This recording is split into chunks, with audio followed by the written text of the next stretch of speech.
just realized my microphone was off 23 seconds in. What's up, Brian? The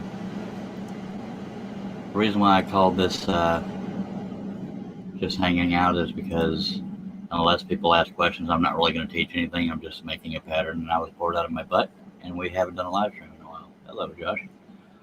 Josh Grover over on YouTube, Brian Gidney over on Facebook. This is the first time I've ever started a live stream and didn't have a microphone on. Yeah, it's real good. Hello, Mr. Steve Nealon of Her Neal Media over on YouTube. This is just a picture I found. It's I think it's a, what you call it? I know who it is. I think it's a, it's like a sculpture of some kind. And some of the detail was just too small to do it my usual way, so I decided why not? Let's go ape crap and use 4 sheets. Hello, John Nave, Herb Pipper, and Mac Pierce. And what if I could? That is John P.A. Cousins, if I recall. Yes, John P.A. Cousins. Oh, there's Russ. What's up, Russ? What's going on? You know, I came in a while ago and nobody was here. Yeah, I had a be right back sign on my. I saw that. I was dealing with nature. And I looked in the live comments, nobody was even there. I said, wait a minute. Yeah, I hadn't gone live yet till 9:05. Okay. There's some things you have to rush. So we don't need to get into details. Hashtag wet cat. That's funny. Everybody's calling you Russ. Speaking of wet cat, on my way back into the shop, I smelled a skunk. I'm dang glad I wasn't out there for that. John P.A. Cousins, I haven't seen you in forever, man. I can show me doing this if y'all want me to, but that's not really the purpose of the hangout. It's just whatever everybody wants to do and talk about, as long as, even though there's no topic specifically, I'd still prefer to keep it family friendly if we can. Brian Gidney says pew. Yeah, hello everybody out there in the chat. John Cousins, been a long time. It's been a long time. Russ. Well, I knew that Josh Grover trying to get something started again. Yeah. And yeah. I didn't want to interrupt, although I know that 99% of the community doesn't mind if more than one show is happening, but I had a late nap and I decided I wasn't going to interrupt Dave Gatton's show. Russ Clarity has his show, and I was just getting bored after they all ended. And what the heck do I do? So here we are. I could have titled it "Working on the Hulk," but unless people ask, I'm not really going to teach. But I don't mind teaching if somebody asks. But other than that, yeah. I'm hoping that this doesn't look like a sculpture when I get done. The only thing I'm going to be battling with is the hair, because his hair is black. So I have to play with that when I make it into a pattern. John P.A. Cousins says, real work has been keeping me busy and out of the shop. Again, the purpose of this video is not to teach anything or any specific topic unless people ask. It's just to go with the flow kind of thing. As long as we keep it family friendly, we're good. Okay. Good to see you again, Mr. Russ. Yes, sir. Yeah. I saw you on Dave's show. Yeah. None of my comments were good enough to read because they weren't questions. I'm so out of place in those CNC chats, man. It's like, you might as well be talking about rocket science. It was a good show. I was looking forward to seeing it. Well, I know what Javi is doing for the CNC community or trying to do, I think. I don't know. Right. It was now on YouTube. I think it's going to be dang good for the community, so I applaud him for that. And I was kidding about not reading my comments because none of them pertain to anything except for acknowledging Javi and Dave. Right on.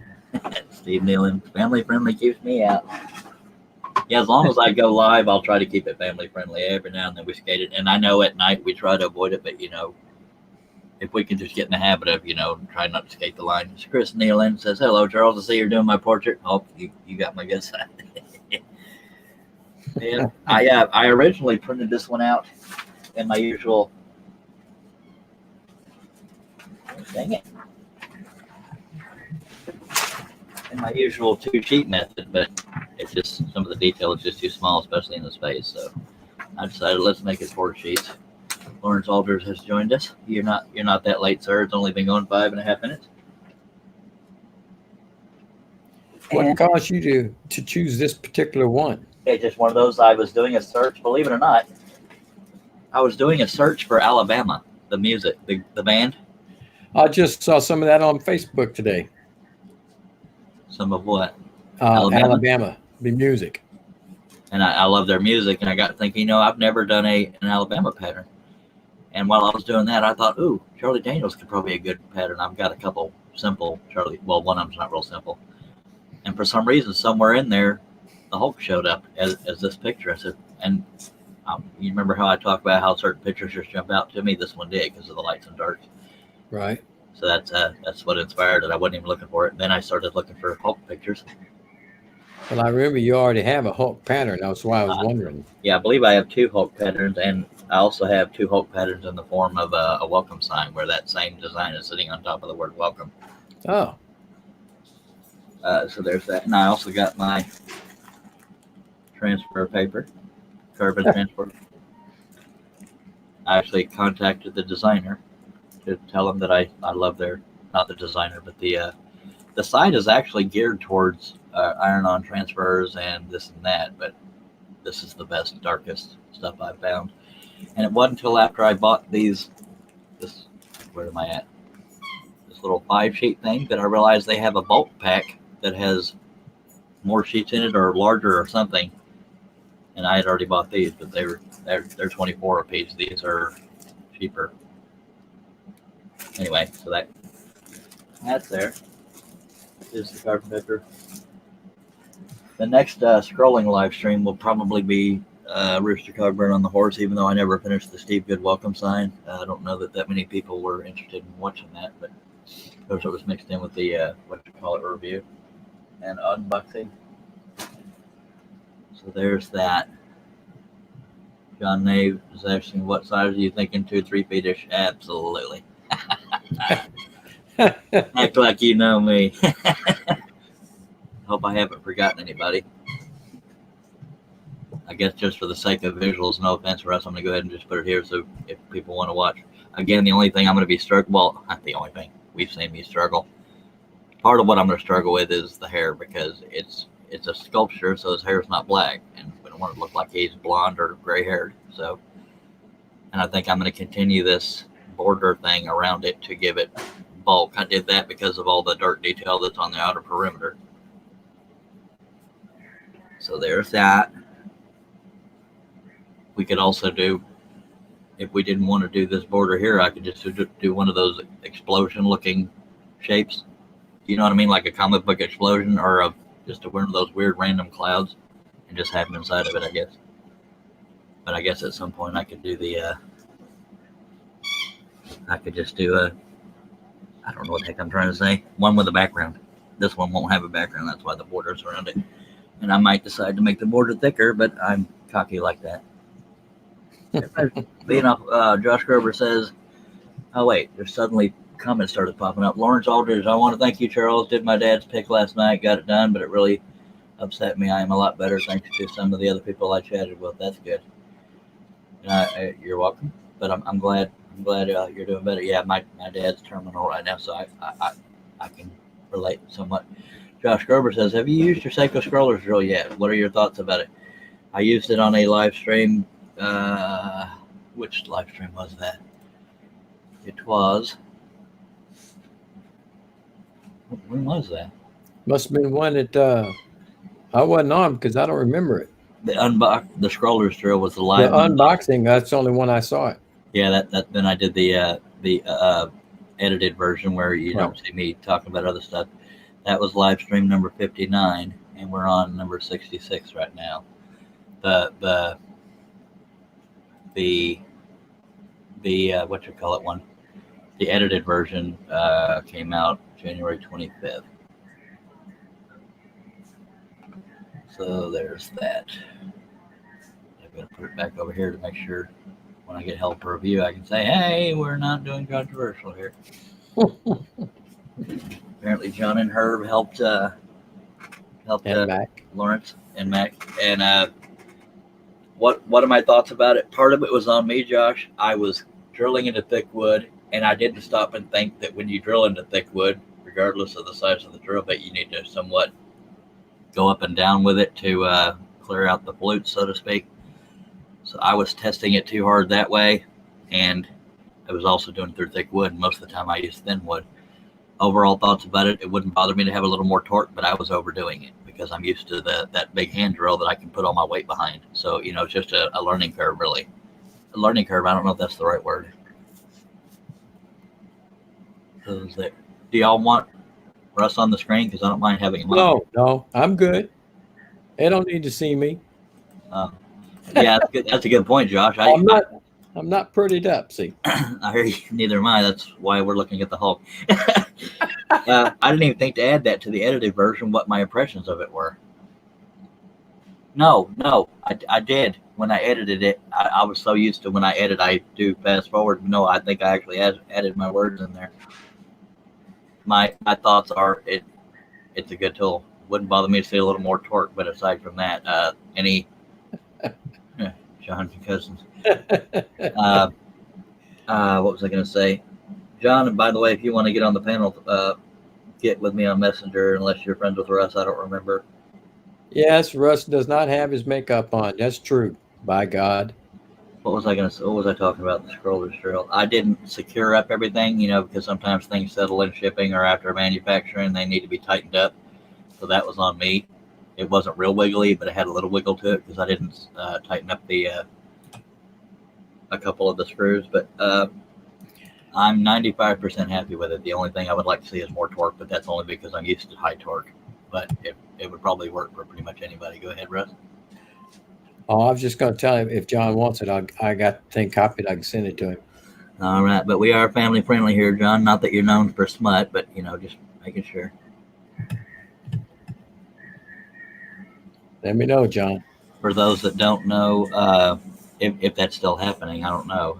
He's one half of Scroller's Choice magazine. It's a digital magazine. I think it used to be print or digital. I think it's just digital now. He could tell us more about that if he would like to.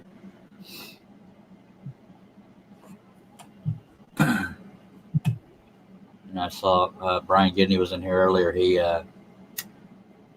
I saw a picture, him and his wife and family hanging out. Thought that was kind of cool. Happy for him. Beth had a smile on her face. That made me feel good. Yeah. A lot of times when I see things that I don't comment on, it's because I see them in passing. John, are you wanting on, or you want to avoid the train wreck? If we hadn't said your name, you wouldn't have had any witnesses you were ever here. John Nave says, "No need to thank me, Larry. Always here for you, my friend." And I think that's the way this whole community is for the most part. I'm the only one that gets enemies, I think. I just, sometimes. Hello, Mr. Dale Kirkwood. I expected you to be in bed, and that's why I didn't send you the link, because I assumed you'd be in bed. Being in the UK, it's 3 in the morning where he is. 3:20 in the morning. Ooh. I went ahead and sent John the link if he wants to come on. Yeah, and you don't have to be on. I know he's going to load Facebook to get the messenger open, but you don't have to be on Facebook for to be in the stream. It's a whole separate right. deal. I appreciate you watching, Dale Kirkwood. I was wondering, where everybody went, but I think life's just getting in the way. People are busy. Dale, I would ask if you want on, but since it's 3 in the morning there, I'm guessing you're ready to lay down. Hello, ladies and gentlemen, Mr. John Cousins. Dale, I would ask if you want on, but since it's 3 in the morning, you got to mute YouTube, Pete. See there, folks, he ain't no prettier than I am. John Cousins. And he's Canadian. I'm not prettier than you are, Russ. Come on. I'm only slightly prettier, but it depends on who you ask. I appreciate you dropping by, Dale Kirkwood. It's been too long. None of us have hung out in a while. Josh Grover says, Charles, I like the 2 patterns you made for Australia fairs. Only 1 numbers for Australia fairs so far, but thank you. In case anybody's wondering what he's talking about is if you go to woodenvisions.com and type in koala, Koala, or or Australian. Yeah, but I don't remember what the heck it's called.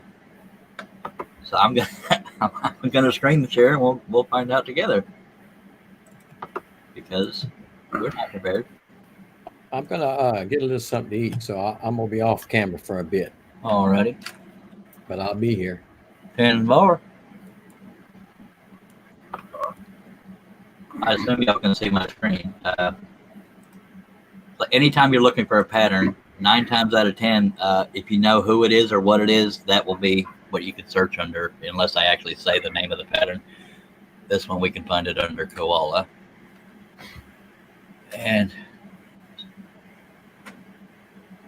that's the one for the charity, and that's the one I just put out today. I haven't made it into the charity yet. I'm still deciding. 2 or 3 people have ordered this one so far, so we've earned $21 towards charity. So if you look under firefighter, koala, I think all the keywords are here. These are the keywords. If you look under any of these words, you can find it. And all proceeds are going to Australia-based charities. There are more than one, is why I haven't picked just one, because, you know, that's just what it is. While I have the site open, does anybody have any questions? John, are you able to see the comments? Oh yeah, I can see them. I this is like the second time I've ever been on this StreamYard? Yeah. Where's the chat window at? Like I can see the chat down the side from these comments, but where's my chat line at though? Oh, it should be right under here. No, see, I don't have that. I don't know why. I don't have you restricted in any way. I don't want to talk to anybody anyway. I'll just talk to them out loud. That's generally what we do when we're on the panel. But while I'm, hey, thank you for being here, John. It's been a dang long time. Oh, it's great to be on here, Charles. I was on your show last week. Well, I wasn't on the panel, but I was talking to you about no, it was a couple weeks ago. You were doing a cutting. You were deciding which pattern to start cutting out. When you had a choice of 12 of them that you were gonna choose between. Something like that. Why didn't I see you? Did I acknowledge you? Yeah. We were talking and everything else. I was talking to everybody else too. I must have been drunk. I'm kidding. I don't drink, but yeah, I'll say that. Why? Too much Dr. Pepper. Is there such a thing? Dang good to see you again. While I'm on the website, does anybody have any questions regarding the site and navigating it and all that? Somebody bought a pattern earlier, or this pattern, and said, just wondering when the pattern's going to come in. And I believe Steve Nealon can correct me, but I believe you get because I've never bought for myself, so I don't know exactly how it works, but I think you order a pattern, and I think you get a download link either in your email or after the purchase, or both. Steve Nealon can clarify that. By the way, Steve Nealon is Harnell Media on in the chat over there, so if he responds, I guess I can just go through it. Are you still? Is Scroller's Choice magazine still a thing, John? It's still a thing. I'm sort of still in it, but I'm not really into it anymore. Yeah. But Lee's sort of still running it, but I don't know what he's doing right now. Like, I know there's a magazine that just came out, but there's like 3, 4, 5, 6 reprints of old patterns though. Okay, I know y'all went from paper and digital to just digital PDFs. Yeah, it's just digital now. There's too much hassle trying to get printers and everything else. Well, that and it costs more. Yeah, that too. Everybody's trying to save money, so. Steve, I don't know how to get this thing going again. Steve Nealon, if you're still watching Harnell Media, we had a affiliate carousel or something, whatever they call it, and somehow it went away. It might have been because of all the stuff I've done. It did.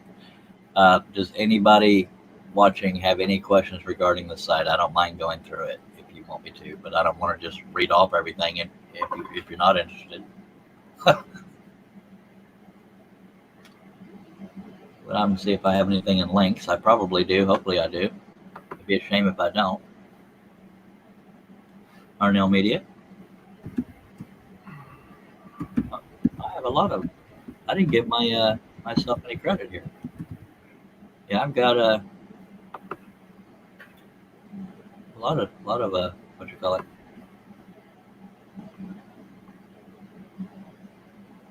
All right, so there's that. Now that I need to redo that link because that's no longer where I get it. I get it off of Amazon now. They stopped selling it. All right, so nobody has any requests regarding the site.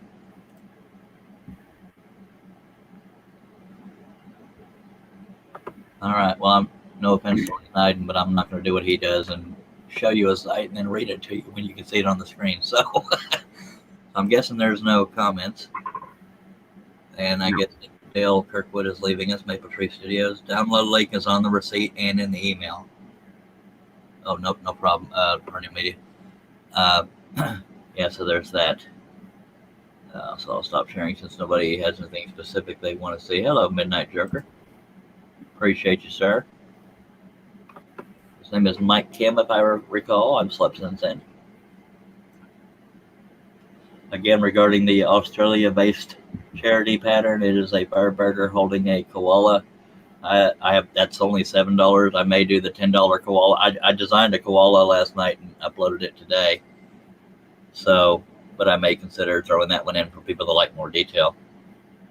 And also to better the odds of getting more charity. So far, we've raised $21. I'm going to let it gather up a little bit before I send it. And I've also got a second. Well, let me put the camera on me right quick. I got a second webcam, so I don't have to shuffle between computers. It's the exact same one I have that you're looking through right now. Last time I got it, it didn't have all this Chinese writing on it, but it is what it is. So if anybody wonders what webcam I'm using, that's what it is. And I'm going to try to keep this one covered so that my nicotine from smoking a lot doesn't get all over the thing there. So now I won't have to shift back and forth between computers. And I got a mouse. A neat old little mouse because I don't like a little finger pad on a dang laptop. I don't know how y'all feel. Chris Nealman says, I just purchased 2 patterns, the koala and firefighter. Now let's see if I can cut it. By God, you can cut it, buddy. Yeah, so there's that. You see, well, it's probably a good thing that nobody has any questions regarding the website. But if anybody has any questions about anything, just throw it out there. It doesn't have to be to me. It can be to John Cousins. Well, why don't I let John Cousins tell y'all where he can be found? Where I can be found, I'm with Charles right now. As everybody can see. Yeah, and you can find me on Facebook under John P.A. Cousins or under What If I Could Scroll Saw. I've been hanging out in a lot of other groups lately, though. I've been talking with Dale a lot at Maple Tree Studios, watching him do a lot of cutting on YouTube. That's cool. And I know there's probably 7 or 8 new, not really new channels, just older channels on YouTube that I've been watching about turning and cutting and woodworking and everything else. But so I've been busy doing that, trying to get into my shop when it warms up. So yeah, I've actually gotten lucky. It's not very cold very often here down in Texas. You're up in Canada, Vancouver? No, Grand Prairie, Alberta. Oh, okay. Sorry. I've slept since then. It's been so long since we've been in a hangout. My God, I can't even remember the last time. It's been at least over a year. I still remember one time when I was telling people how to do, and I don't know why I remember this, but I was telling people how to work a spiral, doing a spiral with a spiral. Does that make any sense? Yeah. I was doing it on a live feed, and I remember when I said, okay, now watch this, and you had this look on your face like you overly exaggerated your open mouth, like, oh my God, it's about to happen. It's about to happen. For some reason, I remember that. Tavis Monroe, hello, over on Facebook. So it's just a funny memory I have of one of the last, back when I actually did a show and you were on the panel. Just one funny memory that stuck out to me is I say, watch, it's going to break. And then you had that funny look on your face.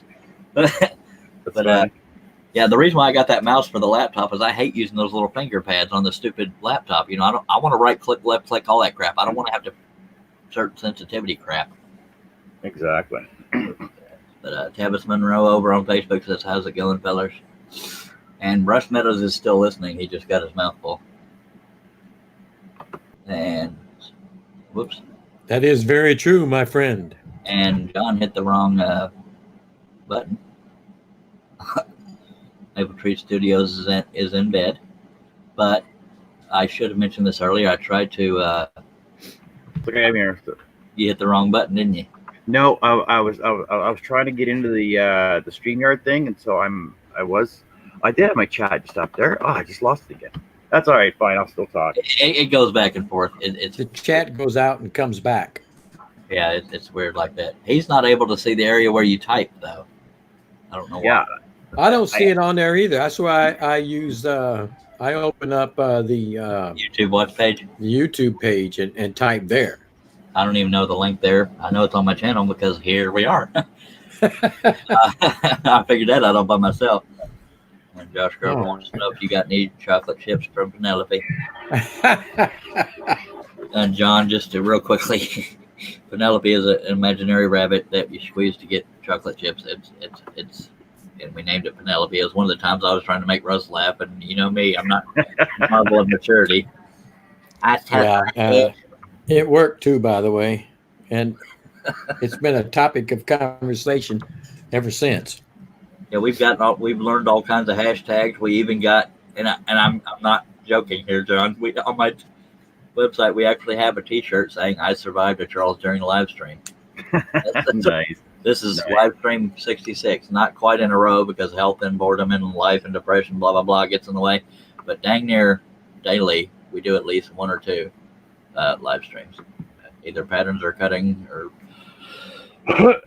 both. But yeah, we actually have I survived a Charles during live stream. It would only appeal to a few, but my favorite thing on the whole thing, other than in the shop part, is the scroll on caps. But that's just because that's my little tagline, and I want it to be viral, but it's not.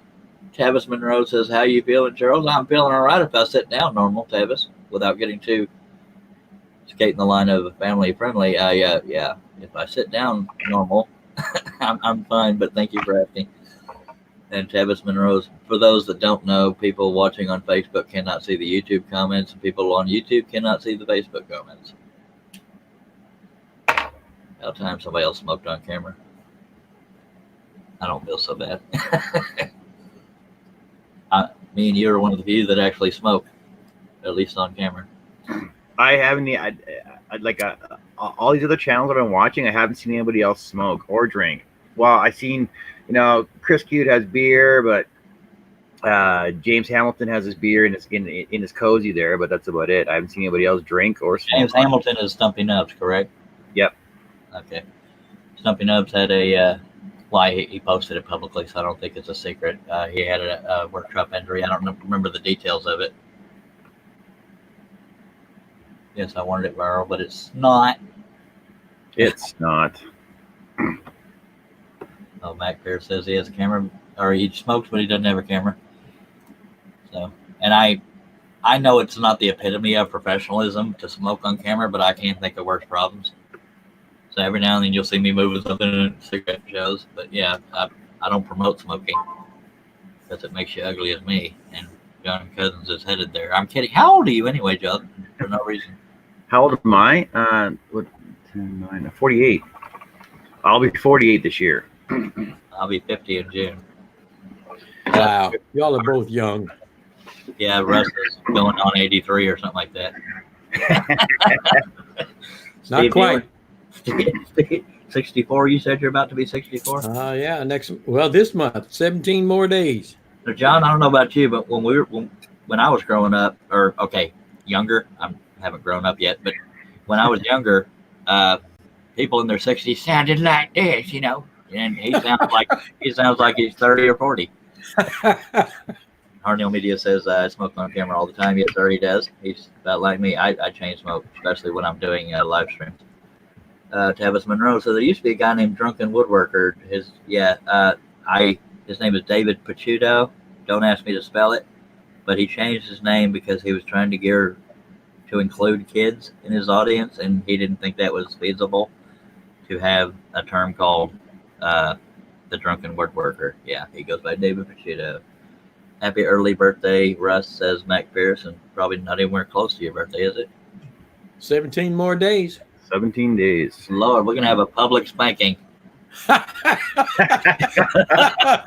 about not family I was friendly. about to say so much for family friendly between his wife beating his tail and him cussing about it. That's funny right there. I'm glad I called this hangout because I haven't even touched this since we started. I figured as a visual, unless people want to see the panel. But Lawrence Aldridge says I gave it up 1 year and a half ago. Feel better for it. And me too, Charles. I tried to give it up. I lasted about a month, and I was mad at myself because if I could go a month without smoking, I should have been able to keep quitting. Keep quitting? That makes a lot of sense. I tried vaping. It just doesn't work for me, and I cough more. But I'm not going to defend it, but I smoke, and worst problems to have. I don't drink. I do make other people drink unintentionally. There's a lot of places up here where you can't smoke, but you can vape, and it's like you walk around the corner and all you can smell is like Pop-Tarts. Like, well, I was at this job the other day and I walked in the office, all I could smell was Pop-Tarts. I'm like, you got Pop-Tarts in here? He goes, no, I'm just vaping. I'm like, and I'm like, now I'm hungry. Now I got to go to the store and get some Pop-Tarts or something. I love Pop-Tarts. Dagnabbit, don't talk about those. Well, that's all right. I got y'all beat. I'm eating a dadgum fine bowl of chili here, and it sure does taste good. Man. You know, I'm one of those Texans that can't take the heat. So my wife makes me the false alarm chili. And man, I like it. I do It's not good, like anything good. spicy. I don't like anything spicy at all. I'm just I gonna can't suck on take this. the spicy, man. I'm just gonna suck on this roll of tape, I guess.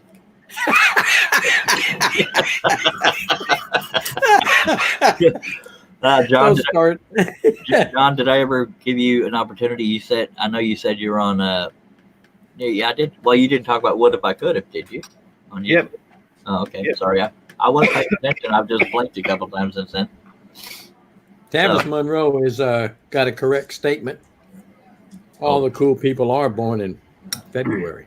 Well, maybe March, but When my you daughter, try to get to February, I got to give you that. I can't argue there because my daughter was born March 13th, 1998. I was born June 12th, 1970, which is ironic because the sign, if you're into science, which I'm not, I just, whatever. The sign for June 12th is Gemini, and the Gemini sign is twins, and I'm a twin. You were born the same day that my first wife and I got married. And boy, that turned out to be I ain't going to say what that was. Train wreck. If you ask my parents, that day was a train wreck for them too. That's funny right there. And my brother was born 11 minutes and 11 seconds before I was. Then Mr. Woodden has joined us. I can't remember how to pronounce his last name, but it might be private anyway. But his name is Dennis.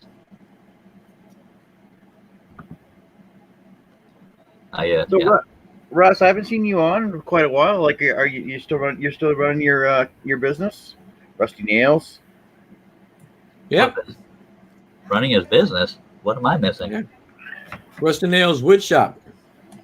Oh, I didn't know that was a business. I still piddle with it. Hello, Tony Weaver over on Facebook. Well, all right. So I'm just going to get going. I mean, y'all talk about whatever you want. It doesn't have to be about this because I didn't title it that. Well, I want to touch on YouTube videos. Like how many cameras, like on average, do the people have in their shops? Cameras? You mean like for videotaping? Yeah, because like I have my one on my laptop. I got my phone as well, but which I never actually hook up. But people want to see me start doing more videos. Because I only have the one up that was like 3 or 4 years ago, for one of Russ's challenges. Simply Wooden Creation challenges, right? Yeah. But people want to see more of my stuff that I do. But I need to know how many cameras I should have, how many mics I two. Well, that's a good topic to have too, because some people watching might want to start their own YouTube channel. Now, you can use your phone as a basic. I mean, I don't have much experience using my phone except for on live feeds, but and I'll let everybody chime in on this, including Russ. But I use a what do I use? This is what I use. It's the shutter stuck open and everything, but this is That's what I use for recording video. Just Yeah. I don't even know. Was it if an they make it. I an will old say, camcorder? Yeah, but they don't even make Well, these I- anymore. I don't think. Go ahead. At least it's digital and doesn't take tapes, right? So that's a good No, thing. you can use a memory card. The bigger memory card you get, the longer you can go. You can do it from your phone, and I suck at editing. the number of cameras I would say to start with for sure is 2. Or just keep moving one around. But I mean, I'll let That's too much trouble. yeah, that's why I was gonna If say I'll you let can- Russell elaborate. But yeah, the more cameras you Right. have, the less moving you need to do. Right. If you can set that up within the software that you can show 2 images.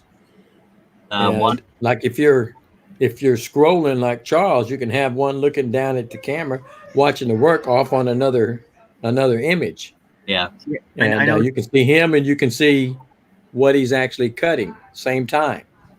Like I know. I was watching Dale on his channel there. He's got one Right. viewing from like showing his whole scroll saw. He's got one close up on his scroll saw. Yeah. And he's got one over his layout table, one over his paint table. well, I think the close up one, if I know the terminology, is an endoscope. It's one of those little Oh mini yeah, I cameras. suppose. Yeah. And he uses a he can correct me if I'm wrong, but he uses something called OBS. It allows more than one camera. I don't know how to use more than one camera at the same time, or I would. Plus, people probably prefer to see me cutting than my face. But Mr. Dennis Woodden uses a GoPro. Yeah, I originally got a GoPro to actually use out there, but we never got around to it yet. Yeah. Josh Grover, come on, Josh. Why would we want to see Charles if he was actually cutting? So apparently we're on the same page there. In the same dysfunctional book. Woodden is correct. He says a good part about live streams, you do not have to edit. There are times I wish I could edit, like when people come in here intoxicated. That was a good show, man. Harnell Media says I use either a phone or a cameraman. Yeah. And see, it's been so long since I started YouTube. I think it was 2014. I don't remember, but if y'all have any other questions regarding starting a YouTube channel or videos and this and that, but yeah, you can get away with one camera, which is what I do. I never use my webcam for a recorded video. I use that camera I just showed you, but I have a wooden floor in my shop, and it vibrates because it's a wooden floor. And so Russ Clarity made me, I can't show you the crane because I'm using it, but Russ Clarity made me about 5 of these camera cranes I use, and that's how I get shots that don't vibrate. That was a long time ago. I did pay for them, but it's been a while. Did he make those for you? Because I know he made one for his shop and he put the plans up on his page. Oh, I didn't know he had the plans out, or I would have told people a long time ago. Oh yeah, I'm pretty sure he had plans on his page. Yeah, I paid him to make me 5 of them because I don't, But yeah, they're worth their weight in gold. There's little things I'd like. Only a couple things I would change is because after a while the bolt head starts spinning inside the thing. Yeah. And I don't know if a lock washer would help that, but yes, so I have to use a lot of clamps to keep it where I want it. But it's overall, it's awesome. So what do I wonder what people use for their mics though? Because like I got my dust collector, my air compressor, friggin' my anytime I turn any of my machinery on, it's like my planer or my jointer, it's loud in my shop. Well, if you're not doing live, then you can mute the sound while you're doing it or play music. Some people love music, some people don't. It's a gamble. Yeah. Real quickly, just to acknowledge comments, we can jump back on it. Tavis Monroe says, speaking of family friendly, I do appreciate that you guys keep it fairly PG. Sitting here with my 10-year-old watching the convo and reading. Well, hello, what is that 10-year-old's name so that 10-year-old can hear his or her name? Because everybody likes to hear their name, I think. Ron Buchanan, unless it's in a court of law. Ron Buchanan, the Wood Traveler, is in the house. He says, what's up, Charles? Hello, sir. Woodden says, I use my GoPro to film and my phone to watch what I am filming. Oh, like a monitor. Okay. Yeah, I have very little technical know-how. The only problem with using a GoPro is I think people would, I'd have to wear it outside, and then people would start coming up to me like, "Oh, you can't film me in public," and I'd have to start a whole new YouTube channel and everything else for that. Yeah, but then again, I think for what it's worth, for the sake of conversation, I think if you're in public, you have a right to be filmed. It's like when cops protest you filming them. It's illegal. Yeah, well, that's the law down there. I know that. Yeah. But yeah, anybody out in public, I think you can. But you can also go viral for the wrong reasons, like that one lady that called the cops on black people having a picnic. It's like, give me a break, woman. Sorry, don't get me started. Anyway, by the way, Russ, if at any point you've talked and we haven't responded, it's because you're muted, but you're probably still feeding your face with that gorgeous chili. I would like to have a GoPro just for the just to experience it, because some people use those little bitty cameras, like when they're pushing something up to a planer, they have the GoPro sitting on the board, and you're like riding up to the planer. It's kind of a cool effect. Tavis Monroe says he's the coolest 10-year-old ever. He's used my scroll saw to cut his pine wood derby curves the last 2 years. Everybody that can hear the sound of my voice, everybody say hello to Ben. Hello, Ben. Howdy, Ben. Howdy, Ben. How you doing? Hi, Ben. How you doing, Ben? Hello, Ben. Don't call him. Don't do it. Don't do the Ahmed voice. Hello, Ben. Thank you for being here. We appreciate you being here today. Okay. Or tonight, whatever time it is where you are. Where you are being. Okay, this is the Hulk. Okay, so yeah. Hello, Ben. Anybody in the chat saying, well, people are starting to say hi, Ben, in the chat. Appreciate you, Dennis. Yeah, so there's that. All right. Does anybody have more YouTube-related questions, including you, John? Because I'm not the only one that knows these answers. I don't think. Matt Clear says, howdy, Ben. Ben's going to be famous tonight, by God. Yeah, I know I've only got the one video on my YouTube channel that barely qualifies me as a YouTuber. And I had, what's his name? Jimmy DeResta asked me at one time at the Atlanta Woodworking Show, are you a YouTuber? I said, I got one video. He walked off to go talk to somebody else. Well, he asked me, and I said, I said, well, sort of, but you know. And Tavis Monroe says, Ben is cracking up. Hi, Elmo. Hi, Ben. Sorry. If He's into scroll saw, and I think he's well past Elmo. Well, you never know. He's only 10. So I just checked on my page. I got 16 subscribers on my one video that I have on my page that I loaded up 2 years ago. I think I got a little bit more than you, but not much. You got more exposure than I do, though.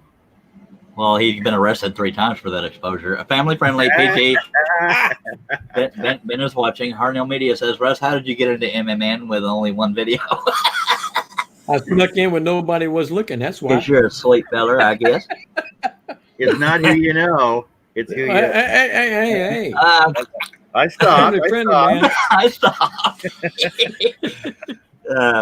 Yeah, well, I you know, there might be times that Steve Nealon is second thinking, how did we let somebody as mental as Charles get in there? But by God, you got to have that village. I ain't going to say idiot, because I'm trying not to down myself. Y'all do it for me. And by the way, folks that don't know, MMN is Makers Media Network. It does not cost anything, but it is an application process. So go to makersmedianetwork.com. Matt Media says I'm a noob tuber. Newbie tuber. Newbie tuber. Noob tuber. Something like that. That's true. But I bought a new camera, so I might be out there one day. I bet Ben might like Elmo. I don't think that's too far out of his age range, unless he's into rocket science and you know, because these days 10-year-olds can build computers. So down the States, going with the whole YouTube thing, how many woodworking shows are in your area, Charles and Russ? None. Because up here, there's none. I'm in Gatesville, Texas. I'm in the armpit of. No, I'm kidding. I don't. There's none around me. I take that back. 45 minutes. So there's a SWAT. Well, I'm referring to near me, Gatesville. There's Waco. 45 minutes away, they have something called SWAT. It's for turning, wood turning, lathe turning. Love you too, Steve Nealon. Just to acknowledge your comment. No, there's actually no shows around me. Well, unless you count Houston Woodworking Show. That's only about 2 hours from me, which is close enough. See, like a few hours away, it is a good day, to spend a weekend down there. Like a few hours away, it is a good makes for a good day. For me, like my nearest big city, Edmonton, is 5-hour drive. Oh my gosh! Wow. Right. That sounds Canada, like Dallas to me is about 5 or 6 hours. Yes. Canada is huge. What are some of the myths about Canada? We don't live in igloos. I figured that was Alaska, but a lot of people think Texas is all tumbleweeds and dirt. It's Texas Tumbleweed, dirt, or oil well. oil wells. Yeah, Texas is known for oil wells. we You got that right. There's a Texas bunch had- of them around here. They're just not in my yard. Yeah. Now Texas has ghettos and big cities just like everybody else. Oh, and bighorn cattle too. Yeah, Oh, yeah. longhorns. Yeah. Big longhorns. Yeah, here they call them longhorns, not bighorn. A bighorn is a sheep. I'm just, correcting your Canadianness. Canadianness, that's a Charlie word. Yes, Dennis, we do have indoor bathrooms, but I have used the outdoor ones a many a time growing up. You gotta Yes, be careful. we have indoor bathrooms in Canada. We don't live in igloos. We don't all own huskies and Canadian geese and beavers. That's funny right there. A lot of people think Texas is everybody rides a horse. I wouldn't mind having horses, but they cost money. I Apparently, you rode got to feed horses them. when I was young, but don't ride them now. See, I thought it was like law in Texas. You had a open carry, and you have to wear a cowboy hat, and you have to have spurs on your boot. Well, I don't wear spurs, but I do wear a cowboy hat, and I ain't gonna say whether or not I open carry. They do have open carry here. But Texas is actually very friendly for the most part. The closer is. you get to Austin, the less friendly it is. Not for everybody. Josh Austin is Grover's, just plain weird. yeah, they're proud of that. They say keep I know. Austin weird. Josh Keep Grover said Austin weird. Charles likes that outside bathroom, but not when there's a crack between the boards that pinches you. That's a little joke there. Ben is watching. So okay, from now on, Everybody's looking for Penelope. that's a trend. From now on, when we start to go all family friendly, I'm going to say Ben is watching. Hello, David. Squid. Mr. David Jones, Portal Woodworks, is in the house. Max says it's friendly because of the open carry. Yeah, my, when you say that. Boy, my wife is getting just as loud as she can get just so she can interrupt this show. Yeah, Nibbit. Unbelievable. Yeah, So we Wooden's asking about Indians. You mean up here or down there?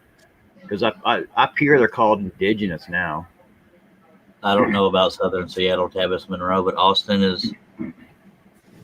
I lived in Austin for quite a while. It has its good sides. I'm not slamming Austin in general, but I won't go into politics, but that's one area. And they are unique. Their little motto is actually keep Austin weird. And there's like people with 40 shades of hair, color, and little hair, no hair. A guy, I think he's passed on since then. His name was Leslie. He was known, and he walked around in a tutu, literally. He was like a fixture in downtown Austin. It's like, yeah, that's something to be proud of. So keep Austin weird. Yeah, we get guys like that up here too. That's weird. So there's that. But as for Indians, I don't know, like they're everywhere. You see them more in the summertime at the powwows, all in their tribal dresses and stuff, going to like big powwows and circle dance and stuff like that. But other than that, it's like regular people. I've never been to a powwow. That'd be kind of cool. I'm fascinated by Native American stuff. I don't know much about it, but I'm fascinated by it. And they look cool. Fellas, I'm going to have to call it a night. Had some Why? family come over. Had some family come over that wasn't expecting. Don't they know that you're on YouTube? They don't You're care. a YouTuber. You're a YouTube I know star. it. And they don't give a fat rat's butt. Well, tell them you're a postal worker and you'll go ape crap on them. Yeah. Or Yeah, former. it's some stuff that I can't get out of. So, All right. Well, if it calms down, you're welcome to come back because God knows how long we'll be here. all right, it's good to see you, John. Appreciate Good talking to you, Russ. Good seeing you Appreciate again. you dropping by Take care. per the usual. Goodbye All right. to everybody in the chat too. I might see y'all later. All right. Get used to pointing at that camera now. You got All me right. on camera. No. Oh. Well, your Let me- camera is let me- not anyway. Wait, let me get there. All right, he pointed at the camera. He got it right, Oh, folks. there you go. Yeah. No Used to be derailing. like this. Yeah, let's. I couldn't get it right for nothing. Appreciate you being here. All right. All right, dag nabbit. So we got good night, Russ. Good night, Russ. Good night, Squid. Good night, Russ. And see you, Russ. All right, so there's that. And then there were two. The beard. The beard is on. The beard. Oh, what's his name? Rich. Rich. Hey, both my brain cells remember that. Hello, Beard. Man, you're another UK guy that's up at God knows what. It's like 4 a.m. there, isn't it? Or 5 till? Somewhere in there? Yeah, ungodly hours up there. They're 6 hours ahead of me, Central Texas, Central Time Zone. Well, what time is it there? Okay, so it's 9 o'clock here right now. It's About 9 to be o'clock 10, there. about to be 10 p.m., yeah. Yeah. And Herb Ripper says goodbye, Russ. Russ is gone, in case anybody's wondering. By the way, John, I don't know if you know this, but I'm only the person who creates the StreamYard stream can see who's down below. There's a this is what people see when you start a live stream. You see the thumbnails down here, so that's how I know who's in here, stuff like that. So if there's something y'all don't want me to see, you would have to turn off your camera. Oh. And when you take it off of that, that makes everybody show up. 3:56 a.m. over there in the UK. What's got you up so early? Are you still up, or you just woke up early?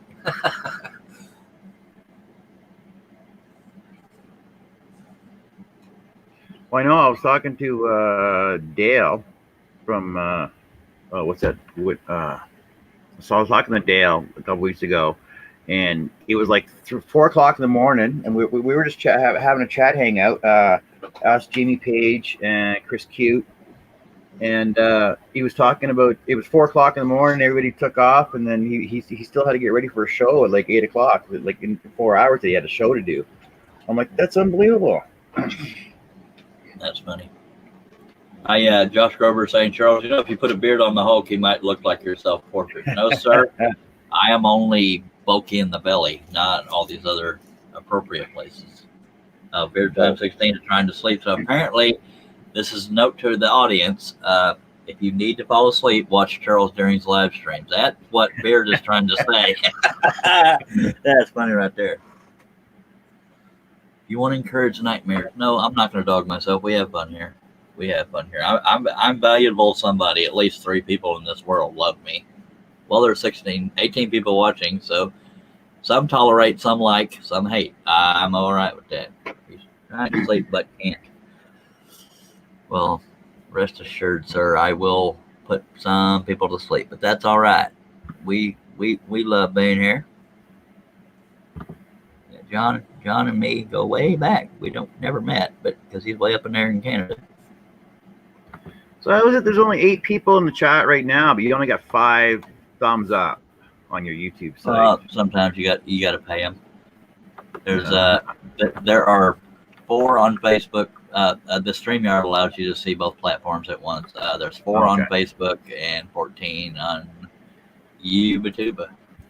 I was just watching Russ's channel as well, and he's on a new video site too. Twitch. Well, he uses a Zoom, I believe.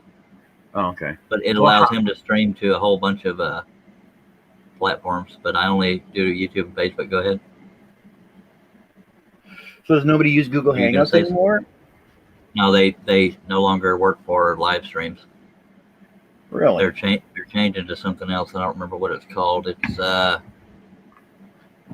ended a long time ago, and that's why everybody's having to get used to these new platforms. I think Russ Clarity wants to get out to more platforms like Twitch, and I don't remember the other ones. Twitch, YouTube, Facebook, and I think something else I don't recall. But it also allows more people on the panel. But I don't. At least when I'm doing live streams, it's not so much a show as much as showing what I'm doing. If that makes any sense. So that's why it does. usually not a full panel kind of thing. We've had quite a few folks here one time, both the Team Scroll Saw guys and the Harnell Media guys. It can be fun. Sometimes it's chaotic, but believe it or not, some of the more popular live feeds are mine. And when I get the giggles and I laughing so hard I cry, and that happened a few days ago. I'm sadly I'm kind of known for that, but it's a fun thing to be known for. That's funny right there. Portal Woodworks. David Jones says the last check for a thumbs up bounced. Love you, dude. Lawrence Alder says, I like Charles' live streams. You, sir, I've given a lot of helpful tips, and like I said, I love being able to talk to other people. Me too. I love that because I think, for me personally at least, live interaction with people is more personal than saying, hey, let me know in the comments, blah, blah, blah. And I'm not saying that's a bad thing. Maybe I'm just enough of a, I was going to say attention something, but there's a 10-year-old watching, so I don't want to say that. I love the live interaction. It keeps me motivated. It keeps me working on a project longer because I'm usually jumping around from project to project. So I appreciate that, Lawrence, and thank you, Portal. I'll don't cash it for about 3 years. Beard time. You got to make sure you post-date those things. Yeah. Well, hell, I got a whole full checkbook. We'll just, I'll go ahead and pay it off. Beard Time 16 says, I'll have to get you in one of my Tuesday lives, Charles, with HP and Dale. HP, don't tell me it's HP. I can't think of who HP is. Well, Mac Bear says, Charles keeps telling me the check is in the mail. Yeah, it's in the mail, but it's at an abandoned house. They don't run the mail anymore. I'm plumb sure. Oh, JP. It was a typo. Yeah, I know Jamie Page. I haven't talked to Jamie in forever. I messaged him the other day, but I haven't heard from him. And that's funny right there. So there's that. I don't know what to say, but yeah, as long as we keep it family friendly, anybody in the chat can bring up a topic. John can bring up a topic, and you know what is it you do? If there's something private, tell me. But I don't remember what is. Arnell Media says problem is you accept checks. Well, here's my debit card. Now people have tried to hack me, but then when they see how broke I am, they actually leave me money. A little joke there. Lawrence Alder says, if I send someone some pic, would you let me know what you think, please, tomorrow? Yes, sir. If you're talking about like pattern type stuff, absolutely. So you're asking what I do for a real job, like in my real-time job? Yeah, I've slept since I don't remember. I'm a commercial sign designer, installer, fabricator, service technician. Cool. I used to work for a sign company, and I went up on that crane once. I was turning purple. I was so scared because that thing jiggles the higher up it gets. Yeah, heights don't bother me. I like them actually. Good Lord, man! the look on my face was completely serious, but inside I was screaming like a little girl. It's like, oh God, could just bring this thing down.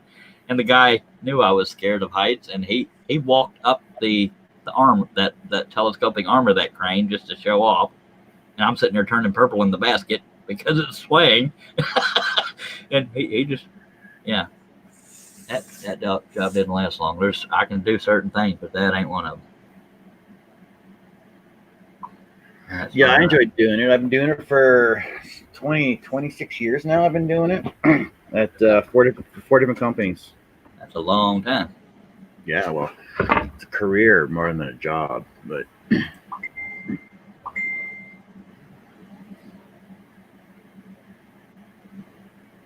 There's that. Let me make sure that YouTube is not holding me hostage here. They love to hold me for review during these live streams.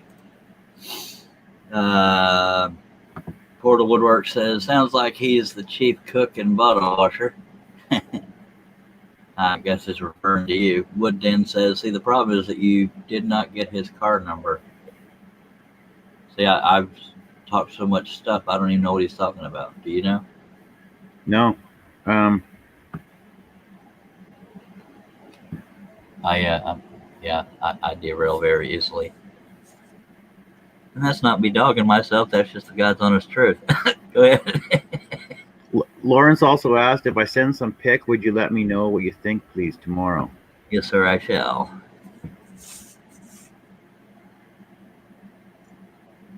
Now, for the sake of conversation, I'm usually teaching when I do these live streams or attempting to teach on these patterns. But I will tell people part of the battle. Well, it's not really a battle. Is there's light and dark shadows, so I'm picking and choosing what to add. But I'm trying to combine some of them, but some of them wouldn't translate right. So I've left out that one and that one so far. But y'all know me. I could decide a few minutes. Oh, let's go ahead and add those. Oh, getting paid for thumbs up. He meant card, not car. Josh Grover just put up hashtag babbling monkey derailed. Yeah. Steve Nealon is responsible for the babbling monkey part. And love you too, Josh. Problem is, Charles is a legend in the Scroll Saw community, but the job of legend doesn't pay well. No, it does not. I don't feel like a legend, but I'll take it. But not all legends are good legends. But I'll take it as a compliment. Well, you know, any woodworking or scroll sawing site or YouTube site, your name probably gets mentioned at least once. I'm pretty sure you should be able to get residual kickbacks from that. Oh, by God, I need you to be my lawyer and collect it all up for me. Yeah. I'll give you at least 53 cents out of it, I promise. I'm afraid to overcommit. I'll just say 10% for starters. It'll work for me. All right. Lawrence Alder says, just make a little cash. I used to climb CB towers just trying to make some money. Did not make much better than nothing. And those guys that work on those gigantic radio towers, no way. Mac Pierce says, Charles Dust, you're a legend. Well, I appreciate that. Checks in the mail. Just don't cash it. So, Charles, when you're doing your patterns the way you do them, Yes, sir. why do you work off colored photos? Why don't you work off why do you change them to either grayscale or black and white when you print them off? I used to do that in the beginning, and a lot of people have asked me that lately. I'm trying to remember examples. Knowing the color of something can sometimes influence whether or not it's a cutout or. I'm trying to think of a good example. I couldn't think of an example the other night either. Okay, blonde hair. Well, no, because you're going by shadows. I'm trying to think when color matters. Well, part of it is because I'm just printing it out as the picture is on the internet or wherever I get it from. Yeah. So I don't know if there's really a preference, but there are times it being in color matters. I just can't remember any of them because I've slept since then. I'm glad I could help.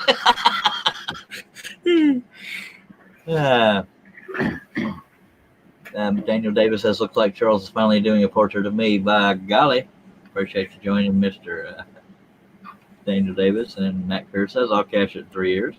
Josh Grover says, color pictures help show shadows easier than grayscale. Yes, sir. Well, for some, yeah. And this is only, I'm only working on this part. This part's already been done. This is only 1/4 of the whole pattern because it had enough detail that I printed out 4 sheets. But this is the other half. The hair will be a struggle because it's supposed to be dark and this is a sculpture, so I don't want it to look like a sculpture in the final thing. It may even have a chrome look to it because of once it's a pattern because of the shading, but I don't know. We'll see when it gets colored in and stuff. Because I know when I do portraits, I only do one at a time, and they're all originals, and I don't even bother doing patterns. I just do them right off the picture. Yeah, and I don't know why I don't do that. Because you've gotten into a habit of showing how you do your patterns, so therefore you're in a habit of doing that all the time. Well, that and the fact that I change my mind a lot on what I want to add and not add, and because I know you're not able to catch every live stream, but another reason I do the live streams on patterns is to show people that I don't just whip patterns out and have success every time. I struggle a lot on how something should look, and sometimes on this live stream especially I'll get feedback, and that's helped some patterns turn out better.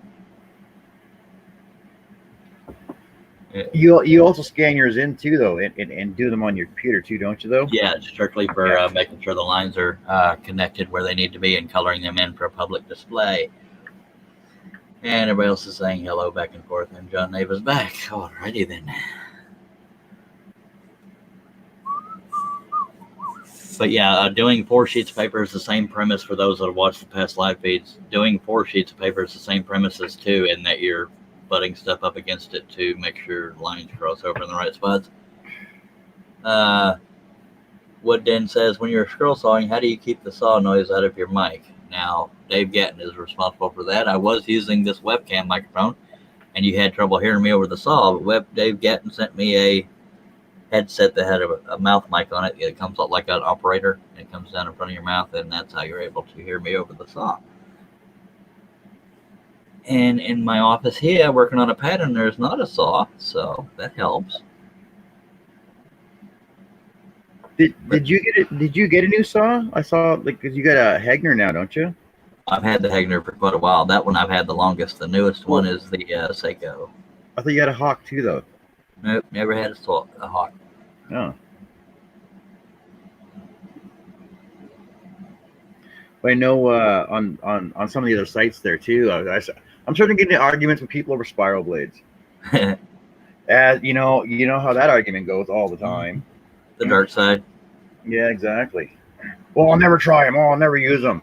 Well, you can't say you won't use it until you actually try it. Yeah. Well, I mean, I get the intimidation. The only reason I'm not scared of spiral blades is they're all I've ever used. I'm scared of the flat blades because I can't use them. Well, I'm not scared of. I'm scared to show myself using them because that's a train wreck. Well, yeah, I remember that flat blade challenge you did. So you remember that. That was a hoot, man. And I thought it was gonna be so much easier than it was. And you remember almost every other word out of my mouth was wow. Yeah. It's been a long time. Lawrence says, part of the problem I had and may still have to change is my dad's military ribbons and his surface warfare medal. Yeah, especially if the uniform is dark, things out in the middle of it are kind of hard to. Sometimes you're just going to have intentional floaters if you want it to look as close to the photo as possible.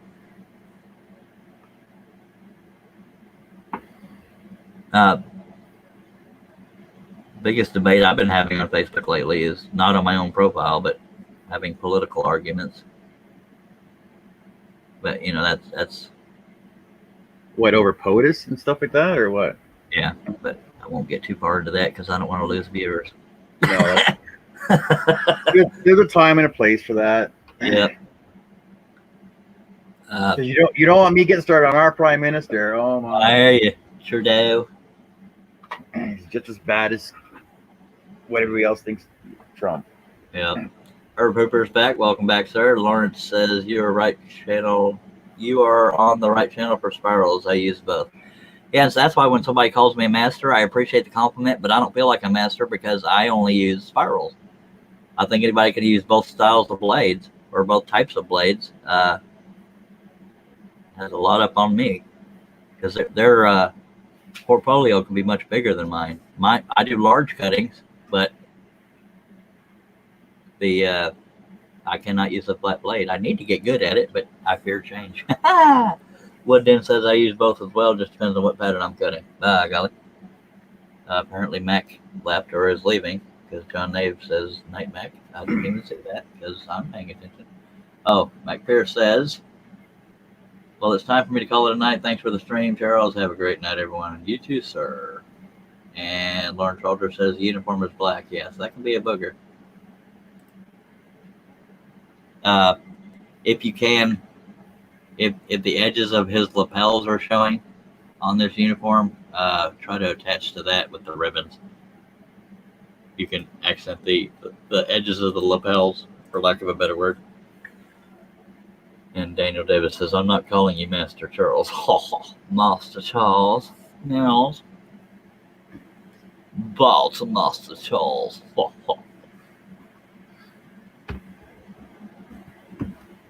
So I know my one time using a flat blade trying to do a straight line, I couldn't do it.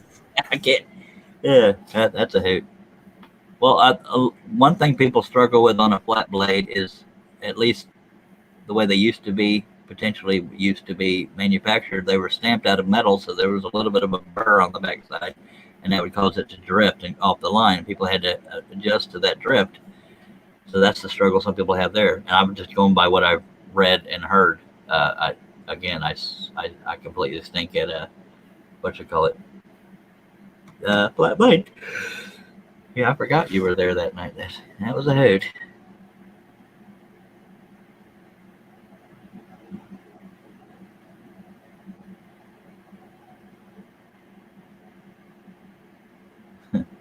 Burn soldiers calling me Jeeves.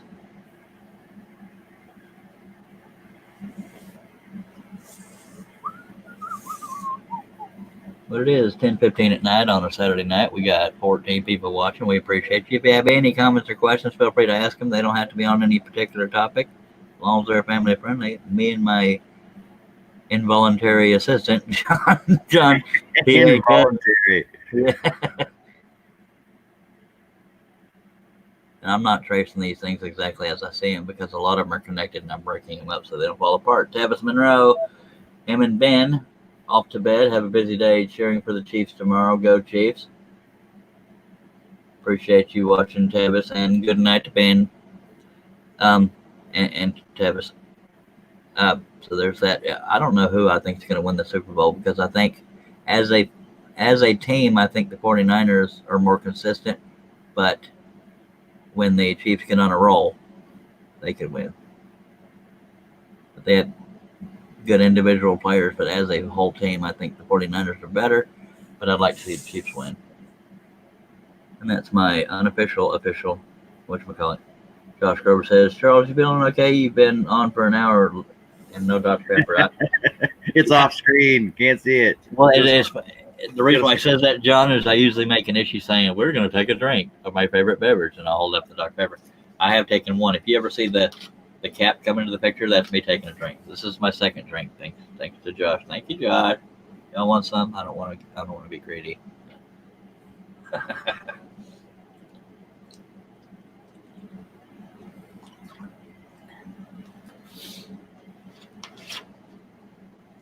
So there's that. All right. We're almost done with this piece, and then we got 2 more to do. By God. Now, is it a myth in Canada that everybody says A?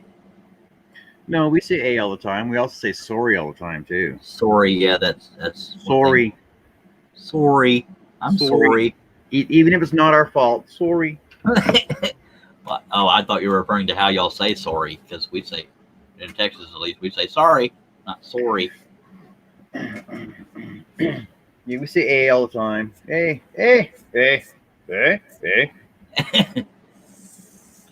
Going pretty good, eh? Yeah. I remember what were they called? The something brothers. Take off, eh? The Who were they McKenzie called? brothers, Bob and Doug McKenzie. Yeah, McKenzie brother, yeah. Take off, eh? No backwash the Dr. Pepper. Absolutely not. That would be a mortal sin. But I'm gross enough to drink it anyways because I need my Dr. Pepper. I'm surprised you haven't. Have you approached them for sponsorship yet? What was that?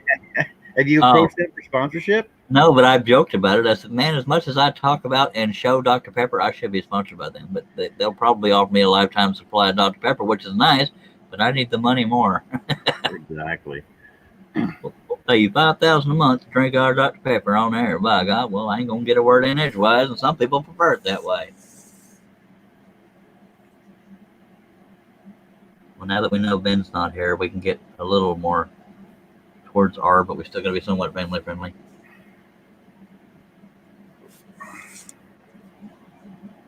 Maturity is taking over the world. It depends on who you ask, actually. Don't get me started on snowflakes. Googly moogly. So I know, talking about Twitch. I know my son started my oldest son started a gaming site on Twitch. He put up so many videos, and then became an affiliate. Now they're paying him, what is it, $1.85 per ad that he puts on now. Wow. Yeah. Well, I know Twitch. I say I know. I think Twitch was started for people to do live stream gaming, but now other people are using it for other topics. I never could get into games myself. Too many moving parts and thinking.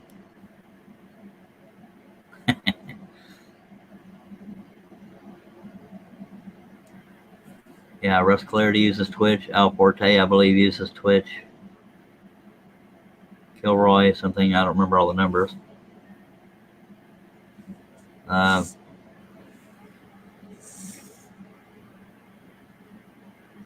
I don't know anything at all about Twitch. I mean, luckily, StreamYard does what I need it to do. I don't really need, I don't really need this sheet of paper right here, right now.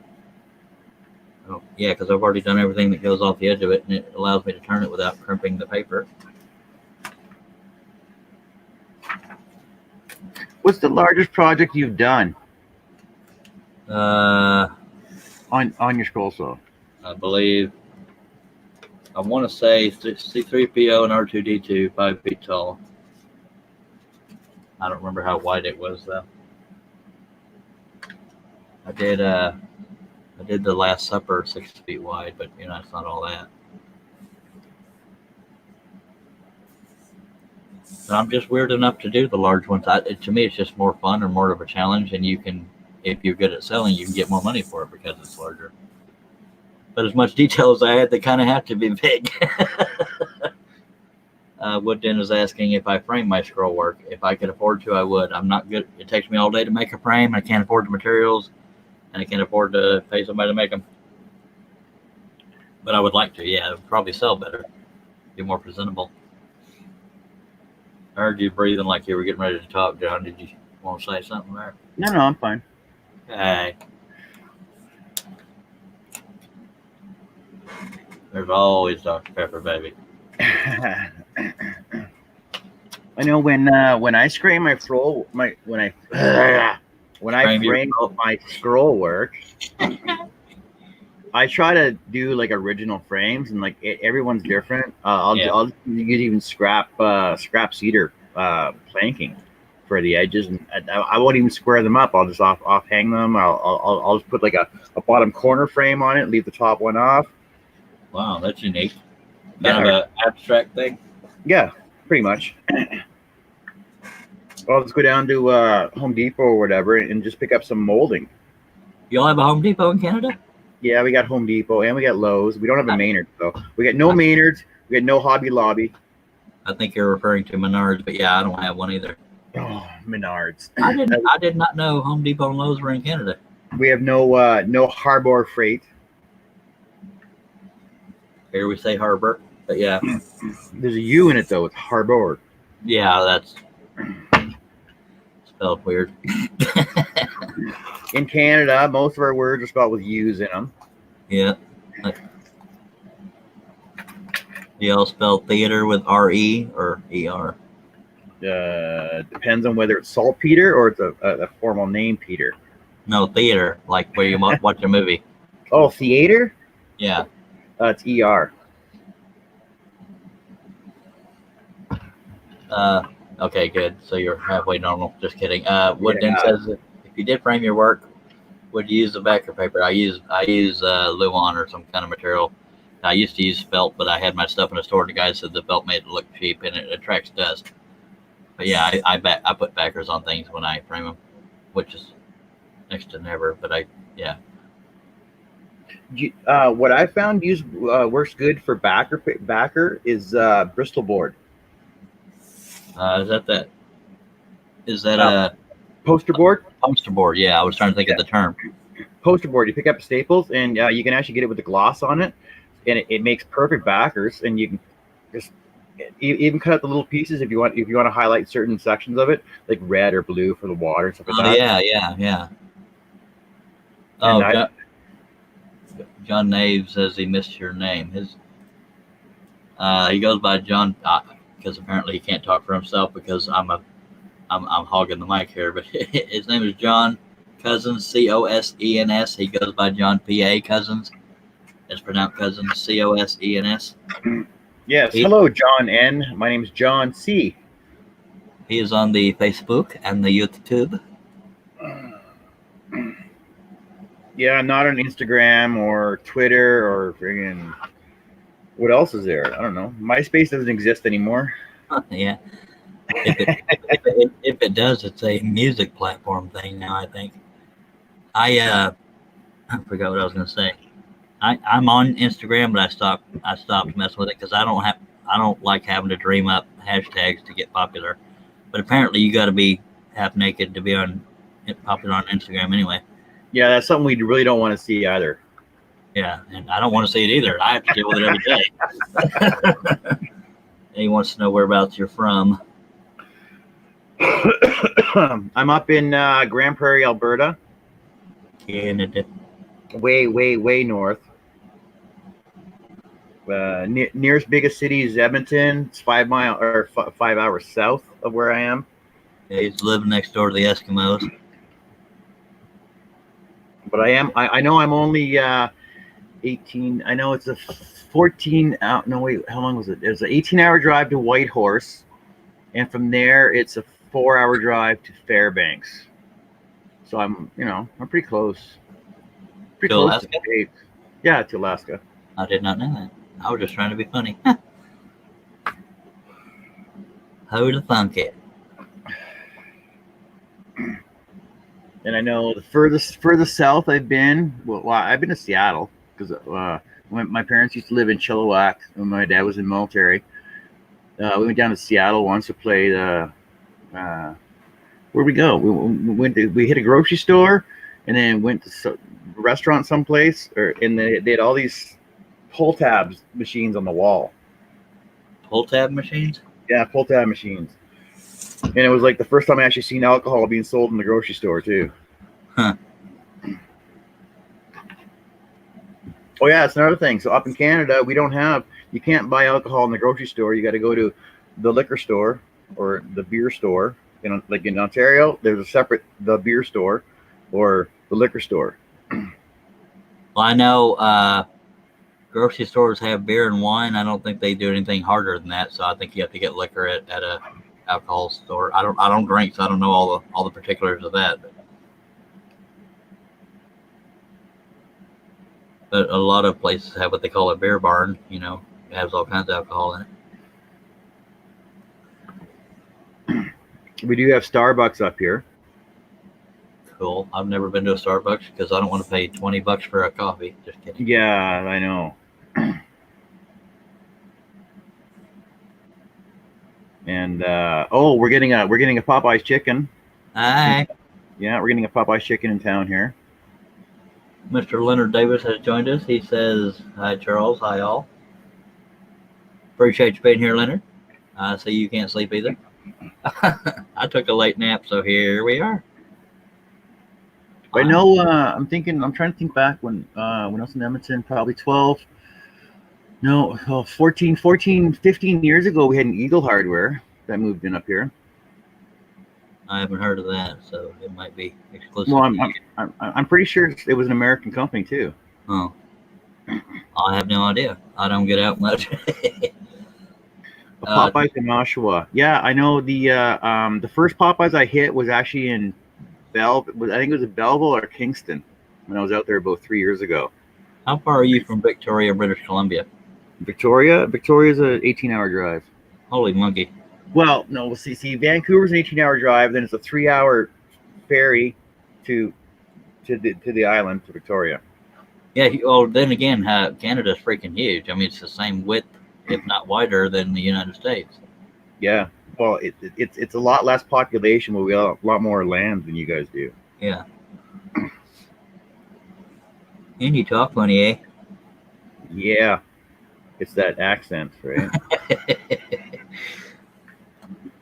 People say I talk funny, but I ain't never heard it before. Just shoot. We got no accents up here. I don't know what you're talking about. A boat. A boot. A boot. Josh Drover is leaving us. Good night, Mr. Josh. Yeah, if you really want to get really bad on Canadian heritage and language and stuff, you got to watch South Park. Oh dear, yeah. Well, South Park will exaggerate the crap out of anything anyway. with Terrence and Phillip. And Oh, Celine those salt and pepper looking guys. Dion. Yep.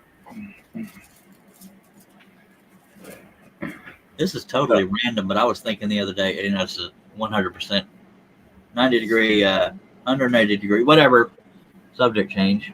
I was listening to a stand-up thing from Don Rickles earlier. Man, he would not make it these days. People be all kinds of offended. Oh yeah, because everybody's so PC now. All these damn snowflakes out there. Oh, I'm offended. Get over it, Sparky. Well, I got into an argument on Facebook about the prison systems offering needle exchanges now. Exchange for what? Needle exchange, so like safe needle sites in prisons. Oh, I'm safe like, needle. there's not supposed to be any drugs in prison anyway. Oh, these people still have human rights. I'm like, no, you gave them away as soon as you committed a crime. Well, then you don't have a right to do drugs, if we're being honest. I don't know how Canada works, but yeah. No, drugs are legal. Well, marijuana is legal now. Yeah. It's legal in some places around here. I don't partake. Well, geez, I know in town here, there's probably at least 10 pot shops in town. And I know there's probably another 14 places that I put signs up at. How many of y'all watching smoke marijuana? You don't have to tell me whether or not it's legal where you're at, but see, I was one of these people. I mean, I know it has its medicinal values, and I know it's not like crack or cocaine, heroin, whatever. But I was raised, marijuana bad. So that's why I don't partake. Even if I needed it, I don't know if I could go that route because it's ingrained in my brain that it's a bad thing. I don't judge people who do it, but me personally, I don't care if it gets legalized or not. Although it could help the economy. It depends on who you talk to. See, I don't have a problem with people that do it. I just got a problem with my neighbors that used to smoke it and like all night long blow it over my fence. Yeah, and it's not the most pleasant smell in the world. Now, medicinally, I have no issues whatsoever, but it is me just trying to retrain my brain to, that it's not crack, it's not cocaine, heroin, meth, all that other crap. But yeah, it's a lot more popular than some people would think. I tried it when I was 15 years old, didn't do anything for me, and here we are. Well, yeah, I was the same way. Like when I was a kid, well, teenager, growing up, and everybody tried everything. So I tried everything too with everybody else, and that didn't do anything for me. So I ended up being the designated driver. Yeah. To take them out and pick up their munchies and sit around and watch them make idiots of themselves while they're smoking up. Yeah, I tried drinking alcohol and pot right around the same time, sophomore in high school, 15 years old. And I stopped drinking because I didn't like how it made me feel, because I don't like not feeling normal, so to speak. And I associated it with the bad crowd, blah, blah, blah. So I stopped pot and drinking when I was 15. And I'm not judging drinkers, but Kay Meyer, I can't remember his first name, his or her first name. I can't remember. I don't partake, but I was a medic for 8 years. And I can tell you hands down, alcohol is far more dangerous than pot. I don't disagree at all. Wow, there's actually 3 non-drinkers in here or more. That's rare. I don't drink. Kevin. Okay. I didn't know you didn't drink. It's just, for me, I will say one of my worst phobias, besides the obvious burning alive and buried alive, blah, blah, blah, is throwing up. And if drinking can encourage that. So that's one reason I don't drink. But also I like to have control of myself. Kay Meyer is Kevin. Help me remember that. Lawrence Aldridge says, gave me a migraine headache really bad. Arnell Media says no drugs. Oh, man. Dagnabbit. That's funny. I hate to say it. Arnell Media says no drugs and didn't drink till I met you, Charlie. Diddly. That's funny right there. John Nave says, I don't drink anymore ever since I had alcohol poisoning. I can imagine that will I believe that's what killed Keith Whitley. He's a country singer. It's been a while, but he drank himself to death in one night. And Herb Hooper says he gave up alcohol 21 years ago. And I haven't done the math, but it was 1985. when I last drank. What's the math? 85 to 2020. Somebody do the math. I'm not even trying to do it. I'm concentrating on taping. That's a long time. 85 to 95. 95 to 2000. 35 years. Wow. But I do have a tendency to make people think they're drunk. And they sometimes slow down drinking around me. That's funny right there, I tell you what. And Kevin, now that I know his name, I'm going to start calling him Kevin. Yeah, see, like it's not so much that I don't drink. I just choose not to drink. Yeah, well, that means Like, you don't drink. No, well, no, not really. See, because like when we were camping in the summertime, like we were camping in the trailer, like I'll stop at the store and I'll buy beer, but it's non-alcoholic beer. Oh, And- yeah. Right. So the thing is, so I'll be drinking my beer with everybody else. They'll be getting drunk, but I can still walk around and tend the fire and not fall in. I don't even like the taste of beer, so I don't really understand non-alcoholic beer. I guess some people like that taste. It's just the taste, right? And then I know I have a bottle of rum that I've had for probably 8 years, like a 26er that I've had for about 8 years. I might have one drink every, I don't know, 6 to 8 months. I might have one drink. That's about it, though. Yeah, my wife likes wine. I mean, she's not a wino, but John Nave says I stopped drinking in 1991. Lawrence Aldridge says Keith drank a whole fifth in one night. Yeah, that was a tragic loss. I mean, he did it to himself, I know, but he, that good country singer right there, very deep, rich voice. But these days, and this is not me judging people who smoke pot, but these athletes who will throw away their career to smoke pot. I mean, I like smoking cigarettes, but if I get paid millions of dollars not to, I think I'd give it up. So anybody want me to quit, feel free. Throw it. Just saying. Start paying me the money I'll be saving. I can be bribed. Yeah, I'll be saving. Yeah. I always told myself, because I remember back when it was $1.10 a pack, and I always told myself if it ever gets up to $5, I'm stopping. Now it's between $6 and $7. So apparently, How much you paying for a pack? between $6 and $7. I'm paying between 13 and 15, depends on which store I go to. Really move it. Well, that's Canadian money. That doesn't really have any value. Just kidding. Just kidding. Oh my. Okay, so let's go with the exchange. So it's about $20 a pack. Wow, dude. Yeah. How the heck do you manage? Are you rich? No. I've had the same job for over 25 years, right? So Yeah. Man, $20 a pack. Holy monkey. When I first started smoking, you could get a carton of cigarettes for about $20. Now they're between 60 and 70. oh yeah, I know. When I started smoking, you could buy a 30 pack for $3. Wow. You mean like a pack with 30 cigarettes in it? Yeah, Craven A Light when they come out in '86, I think it was. I'm missing one of my Hulk pieces to tape up next. Oh, right over there.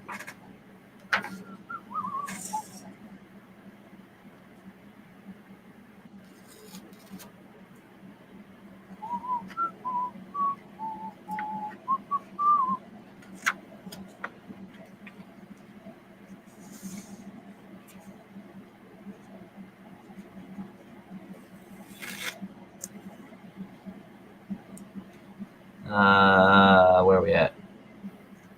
Kevin says off topic, but I just finished one of your patterns I picked up a few years ago and finally decided to cut it. Your BB King pattern, such a great pattern. Thank you, sir. I appreciate that. He also says fretboard portion was a challenge, but very doable, even with my beloved spirals. Yeah, the fretboard is going to be probably your most intricate part. It's been a while since I've seen that pattern. Oops, I forgot to cut off the white part on this. So we shall do that. John Nave says, wow, cheap. Yep, smokes are more money as well as our gas. Yep.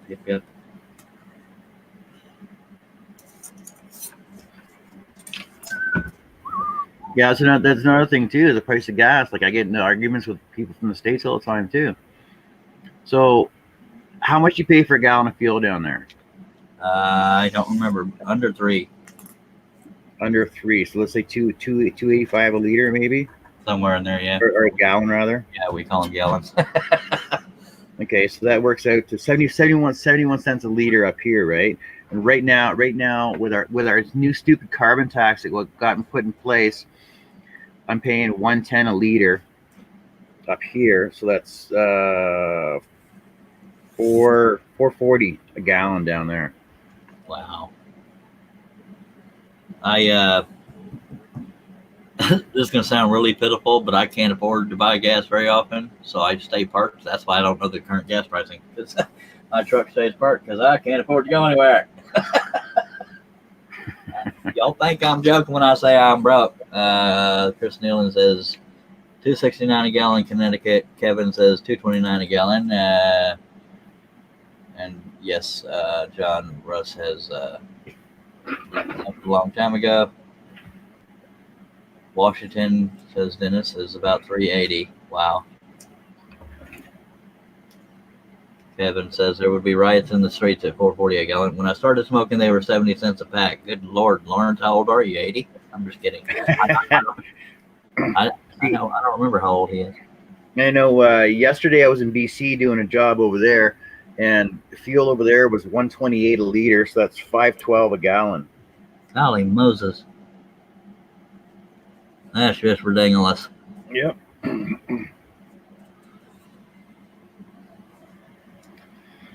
Without going into detail, you may have heard this, I don't know, but me and Lee Knight got in our occasional divorce, what I call it. Things are going fine, then we'll disagree on something. He'll block me up from a bunch of groups, and then we'll block each other on social media. That's where we're at right now. Who? Me and Lee Knight. Oh, yeah, that's... I mean, I don't mind having disagreements with people, but if they're going to block me on social media, it's like, I'm sick of dealing with it. So we're there. I'm not going to talk too much about it, but yeah. 50 cents a pack. Lawrence, oh my, that was like way before my time. God, how many cigarettes could I have for 50? No, I need to not talk about it. Lawrence Aldridge said he started when he was, no, I think he's saying he's 50 years old. Oh, he's 50. Oh, okay. He started when he was 17. I started when I was 14. See, I know. So for 133 a carton, 4 times 12, $6,300 a year I'm spending on cigarettes. God, I don't even want to do the math. I probably could have bought 3 houses by now. Dr. Pepper, man, I'm telling you. One of the live streams, I showed my little pile where I throw those empty bottles, and that's if I put together every empty 2-liter bottle I've ever drank out of, I would probably could have had a 3-story mansion by now. You could have just built it out of pop bottles. Yeah. Of course, here in Texas we call it soda or Dr. Pepper, but pop is a Yankee thing. Oh, sody pop. I don't say sody pop or sody water. I just say soda, but a lot of people think Texans all call every soda a Coke, but no, I call Coke, Dr. Pepper, and I go by the brand name.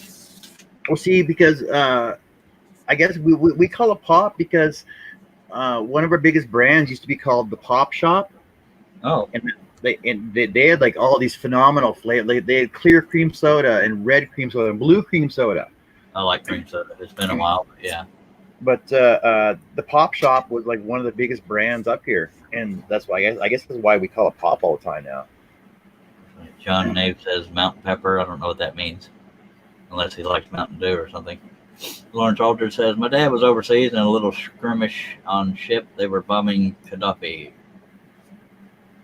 That was in 1987. I was 17 in 1987. I was in my junior year of high school. 87.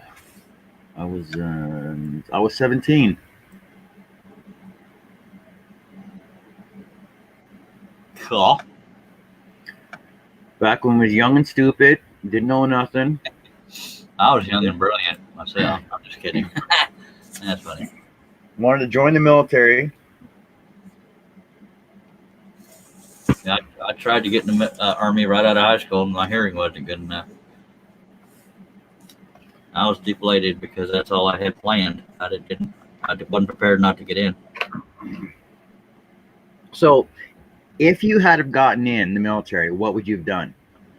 Well, there wasn't a lot of options at the time. Well, for me, my interest anyway, I was going into commercial art, but I didn't get in.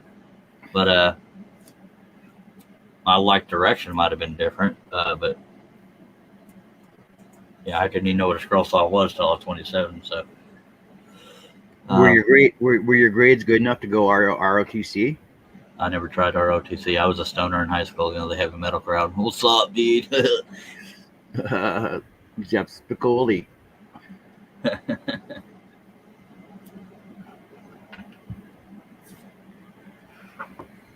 Yeah, I wonder what my life would be like now if I didn't get a medical discharge from the military because I screwed up my knee.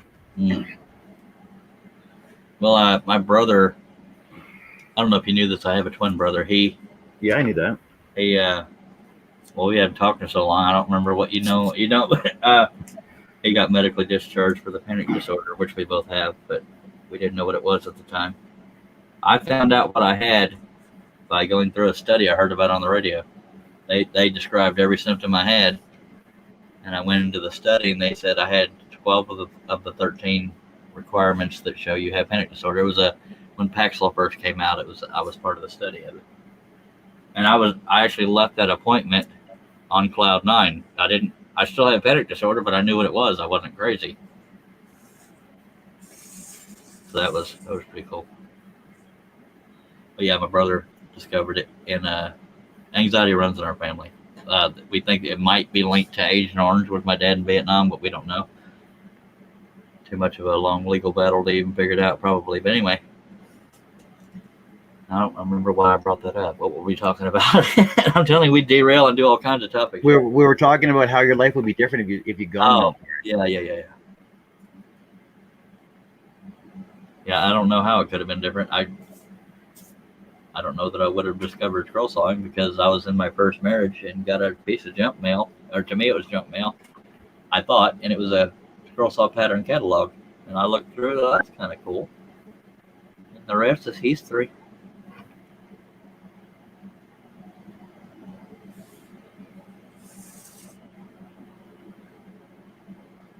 I can't wait to see it either, John. Thank you. This is one of those that takes a while because it's 4 sheets of paper. But I will tell you now, the battle will be the hair. I've already said that earlier, but yeah, the hair is he has black hair, but this is a sculpture, so it's shining light off of it. So it's I'm gonna have to kind of invent it. It's probably pretty generic hair. I'll figure something out. So, Charles, what are your views on CNCs and lasers? They have their place. I'm not going to be one of these people who say that's not woodworking because they can be incorporated. They can be incorporated. I don't understand the technical programming that has to go with both. I don't really have a view. I wish I knew how to use them. If I did, I'd probably pursue getting one, but I'm terrible with learning programs. Yeah, because I know, like I get into these discussions as well on other groups and stuff about CNCs and lasers, that's just lazy man's way of doing woodworking. And I'm thinking, if you think about it, when the electric scroll saw first came out, what do you think people that were still using coping saws were thinking? That and hand drills used to be called a brace or something like that. Bits and braces. Yeah. So, the only reason I don't have those things is money and not being able to understand the programming. I know Steve Nealon of Harnell Media has a laser. John N says Lee Valley really got me into woodworking. Cool.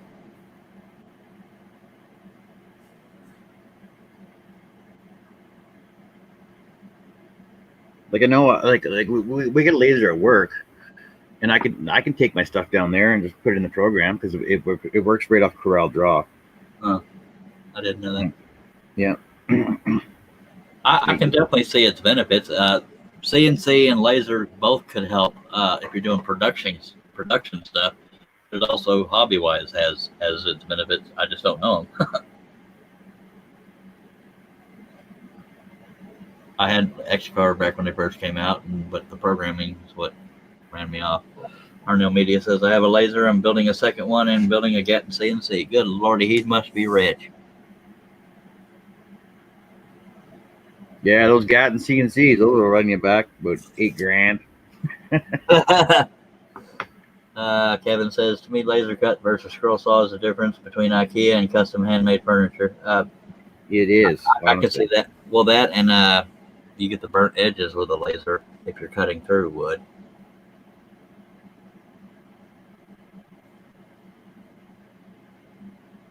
Yeah, if you dial them in right, you can add subtle details to things. I can see the benefit. Plus, I have to suck up to Steve Nealon of Harnell Media because he's my website guy. Just kidding. No, it has its benefits.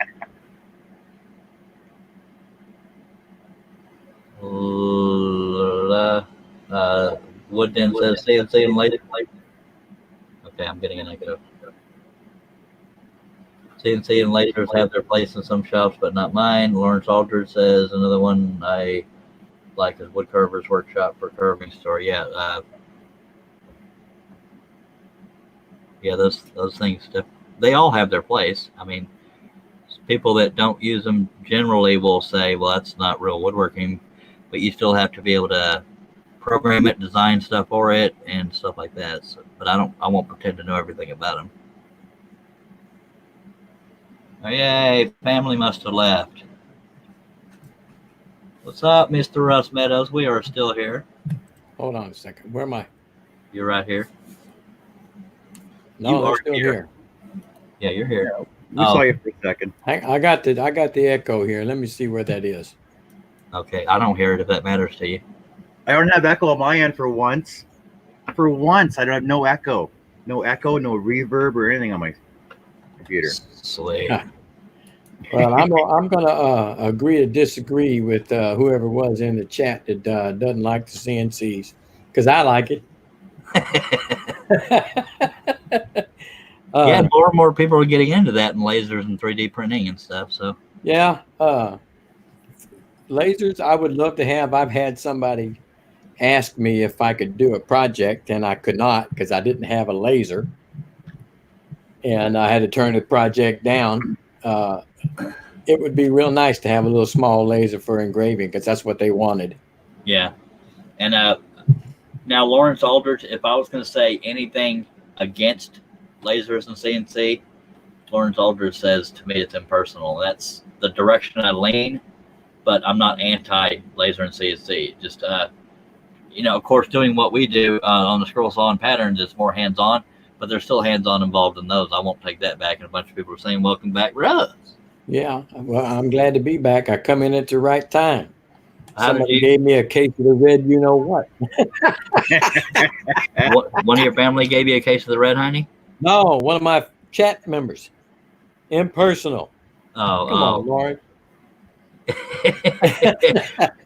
I do everything when I make a piece with the CNC. Everything is done on that just like I would do it if I was doing it by hand, except for the actual cutting. And if it's my pattern, I made the blasted thing, so it's personal to me. By God, or I There made you it. go. So it's still personal, whether I did the cutting or not. And but God dang, whenever I get through the one I'm working on now, I'm still going to have to do some hand work on it. Holy crap! A guy I haven't seen him forever is Eloy Escojedo, Rockin' Woodworks. There he is. Eloy, you want on the panel? I guess I could ask Steve Nealon too, but he's usually working and he's mean to me on these live streams. Edward Henry, Yeah. I haven't seen in a while either. Hello, Edward Henry. You cannot ask Steve because he got mad at me for being in Makers Media with only one YouTube video. How did you get in? And I haven't talked to Eloy. He let me in, by God. Eloy must be really bored because I haven't seen him in forever. Good to see you as well, Edward Henry. By the way, Eloy Escojedo is Rockin' Woodworks on YouTube. That's rock space, the letter N space Woodworks. Kevin says it's kind of like computer-generated music versus live music with an actual instrument being played. I ain't going there. I'm not going there with you. Debate. Yeah, these people get a little sensitive there. I tell you I'm what. not going there with you. Let me find no. Eloy. Eloy Escojedo. Boom. I have him. I just gotta. I'm saying Vato, but I think he's Puerto Rican or not. He's I don't Cuban. think. I don't. Yeah, Cuban. One of those. I knew it wasn't Mexico. And Harnell Media says, if I gotten mad, you wouldn't have got in, Russ. That's funny right there. I'm pretty sure at least once a day, Steve Nealon's wondering why the heck he let me in. No, I'm kidding. I know he likes me and appreciates me, or we'll pretend Rockin' Woodwork says, not bored, dude. Just had BK. I guess that means Burger King. And I always liked your shows. You know that. Oh, you're so sweet. I just sent him the link, so if he wants to partake, he's welcome. My God, he's y'all have occasionally seen Mark Lindsay in here. Eloy Escojedo is the other half of the Trampled Underfoot podcast. He says, I'm the hillbilly from Texas with a mean disposition and a horse named Buck. That much. He must be talking about you. My name's Bub, but not Bud.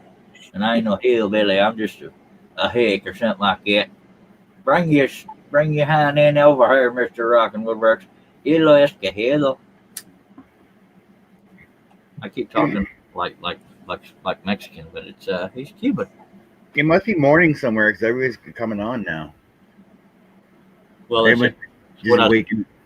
it's when those creepy people come out from under the woodwork. Plus, it's a Saturday night. It might be a bunch of snocker people. Ladies and gentlemen, Esco, really? Let's go. Eloy Escojedo, Rockin' Woodwork. What's up, baby? What's going on? A whole lot of now to tell everybody where they can find you.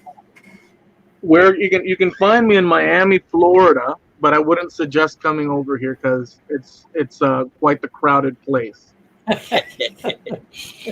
Dang, good seeing you again. It's been forever. Yeah, dude. Of course, you said something to the effect of he must be bored, so that's how come he. Well, I always liked, if you remember, I always enjoyed your show, and I felt it was very relaxing and entertaining and also informative. If you remember back, it's been like 2 years now at this point. It's been a very long time. No, I'm you know me, I self-deprecate for. I did say deprecate, not defecate. I'm always hard with myself, but yeah, I appreciate your support. You want to tell people where they can find you on social media? Yeah. Well, I mean, I have the YouTube channel Rockin' Woodworks, and on YouTube, and then I have the Trampled Underfoot podcast with Mark Lindsay, CNC. Yeah. And yeah, and I'm also and you can find that on YouTube as well, or you can go to Spreaker or TrampledUnderfootPodcast.com, and we discuss life, the universe, and everything. Two people from different sides of the continent, talking just about history and current events and music and rock and roll and stuff like that. That's awesome. Real quickly, just to acknowledge, top row is me on the upper left. Upper right is John P.A. Cousins. Lower left, Eloy Escojedo. Lower right is Russ Medez. And appreciate everybody being here. Jeff Robinson, a late night. He's Dallas Fort Worth. He's about an hour and a half from me. We know what Charles is drinking, but Russ, what are you drinking? You forgot. Snapple. Let me go back and Yeah, get it. I forgot it. his Snapple, by God. Lawrence Alder says it must be a full moon. Yeah, Eloy Escojedo has this tendency to be in the dark a lot. I don't know why. Even when he used to do Mad Maker's show or something like that, and he was always that floating head in the dark. I'll tell you, Charles, this is the truth, and I think you know the truth, or you forgot. It's a funny thing though, dude, because I do share a lot when you are around and we hang out, but Yeah. I guess you don't even register it. But if you remember back in the day, I said, dude, like one day you were doing your scroll saw or setting up or something to that effect, and you like pushed back a little bit on your chair and you hit like the back what was behind your chair The wall. that looked like a barn, and I always thought that you were actually working Outside. and then you ruined the illusion because that sort of like, what is it, like a tapestry type background? Yeah. And when it moved, you destroyed the illusion for me, dude. And I was like, oh, well, you know what? It's ruined now. Dang it! I should have never done that. And that is starting to stretch a little bit, so it has wrinkles in it. But to catch up, Lawrence Alder says too many hurricanes. LOL. Edward Henry says I bought a Gatton CNC kit, saving up for the mechanical and electric parts now, and dreaming of owning an Epilogue laser. They are just another set of tools for crafting, no more or less important than another. By God. And Harnell Media says, Eloy, you forgot MMN again.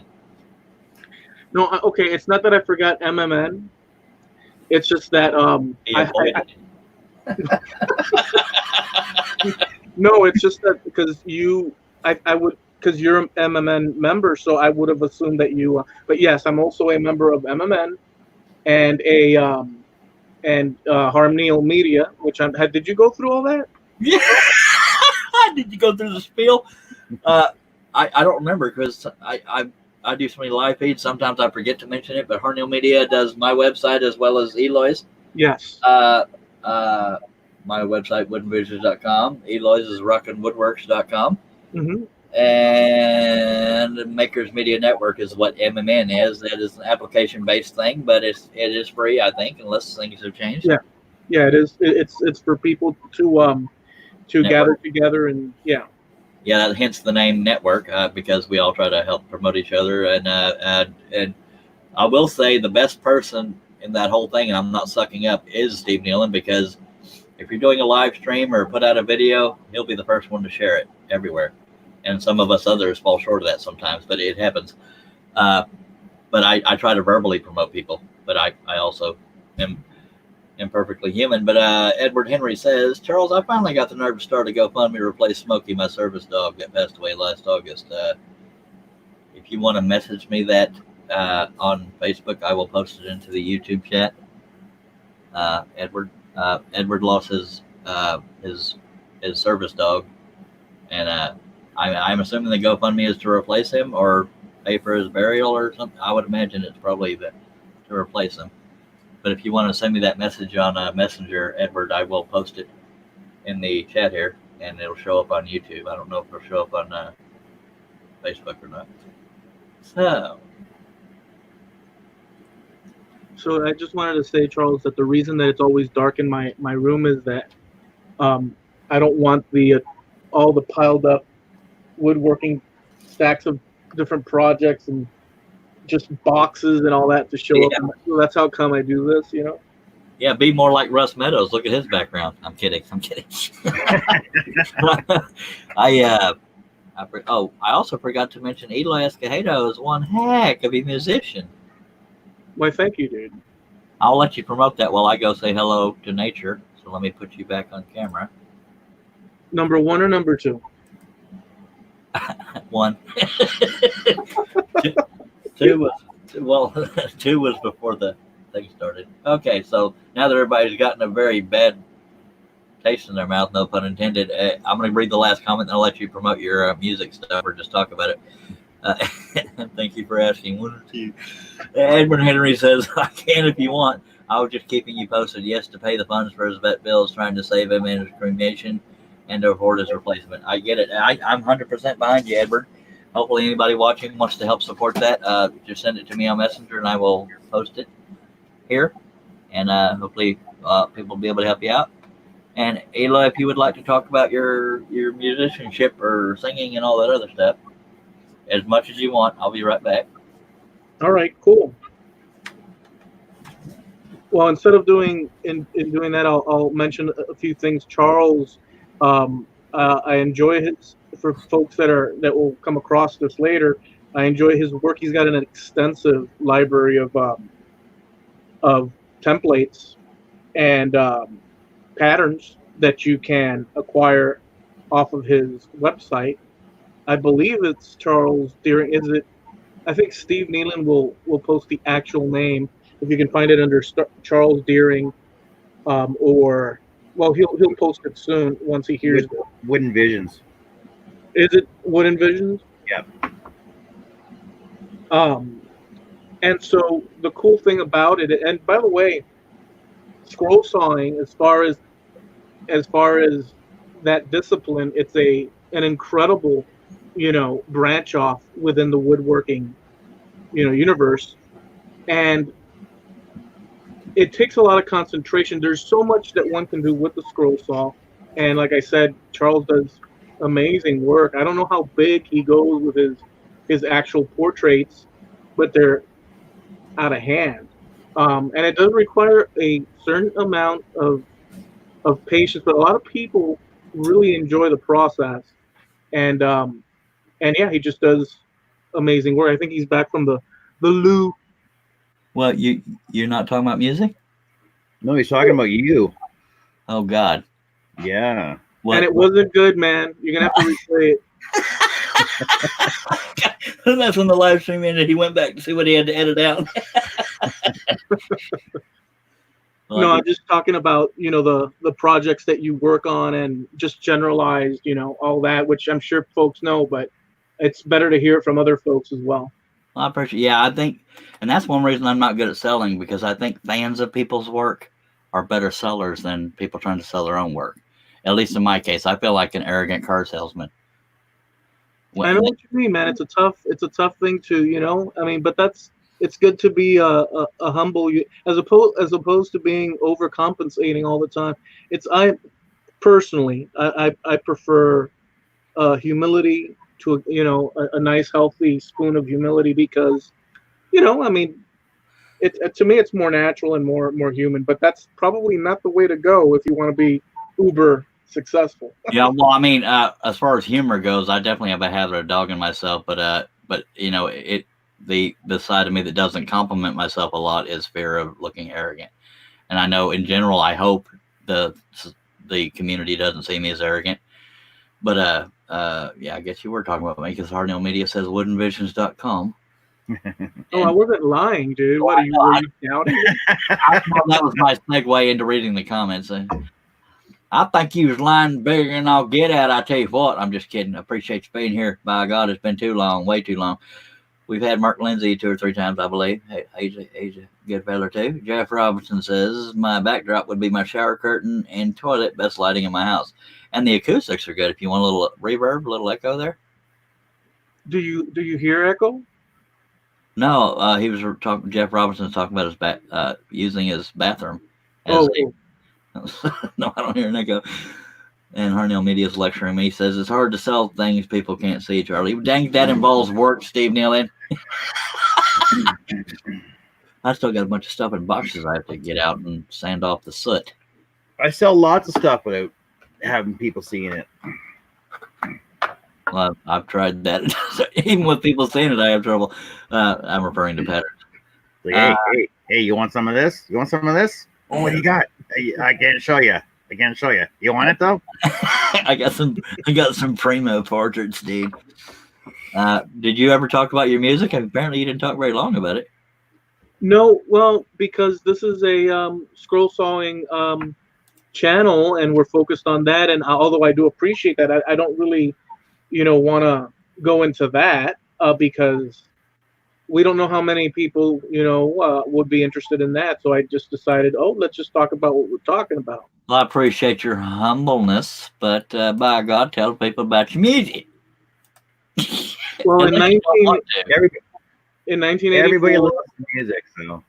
It was a rainy Tuesday in 1981. Go ahead. In 1984, I toured with Metallica, and then in 89, I toured with Van Halen. I got fired from the concert for Eric Clapton, so that wasn't good. And now I'm here in Sweetwater, Florida. He's lying. His chauffeur took the day off. Edward Henry, I did not receive a message on Messenger unless you emailed it to me. But Messenger is where I thought you were going to write to me at. I did not receive that, but I will address it. So yeah, Eloy won't say it, but he's a dang good musician. And I'm Rockin' Woodworks. He has songs you can use for YouTube, correct? Or unless. Yeah, what happened was, Charles, that yes, I've been doing music for a long time, and I like the art of it and engineering of it and recording of it and all that, from zero to a full song, etc. But the thing is that something happened within the past 2 years. A lot of things have happened, obviously, but if you notice, YouTube has a library full of music, even though it can be generic as heck, right? Uh-huh. But that sure puts a dent in the music industry on the level of, like, if you want to sell, you know what I'm saying, like tracks and whatnot. I think if more people got the word out, I'm guilty that I haven't been doing that. If more people got the word out that you have that stuff available for it, then you probably get inundated. Unless they're not into your style. But I mean, I've found I tend to use a country sound on my channel, but I used yours for at least one video, I believe.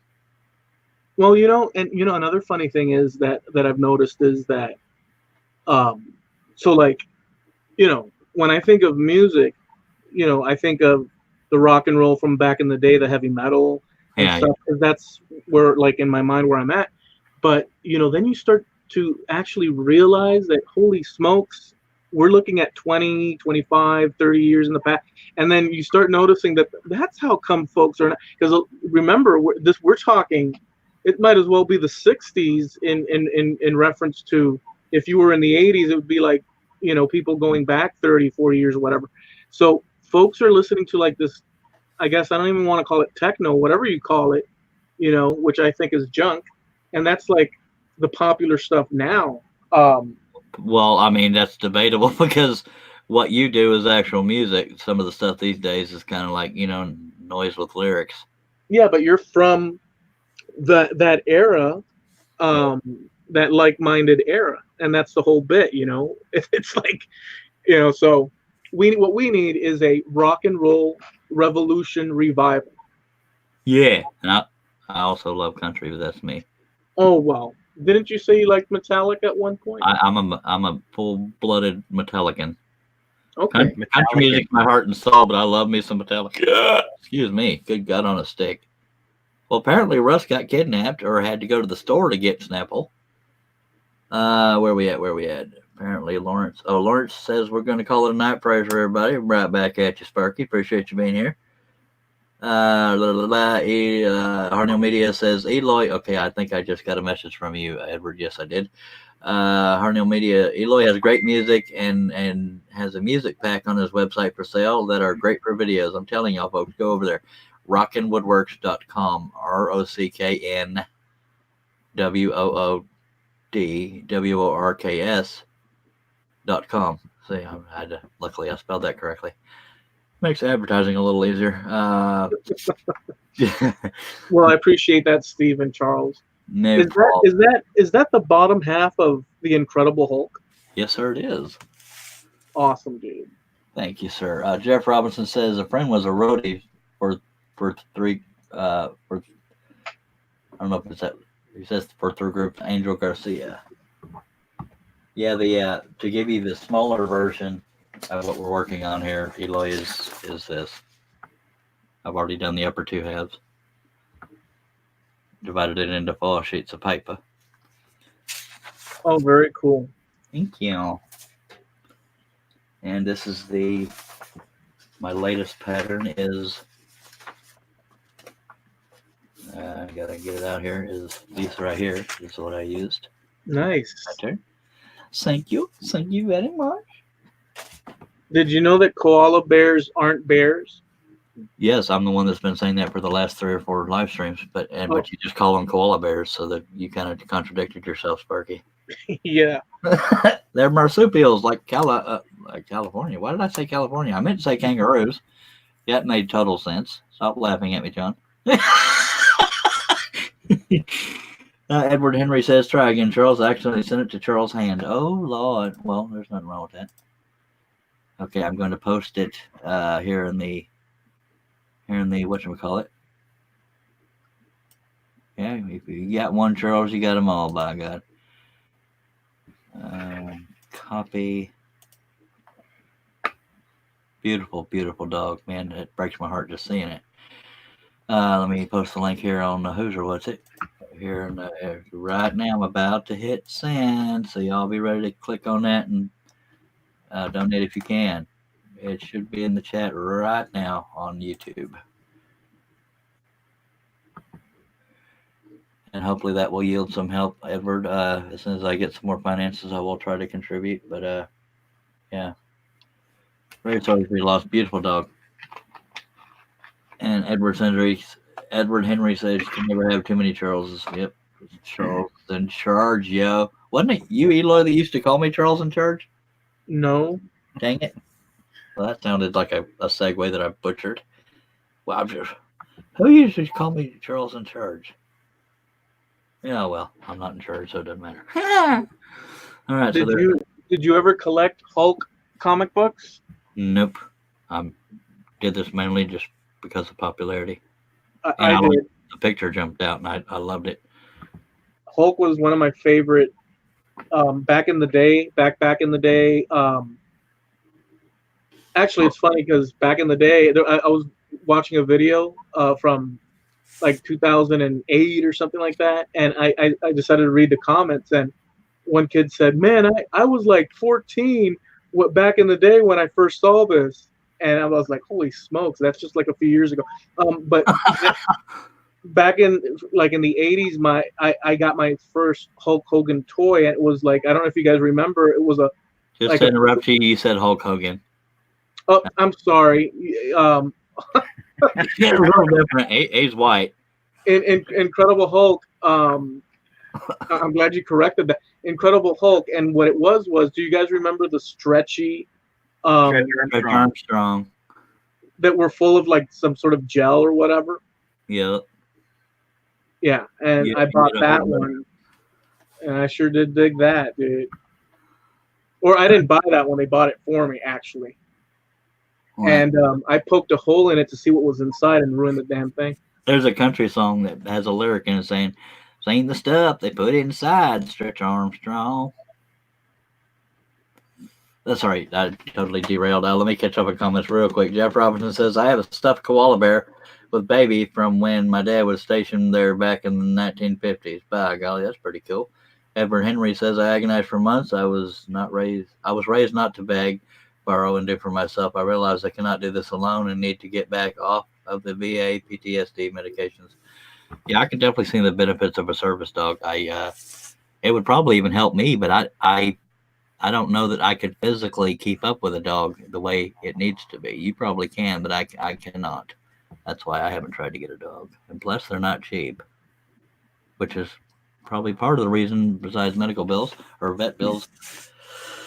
But hopefully some folks can help you out there, Mr. Ed. That didn't come out right. You know what I meant. I was trying to be all mature and helpful. Trying in one hand and results on the other. Edward Henry says, "I had Stretch Armstrong and the big G.I. Joe with the pull string voice box." By God. Well, Can you Charles. imagine, Cheryl, you're about to leave, aren't you? Yeah, I am. Love me. Dag nabbit. Yeah, I know. So, So say hey to Russ when he gets back, if he gets back. yeah. Sounds good. Eloy, it's good catching up with you again. It's been at least almost 2 years now since I talked to you last. It's great to talk to you. About 2 years since you and I talked, John. If it feels like. But yeah, well, I'm hoping, like, it's wintertime. Well, so I'm hoping to be in the shop a little more. I know I'm on here a lot more lately now, but I'll get some more cameras. I'll get some mics set up, and I'll start doing some more YouTubing stuff on here. And I'll see you guys all later. I appreciate that. And you better bring your butt back to be on the panel again, by God. Yeah, well, I got all my notifications all set up now. It just depends on whether I'm working or not. So, Okay. Well, I appreciate you dropping by, Spark. Yeah, catch up with you guys later. Take care. All right, be good. And Edward Henry says, "Oh, Wilbur." Oh, yeah, that's a reference to the Mr. Ed. Okay, good. I actually caught on to that. Oh, Wilbur. All right, so John P.A. Cousins is gone. That's why I got so quiet. Not that he was being noisy, but apparently he had background noise. I cannot talk. Background noise. Yeah. Elo, help me talk. I'll get confused too and mess it up. So. We get to it. Well, Russ Meadows' thumbnail is still there, but he's muted and he's not sitting there. So he hadn't left, unless his family members killed him. We could be the witnesses. Well, he could have gone to the store, It's possible. Y'all take another drink with me. I'm down to spit here shortly, but we got another full bottle left over. God. Now, I crap you not, Eloy. That's me trying to stay family friendly. I have a callus from years of 2-liter bottles picking them up right here. By God. You're kidding. I'm not. I pick it up like that and leave that little callus right there. I have many years of drinking Dr. Peppers. Wow, dude. I am an addict. I can't tell the size of that. Is that a 2-liter? Yes, sir. Okay. It's a weird thing how the camera's set up. I don't know what the magnification or whatever, but it kind of makes it look like it's not. It almost, now it does. Now I get it. But the way the lens is, it almost looked like it was one of what is it, 16-ounce one? 20 ounces the average size. But you want a drink of it? You want some of my spit there? No, Okay, just make sure you sure. Last chance. no, it's okay. I just had Burger King. Okay. Oh, that sounds so good. Edward Henry says, "This surprises me, Charles. I always thought you used Corel Draw, Inkscape, and such to turn pictures into a pattern. No, sir. I cannot grasp patterns very easily. I do use Paint Shop Pro, which is no longer even made. I use that to clean up the lines and color it in for public display. Yep, all mine's on paper because I can't figure out the computer stuff. And I can control a pen in my hand better than I can a mouse. But these days, people use digital pens and all that stuff. But I fear change. So there's that. I got to remind me not to forget to do that lower part of that hand there. By God. If I forget, we're blaming Eloy. I forgot to remember to forget. Oh, sing it, baby. Come on now. Did you know that Hulk was actually originally what color? What color was Hulk originally? Purple? Red? Gray. Well, I was eventually going to get there. No, I wouldn't. Why'd they make him green fur? See, I don't know. If I think back, I think it was something to do with wanting to make him pop out of the page better. That makes sense. Because they first started with a gray, and they actually went back to gray in the 80s for like, I don't know, 20 episodes, or not episodes, 20, what do you call them? Series. It's on the tip of my tongue. Dag-nabbit. Issues? Issues. There we go. Yeah. They went 20 to 30 issues, roughly thereabouts, in the 80s, with him total gray, and they had him being able to be more well-spoken and actual, like, intelligent, and he ended up in Las Vegas for that series, and he became like a mafia guy in Vegas. He very clearly says, Hulk mad. Sorry, go ahead. That was the original, but they actually made him so that he could really get into conversation, and they experimented with that. So he said, back in the 80s. I was quite angry. Come on, now it's funny. Sorry, I'm not. Well, I guess I am discounting what you're saying. I'm just trying to be funny because that's what I do. But good to know. I don't know why they would go that many and then suddenly change his color. That seems weird. Edward Henry says, I drank several 2 liters a day of Dr. Pepper and Mountain Dew all my life. I stopped 2 years ago, and it took most of the next year to get off of sweet tea. My God, you're a health nut now. What's up with that? Jeff Robinson says, Eloy, have you hung out with Javi lately? He is starting to make controller of the Gatton CNC. Yes, sir. He was on Dave Gatton's show earlier today. I have heard. I did hang out for a little while, a day or two ago, with Javi and a few other people, and he was working on something to that effect. But I'm not like steeped in what the story is and the specifics, other than it's going to be more useful and simpler to attach and set up. Plug and play kind of thing. Well, yeah, maybe not plug and play, as that was the word I was trying to help you come up with the word. But probably, yeah. I know from what little bit I know and have heard, Xylotech or something that used to be used, and the guy no longer makes them. And I think Javi is going to be the next biggest thing in that arena, so to speak. I don't know the correct terminology. Sorry if I derailed you. I didn't even stop and think the way he was talking. And why would they stop making that? I think it was a one-man operation or something along those lines. Couldn't keep up. I don't remember. Dave Gatton could probably answer that much better than I could. Edward Henry says that, or take diabetic meds. By God, yeah. Hardnell Media says it will be plug and play. So wow, I was correct. I listened to ones. How cool is that?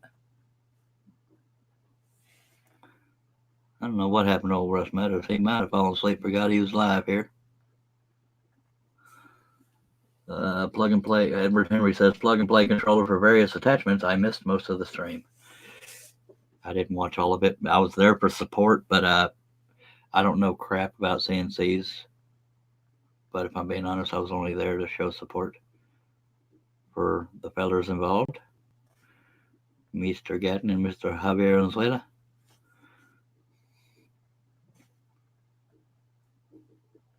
Then it got real quiet. What size is that going to be I have no idea. when it's all set? You don't? No. Well, I scan each page in at 300 DPI. So DPI, I guess you could do the math, but the as far as size of the cutting, it's just big enough to get all the detail in. That's why I started cutting big. Sorry, I can't give you a better answer than that. A lot of people say, "What size is that?" Well, it's scanned in at 300 DPI, so you can make it any size you want, not lose detail when you blow it up. Unless it's 3 stories high, it might be a little troppy. Harnell Media says it's a simpler system for people who don't want to learn the electronics of setting up a machine. By God, that's something I need. Of course, apparently he wants to be paid for it. Golly. I mean, there is that. Yeah, you gotta buy the dang CNC.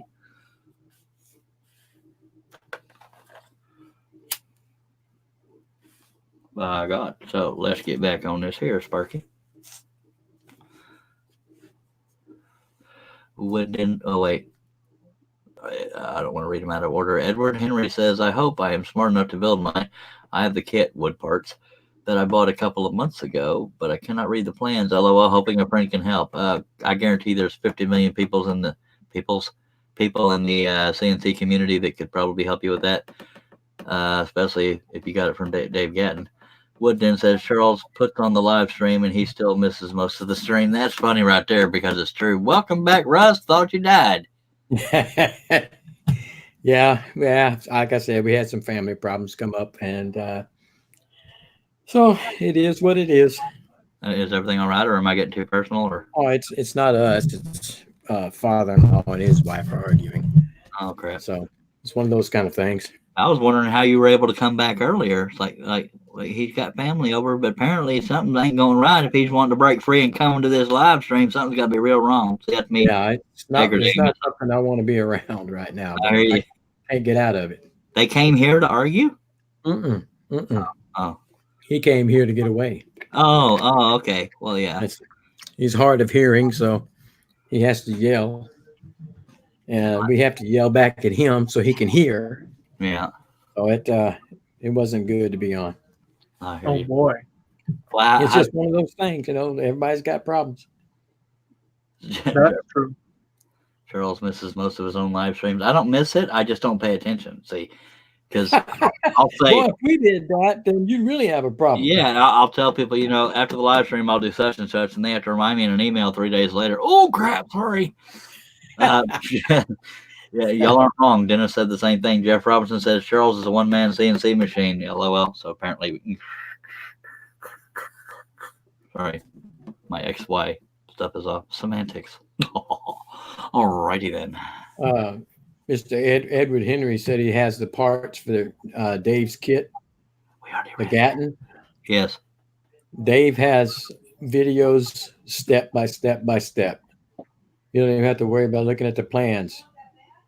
He shows you how to build it from step 1 to step 100. How cool is that? Yeah, just Is there look up more than on his website. He's got the videos. If there's more than 3 steps, it scares me. I'm kidding. Go ahead. Well, there's more than 3, but it's not hard. It's not hard. Not hard to do. I don't have his Gatton. I've got his Garage Works, which is his metal version. Oh, I thought they were all the same. No, he's got the Gatton is the ply, probably stronger than the metal version that I have. How could it be stronger? Just more attachments to make it more. No, it's made with thick plywood, 3/4 inch plywood, and Dave's got a video of him sitting on top of it, riding back and forth. So it tells you it'll hold his butt. Hold his butt. That's funny right there. And he riding up and down the table on that top of that CNC. So I need to get one just for that because it was funny watching Charlie ride a little choo-choo train. You're able to use a heavier router. You can use a spindle, which is more conducive for more production work, faster speeds. Yeah, God, And you you are are- intelligent and stuff. Stop it. I'm kidding. Well, I should. I don't want to show off my intelligence here. Well, Far be it from me. you had everybody fooled for so long. I'm kidding. Go ahead. Continue. When I bring up Penelope and the pellets, then I'll lose it. Let me catch up on comments, then I'll let you get back to it. Don't you do it. I'm kidding. He's about to drink. Edward Henry says, yes, watching the videos, saving for the electronics. Wood Den says, just find an 8-year-old and they will build it for you. Amen. They can build a computer and a house and put your phone in 20 different languages. Edward Henry says, the Gatton has less flex than his Garage Works. I don't have any problem with flex. I got a 4x4. I can cut anything on there that I want to cut, but I'm limited to the size router that I could put on there because it was not intended to be a production machine. It was intended to be a small hobby machine. So it's more geared toward the smaller routers. I use a DeWalt 611 I have. router on it. And I don't have any problems. Well, that's cool. Edward Henry says, go ahead. He says his issue with the plans is he wants to increase the size to accept 4x4 sheets. Easy enough to do. Well, all right. What he gives you, all you have to cut is the gantry and the maybe the side rails because you cut them to the length that you want them. Do you want to tell the rest of us what the heck a gantry is? That's what the router sits on and rides across the table of the machine during the cutting. Okay, I appreciate you. I used to know what a gantry was, but I've slept since then. Yeah. It's not, you can make out any size all the way up to 6 foot by 6 foot if you want to put that much space allotted to it. Some folks have, but I don't see the necessity for it. Eloy, are you still awake? I'm listening. I'm having my own conversation. Well, because on the thumbnails, all I saw was the top of your forehead and you were laid back. And I said, oh, Lord. You probably fell asleep on me. Reason I was asking is I was testing your memory. Do you remember what you were going to remind me to do? What I was going to remind you to do? Uh-huh. Remind you to do here this evening now? Yes. Apparently you don't remember. I don't freaking remember, dude. It's right here. Remember, I said remind me to do the underside of the hand, but I wouldn't have remembered without you. So thank you. I'm gonna thank you for the help. Yeah, I'm a placeholder for your memory. That's good. That'll work. That's oh wait. Apparently put me on the screen, man. That looks like a lettuce. What is that? Can you see it? Wait, let me try to. Dang it! If I can figure out how to do this stuff, we're gonna be doing good. That's an elevator with the scene. Oh, that's cool, dude. That is a 3D pattern that I did on my Garage Works. It's an alligator in the pond with a dock in the background and ferns and plants and underwater and background and everything. I carved that. That's plumb and painted it. Does it have it looks like it's I guess what bulged out? Yes. Yeah. It's hold it sideways. From the wood. Yeah, hold it sideways. Maybe you can see how it lifts up from the side. Wait. This is the same guy who can't point at a camera. I can't. I'm having a hell of a time. That there you go. Can you see it like that? Yeah, dude, that's a trip and a half, dude. Yeah. That's what's done on one of Dave's machines. And it's just been painted. That's pretty cool. Yeah. And you can make it as big as you want. That's an example of painting bringing it out that much more. Big time. Well, this is the first one that I painted that I really liked how it turned out. That looks very nice. Yeah. Not to That's brush what you can do. I'm gonna go ahead and read the comments if you don't mind. I'm not trying to brush you off there. Says nice work. Woodden says very nice. Jeff Robinson says, Russ, are you thinking about going to SWAT this year? That Waco. I am not because I'm not a turner. Well, that's too close to me. It's 45 minutes away. He does not. I gave my lathe to Charles Deering, so I don't have a reason to go. Well, you come. I ain't coming to get it. Dag nabbit. I was going to make room in my shop. Dag blabbit. Edward Henry says, Charles, I'm better off getting a scroll saw with a large table, Seiko, Excalibur, etc., or modify a larger table to my vault to do bigger pictures. Oh, he's asking. He didn't say I am. He said, am I?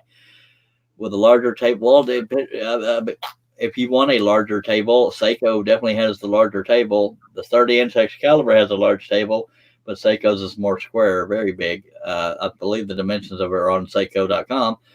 Or modify a larger table for my DeWalt to go to do bigger pictures. I modified the table on my Hegner to do that, so that's one. It depends on the money you want to spend. But honestly, the cheaper option would be to build a table over it. But yeah, but if you get a Seiko, tell him that Charles Deering twisted your arm and made you go buy one.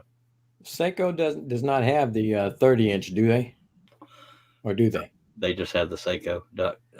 They work on Excaliburs, at least did a while back. I don't know the current status of that.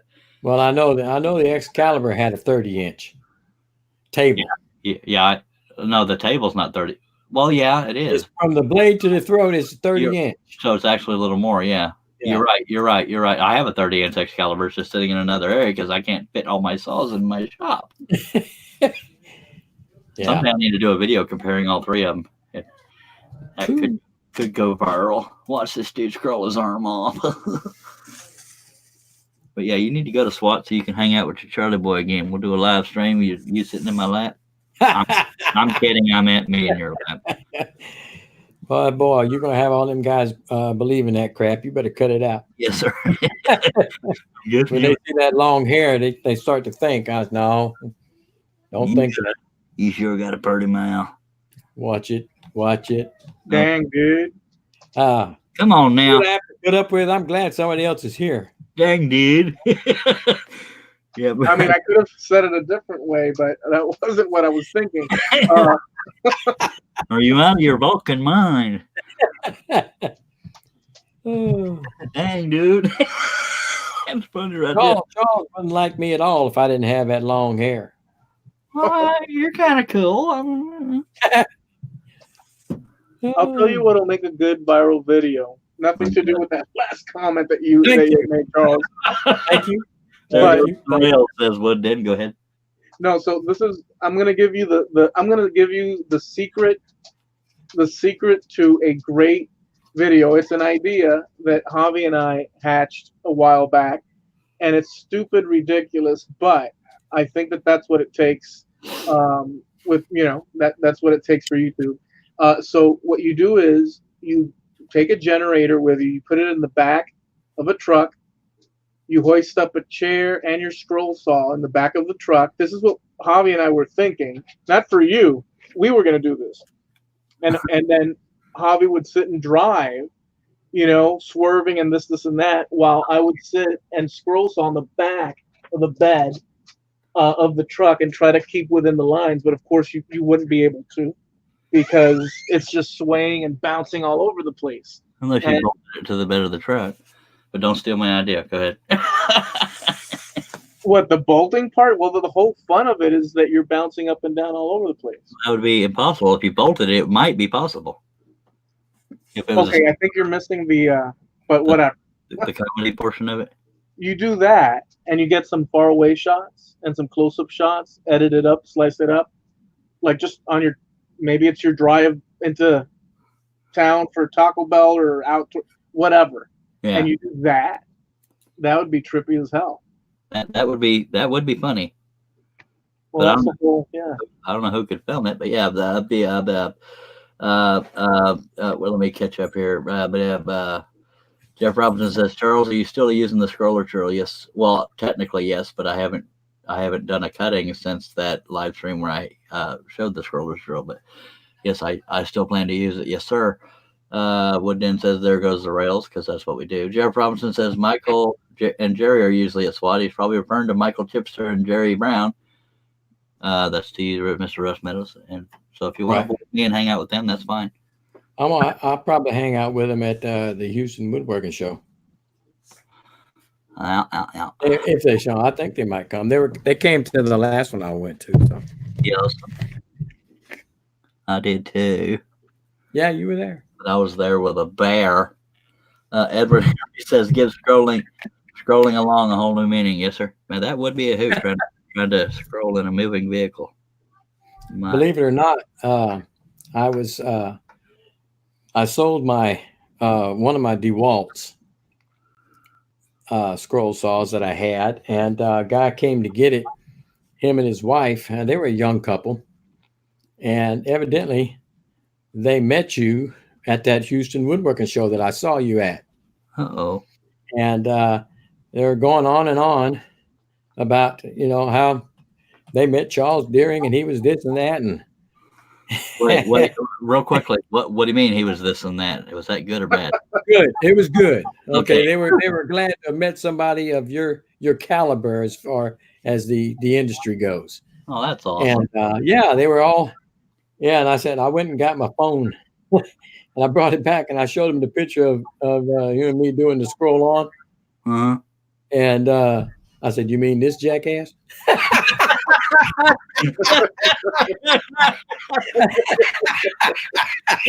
funny, right? Yeah, me and Charles go way back. That's pretty cool. So you mean They were kind of I would consider them at that point fanboys wow. of yours. So you had some fanboys out there, young couple. They bought my saw. Wait till they find out that check bounces. Go ahead. No, they bought my saw. They paid me cash money for it. That's Yeah, cool. I sold it for $250. It was like 3 years old. It was still a good saw. Note to self: don't rely on Russ to promote me. You mean this jackass? No, I showed him the pictures and stuff. He said, yeah, I was there at the same place at the event that they were, but I didn't see him. So I had dealt with the dude once before, and I thought he looked familiar. He had bought something else from me, but I don't remember what I know it there was. was one couple that a picture got taken of me talking to them, trying to convince them to buy a Seiko, and I wasn't and am not sponsored by Seiko. I like the man, the company, and the product, and they ended up going to buy a Seiko. I wonder if it was that same couple, but I don't remember meeting a couple that. This was a young couple. They were in their probably 20s, like mid-20s or so. Well, yeah, sadly, I don't remember everybody I met, but that's flattering, and I appreciate you calling me a jackass. I didn't know. I didn't call you Jack. I just said that for your benefit. Oh, I said, you mean this Charles Deering? Oh my God, you know him? You know the real Charles Deering? Oh my We God. were sitting out on the porch, and my wife said, yeah, him and Charles go way back. I said, yeah, we do. yes, sir. Appreciate you. And Yep. appreciate that couple wherever y'all are watching. I hope y'all are watching this. We miss you. I remember you. No, I don't. I remember Alan Barr and his granddaughter came. That was Yeah, I know that he was there, but I'm Facebook friends with him, but I didn't see him. And, as a matter of fact, I probably told you, but he used to do the local flea market here, Larry's Flea Market. It's one of the bigger ones in this area. And he used to be there regularly. And the one time I go up there to try to meet him and say hello to him in person, I looked all over that place for him and never did find him. So I got on Facebook and I said, where the hell are you? I was looking for you.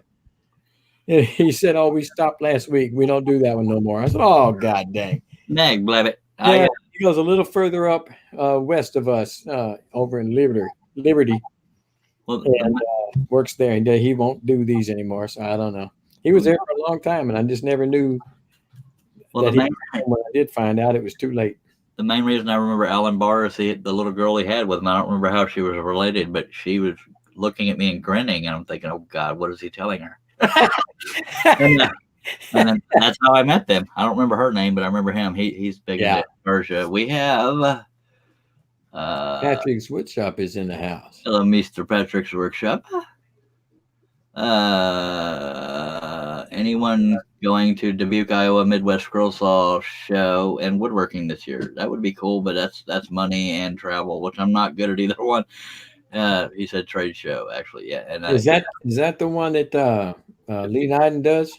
No, he does Cuyahoga Falls or something like that. Okay, yeah, that's right. This is Dirk Bowman's wife, Karen Bowman. Okay. I think she was the one that runs that. Okay. Everybody saying hi to Patrick. And Mark Stallings, our favorite sarcasm. Look at Mark Stallings. Haven't seen him a month of Sundays. Me neither. Well, he's very fluent in sarcasm. Yes, But he is. me and him were fighting with. I'm not going to get too specific because of politics. But me and him were fighting with people that I don't not even word it, so I'm not going to go there. But yeah, we teamed up for once. We were debating people. Well, y'all Batman and Robin? Well, yeah. Well, which was which? we were Fat Man and Robin. And I'm calling myself the Fat Man, Mark. And he's as ugly as ever. Well, by God. I believe he's right too. Yeah, we were teaming up to debate people. By God, don't get me started. Well, I'm gonna tell you what. I thank God for Mark Stallings, because he's the one that got me involved in all these shows. He's the one that got me on your show. Oh, I'm sorry. I know he did you wrong, but he did me good. no, he done good. By God. Mark Stallings, God love him. He's a God-loving man, and he doesn't hide it. But man, he's the most sarcastic Christian I've ever met in my life. It's like, come on, what would Jesus do? He wouldn't talk smack to me. Well, he might. He says, I resemble that remark. Right there. Let me make sure I'm done up here. Well, no, I gotta trace that border. Are you gonna cut it Eventually. on this show? Not this show, heck no. Well, unless we want to go for a 24. God, I've only been going in a little over 2 hours and 41 minutes. I thought it was longer than that, but this for 4 sheets of paper. Then again, I had one of them almost done. Jeff Robinson says we are going to MAD, it's initials MAD, Pin Gathering in Monroe, Louisiana. We'll be eating some crawfish. I'm so hungry right now. And Mark's telling me that you're welcome. I'm so hungry. I need some food. I'm hungry. Eloy, I need you to hold that dang noise down, mister. That conversation you're having with yourself is very troubling. Well, dude, I filled the whole, section when Russ took off for that time, and I kept the conversation rolling. I'm sitting back and, when it should be natural when you want to say, something, it should be like a natural thing, not forced. Should be. Well, no, we do a lot of forcing here. Forcing people to watch, you got to force to participate. That's what I'm drawing. This is, I'll show you the smaller version because I can't get it all on screen there. But where are we at? I want to know why you're tracing around the outer, like what's going on. The reason why is because it won't have a background. It'll be fretwork, and the detail comes right up to the edge that is dark that will be cut out. So we need something to just hold it all together, and that border will hold it all together. Oh, okay. See? Makes a lot of sense, don't it? Now, you think about it. Every now and then that makes sense. But yeah, he has light colored hair because it's a sculpture. So that's one area I'm going to have to wrestle with. But yes, Mr. Mark Stallings, I was about to call him Start Mullings because I'm good like that. I'm good with names. Ask Russ or Wes. Hulk mad. Crawfish is bait, not food, says Edward Henry. That's funny right there. I tell you what. My wife says the same thing, but I can eat them. I don't have a big taste for them, but I can't eat them. I don't understand the appeal of shrimp. It's like tasteless without dipping it in something. Of course, I'm so dang hungry right now. I do things to a horse that are illegal. Ooh. I shouldn't have gone Where's there. That kid at? Where is that kid? Is he still here? No, he left a long time ago. Oh, okay. The kid's name was Ben. He was there with Tavis Monroe. Yes, indeed. That's the one I'm thinking of. Ben. Hulk mad. Hulk mad. Coles has a case of the green butt. That's funny right there. Patrick's Workshop says, is that the guy who cut his finger on the scroll saw live on Charles' show? Ladies and gentlemen, that would be the guy there on the bottom in the dark. He cut himself on a scroll saw. Let's all go point and laugh. Charles is the one that says you cannot absolutely cut yourself on a scroll saw, but we have one that did it. Down there. No, we said you can't dangerously hurt yourself. No. And we're just giving you crap, Eloy, because Carl Jacobson did the same thing. He's a late turner. But yeah, we tell people how safe it is. And then somebody will inevitably bring up that you and Carl Jacobson cut yourself on a scroll saw. And I say, no, he's a great guy. That's the danger of being honest with your buddies and pals and friends. Yeah. People you think are your pals and buddies. That's right. That's funny right there. And leave it to Patrick to bring it up, by God. We have Edward Henry says, Mommy, Charles is hurting horses again. Oh, that's funny. All right. See, I started a rumor about myself. Dag nabbit. What did I Well, do? Eloy, let me ask you a question. Are you dear. still having fun with the podcast? With the which one with the Trampled underfoot. Yeah, trampled Yeah. underfoot. we're enjoying it. It's still a fun thing to do. And with Mark, there's always, we have a good back and forth. Right. He can go off in most any conversation topics, and likewise, but even if there's a whole psychology with it, but because of how Mark Lindsay is able to take a little bit of information and maybe spring it off into something else, and then it just keeps rolling that way. So it's a good way to it's a good person to have a podcast with because of that.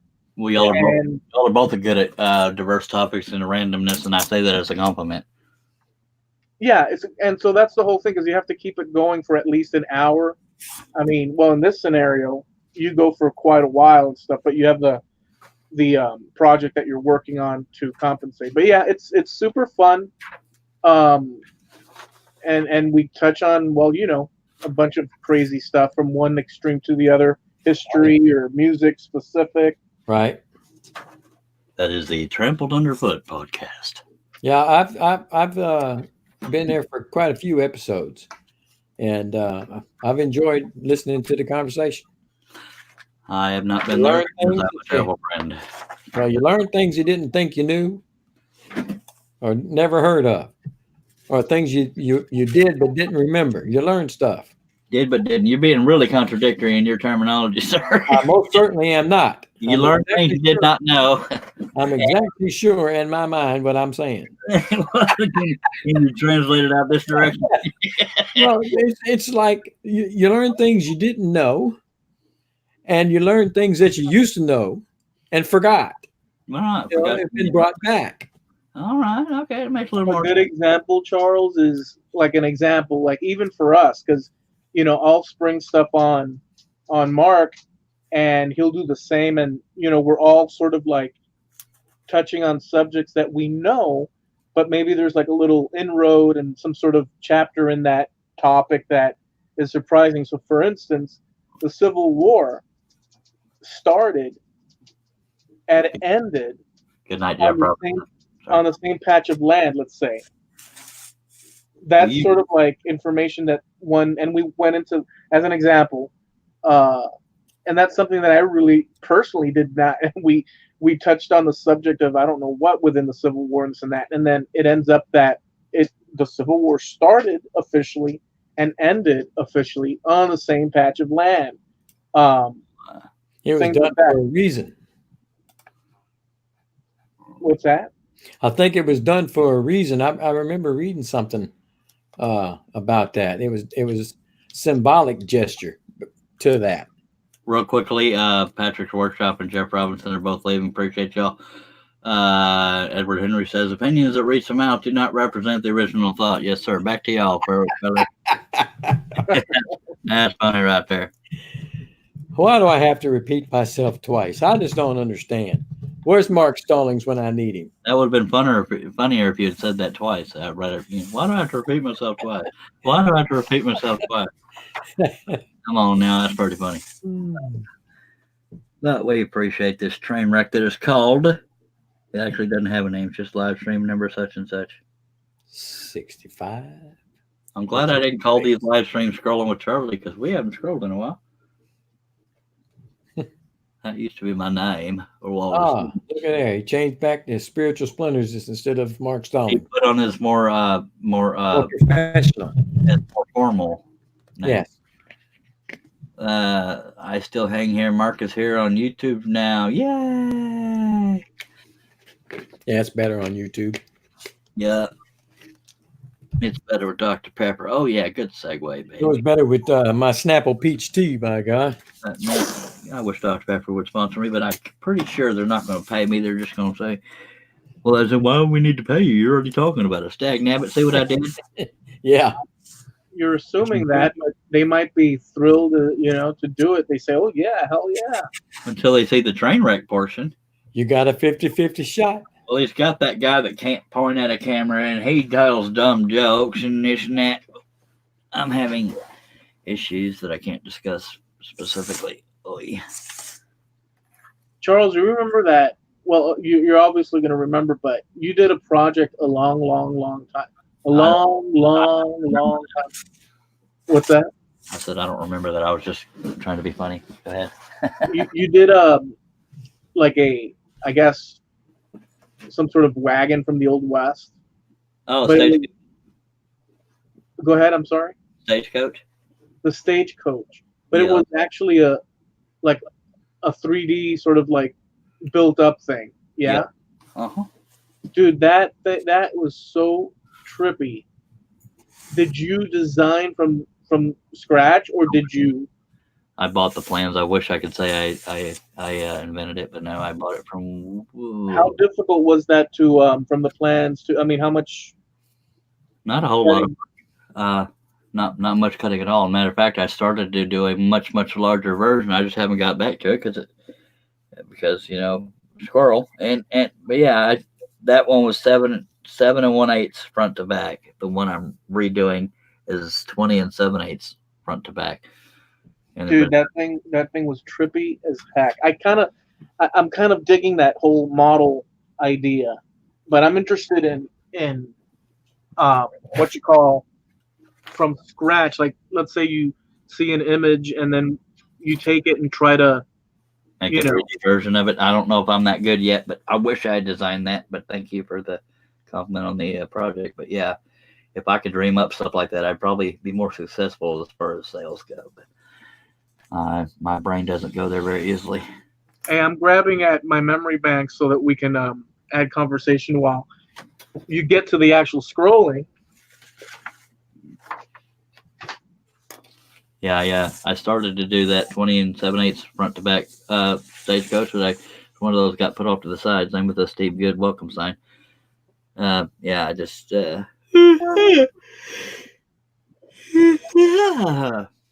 and things. You won't see that on the Johnny Carson show. Yawning. You might. They just probably edit it out. I think Mark Stallings might need to be put on meds because he's being very random. He says milk. The worst they can say is no, and then go Chiefs. Oh, he's in Missouri, so yeah, Kansas City. Okay, cool. So he's actually entitled to go for the Chiefs. Oh yeah, he's high on the Chiefs at the moment. He's They're high. doing quite well with that Texas quarterback they got. He might be high on milk too. He just randomly said milk. Of course, that probably was on topic at some point during the show, but we don't always stay on topic here. And that's by design, right? We'll say yes, but if I'm being honest, no. Oh, okay. So would you prefer it to be No, it's specifically? more fun when we stay off topic or when we don't stay on topic, because when I derail, that's usually what people remember the most. No, I'm not a stickler. About the only thing I try to maintain is family friendly. But sometimes we skate the line, but that's all right. Did I answer your question? I'm so random. I don't even know if I did. I think you did. Spiritual splinters. Mark Stallings says, I'm being nice. So much for Mr. Nice Guy. Edward Henry says, Charles, did you know in the late 1800s, late 1800s, early 1900s, Dr. Pepper and mulled cider was served to ice skaters? I did not know that. Hot Dr. Pepper. Wow. I don't know if I can handle that. Mark Meadows says. Hot Dr. Pepper? Mark Meadows, dag blabbit. You're muted, by the way, Russ. Mark Meadows. He says, oh, sorry, it's that dang politician again. And he says, I will take the gloves off. What's up, Mr. Edward? Hello, Wilbur. I remember that one, Mr. Ed. Yeah, well, I accidentally called Edward earlier Mr. Ed, so that's where he brought that up. I didn't mean it like a horse thing. It just happened. That was a funny show, though. I enjoyed that one. Yeah, so you know how they got him to move his mouth like that? I don't remember. They squeeze his Peanut butter. Yeah. I believe they They'd squeeze his what? Peanut butter. And squeeze peanut butter. I don't care who you are. That's funny right there. I tell you what. It squeezes peanut butter. I don't even want to guess which part that is. That ain't where I was going with it, but Edward Henry says there used to be ads for heated Dr. Pepper. I've never heard of that, but I'm so used to. Well, then if I'm being honest, I almost never put ice in soda because it waters it down and it's too cold. I like room temperature. If it's You hot, see, that sounds completely crazy to me. I like ice filled to the top, and then you pour the soda in, and it balances out because it's got a lot of what you call carbonation when Yeah. it comes out the fountain, and to me, adding the ice is the perfect balance, dude. Well, I like the carbonation and the sweetness, but to me the ice dilutes it. Now, if it's hot outside or the Dr. Pepper somehow sat in the sun too long and it gets too hot, then I love ice. But to me, it dilutes it too much. But not that it sticks around long enough. Herb Hooper says I could see the wheels coming off, and I don't know why he would say that. Just because we're talking about horses and peanut butter. Just saying. Edward Henry said they started using a string, then switched to peanut butter as it looked more natural. Okay, why do I know this useless stuff? Says Edward Henry. That's funny right there. A physician. That's funny right there. Now I'm gonna give you that one, Mark Stallings. That's funny right there. He spelled it F-I-Z-Z. Physician instead of physician. see there he does have his moments. I'm gonna steal that one, Mark. I'm gonna make it look like I came up with it. I am a professional physician. Oh man, that's good. Dang it! I don't want to give that credit to Mark, but got to do that. Dang nabbit. I hate having morals. Ugh. That is a good one. I like that. That's pretty darn good. He might have stole it from somebody else, but I ain't gonna tell him because he likes that we're praising him. I'm kidding, Mark. We love you. What happened to John? He left? Yeah, he had to go a long time ago. While you were on a hiatus from your sitting at your desk. Well, I'm glad you had somebody to fill in. Yeah. He says, careful, you will get in Facebook doghouse again. Well, yeah. God forbid you should promote your own thing and Facebook throws you in jail for it. You're spamming. It's my go to heck, by God. Physician. That's pretty dang funny right there. I'm going to tell you what, Eloy, hold the bloody nose down. My God, man. Eloy might end up actually falling asleep. Dude, my eyes are wide open. I'm staring straight at you taping up that, and I'm completely awake. You are actually I'm actually. It's almost like I'm hired to converse, and you're punishing me because I'm not filling in all the gaps. I'm just giving you crap because that's what I do. But I love you, Eloy. I love you. Anyway, sorry that was off that viral video. Have you ever thought of doing, or have you done in the past? 3 times. I got arrested once. So go ahead. You did not say that live. Come on. Yes, he did. I did, but I was kidding about being arrested because I don't even know what you're talking about yet. Nobody's gonna believe you now. You admitted to the crime, dude. The only time I ever got arrested is I waited too long to pay a seatbelt ticket in Williamson County, Texas. You did it again. Now we're stuck in it, dude. I don't mind. It's not like I have a long rap sheet. My God, I was a rebel. I didn't use my seatbelt and they got me because I didn't pay the ticket quick enough. And I had a human hair in my Dr. Pepper. Oh. Mainly, man. Go ahead, Eloy, because I derailed again. Well, let me catch didn't finish what he's saying, man. Let me go ahead and read the topics, and then I'll let him talk smack about me if he wants to. I'm kidding. Don't freak. Don't freak. He will finally have a woof over his head, or roof. I don't know what that's in reference to. A woof. Not spam. Dead air time is bad for radio. Thank you, Mark, helping me there. Go ahead, Eloy. Whatever you were saying. Nothing. I mean, talk about derailing off into different. Just because every time I do a live stream I derail does not mean I derail. I was just going to ask you that. Have you ever thought of or have done a Intarsia type Mm-mm. scroll salt. I've Sort of thought of it. Sorry, I interrupted. No, that was it. I've thought of it, but Okay. it's ideally done with different species of wood, and I don't want to have to hunt down wood. Apparently, they want you to pay for the wood. Well, the other part of that question is Intarsia is done with different wood species, but segmentation is the same piece of wood, Yeah, it's just too much. just cut like puzzle pieces. Yeah. Yeah, And you can do that and just paint the dadgum thing. Dadgum or stain or something like that. Or stain, yes. But no, I haven't really considered doing it because I'm still trying to get good at scrolling so I can get a couple subscribers. It's an interesting angle, just to say, because that would be an interesting thing to see coming from you, just to mix it up a little bit. Obviously, now I'm putting pressure on you. I'm used to pressure, like, grow up, get mature, blah, blah, blah. But no, I appreciate it. I don't mean to minimize what you're doing there. That's something that people have not seen from you, and it might be a refreshing surprise if you tried it. If I could figure out what the heck I'm doing, I might just do that, but it requires the use of both brain cells.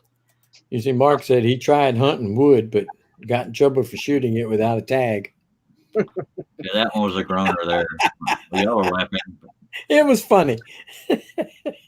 I think Physician was better, but Physician was good. There's no doubt. yeah, that it's gonna be hard to top that one. And then Edward Henry, I received your message. Hopefully, I'll remember. Not because I don't care, it's because I my memory is terrible after these live feeds end. But hopefully, I'll remember to do that, and I don't mind doing it. All right, we got last sheet to do, and then we'll be dead with the paper portion.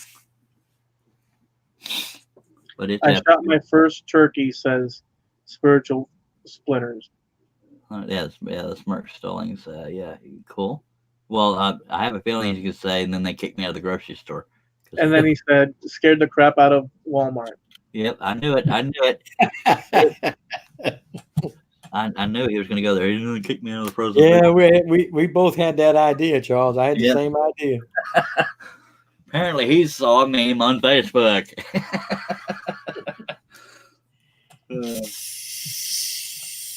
That's the sound of a new Dr. Pepper glorifying my hands and about to glorify mine. Okay, we're talking about Dr. Pepper here. And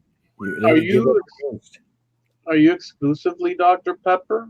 Mm-hmm. If I have a choice in the matter, the only thing I won't drink soda-wise is 7-Up. Tastes like crapola. But yeah, I mean, if I'm in charge of buying the soda, it's going to be Dr. Pepper or death, I tell you what. People completely freak out if they saw me with anything other than a Dr. Pepper in my hand. I do believe.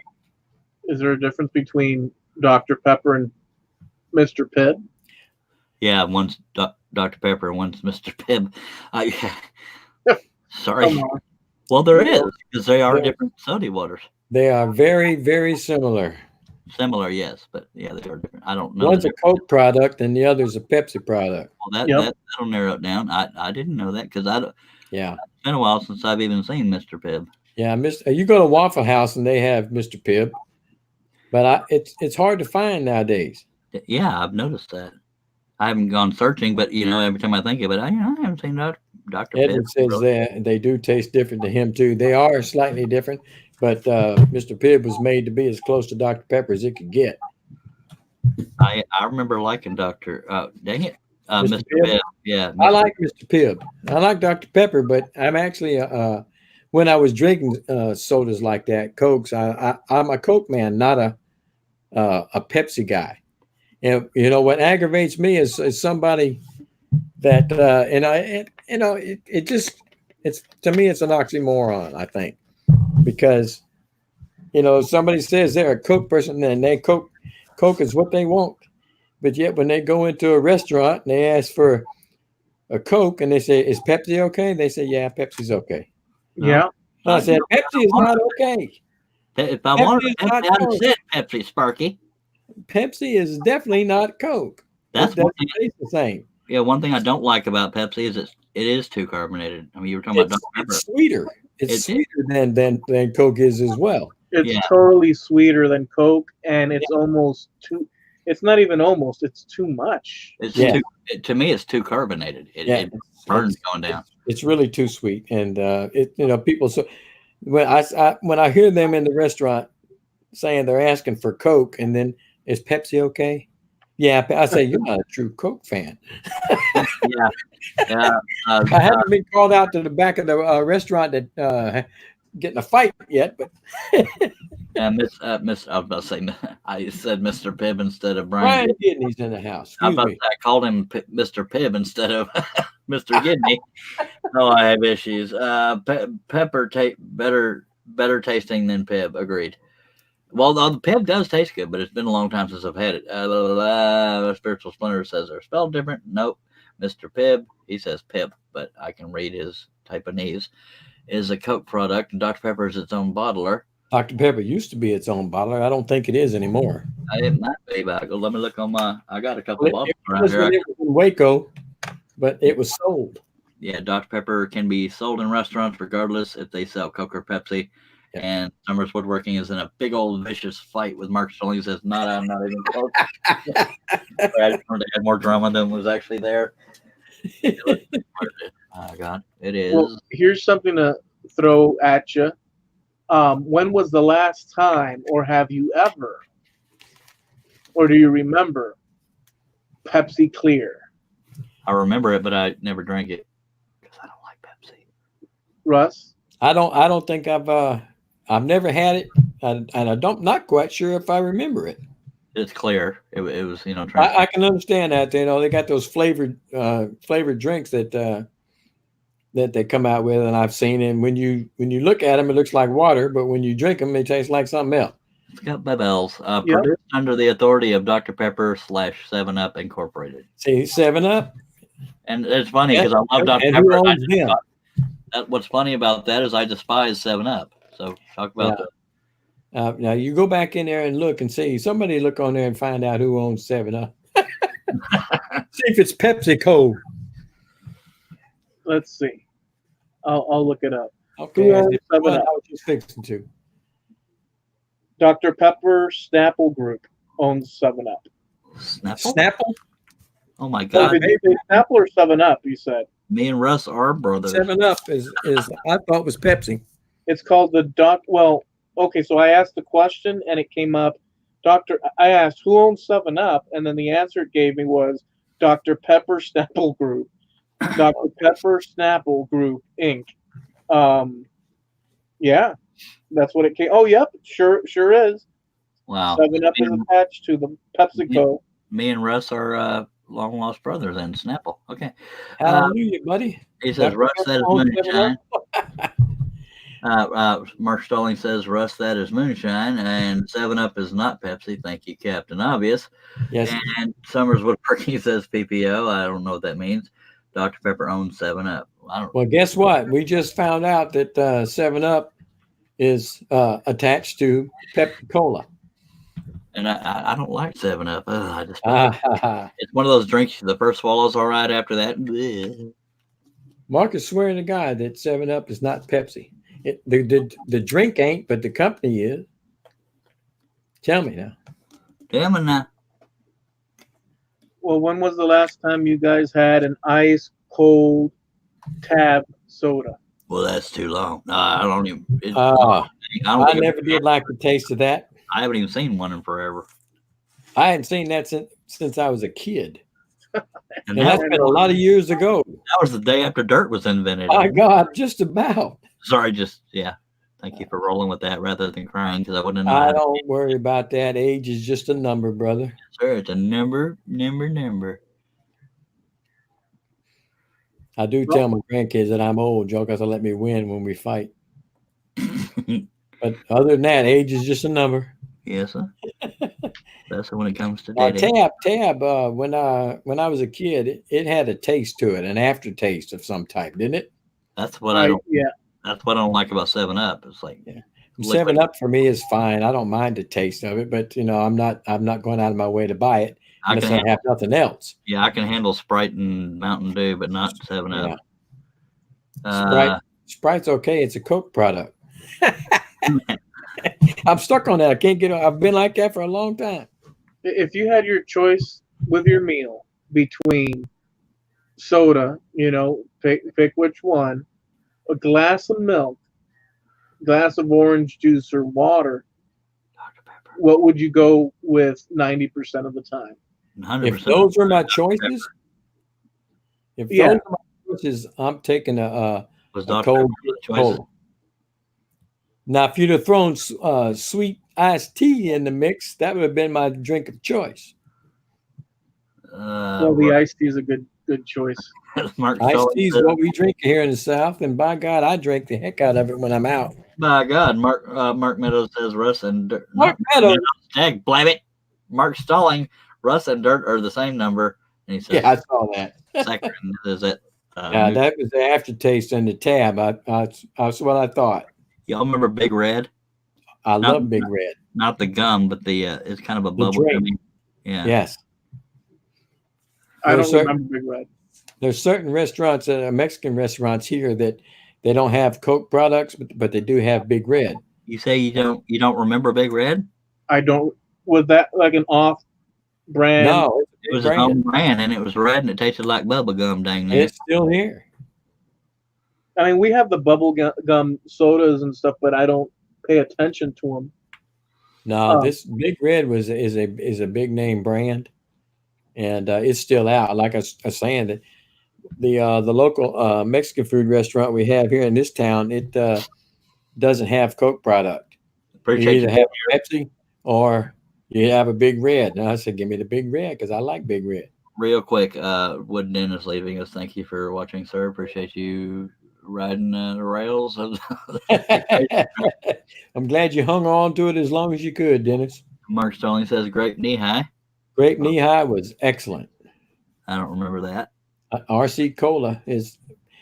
I never cared for RC Cola, but I did like the Big Red. The Summersports working probably copy and pasted, but he said currently the majority of Pepsi and Coke bottlers bottling Dr. Pepper are owned by PepsiCo and the Coca-Cola Company after their buyouts of their major. Yeah, pretty sure that was copy and pasted. But thank you for the information. RC Cola made Big Red. Oh, cool. Did not know that. I learned something completely useless today. Yeah, that's all good. I used to work for a marketing company, and the gig that I was hired to do, they gave us this wrapped huge boxcar truck and a warehouse we'd go to full of pallets of Snapple. Holy mother of goodness! Oh, mother of goodness. You talk about trying to keep it family friendly right in the right in the middle of it. I would have been in heaven with that. Oh, Okay, just to read it all at once. Currently, the majority of Pepsi and Coke bottlers bottling Dr. Pepper are owned by PepsiCo and the Coca-Cola Company after their buyouts of their major bottlers. Presently, Dr. Pepper Snapple relies on its own bottling group to bottle and distribute its products in more than 30 states. I love you, Dr. Pepper. Buy me. So I'd go to the warehouse. I'd have one assistant, and we'd fill up the truck van full of Snapple. It had 2 fridges in it, and then we had these coolers that were round, huge Snapple bottles with a lid on it, and we'd fill those with ice. We'd roll them out of the truck wherever we'd be situated all throughout South Florida, and we'd hand out free Snapple samples. And we had to get rid of pallets upon pallets and pallets of Snapple. Lord have mercy! Yeah, it was insane. What types of Snapple were there? What flavors? Well, if I remember back, I have some pictures on my profile on Facebook.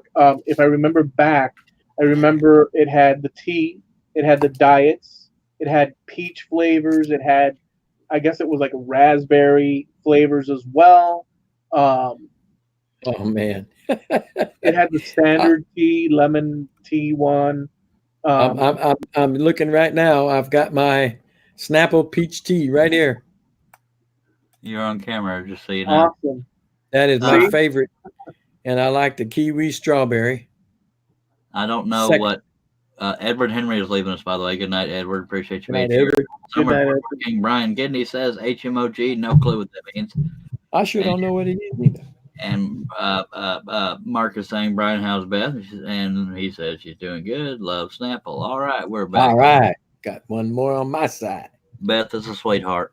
I used to Yes, do an she- impression of her, and Brian liked it until she heard it, and I pissed her off something fierce. So I don't do that anymore. But I did Well, pretty Beth good. evidently loves Snapple, or is it Brian loves Snapple? Brian probably. Okay, well, it's the peach flavored. See, And Mark's man, calling. Russ is still ugly. Yeah, but I ain't never claimed to be pretty, Mark. I'm pretty and I'll get out. Up next to a pile of poopy. But Mark, if you see me in person when I'm all cleaned up, by God. and that long flowing hair, don't get me started. Oh Lord, that's it. Yeah, I told you it was the hair for Charles. Yeah. Charles loved that damn hair. Yep. Yep, I used to have hair that long. God.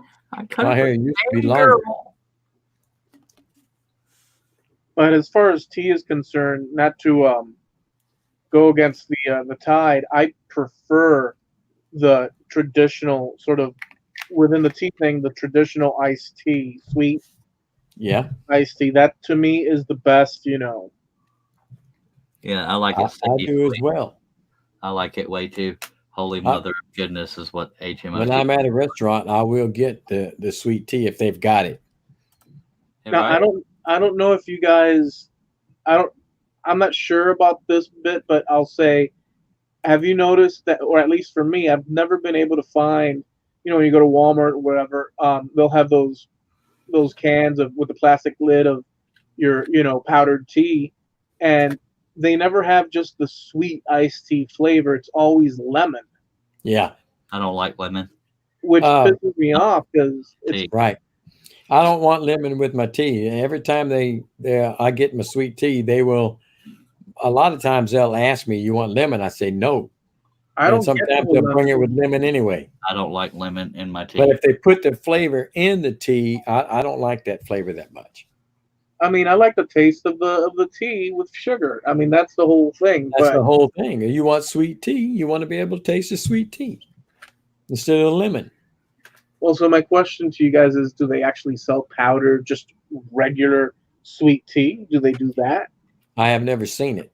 Right. Of course, And I I hadn't don't, been looking for it either, but I've never seen it. I mean, that's something that I think would be very popular if it did come out. Because I mean, why not? Yeah. Now this, I'm actually going to show you all a picture of me with hair.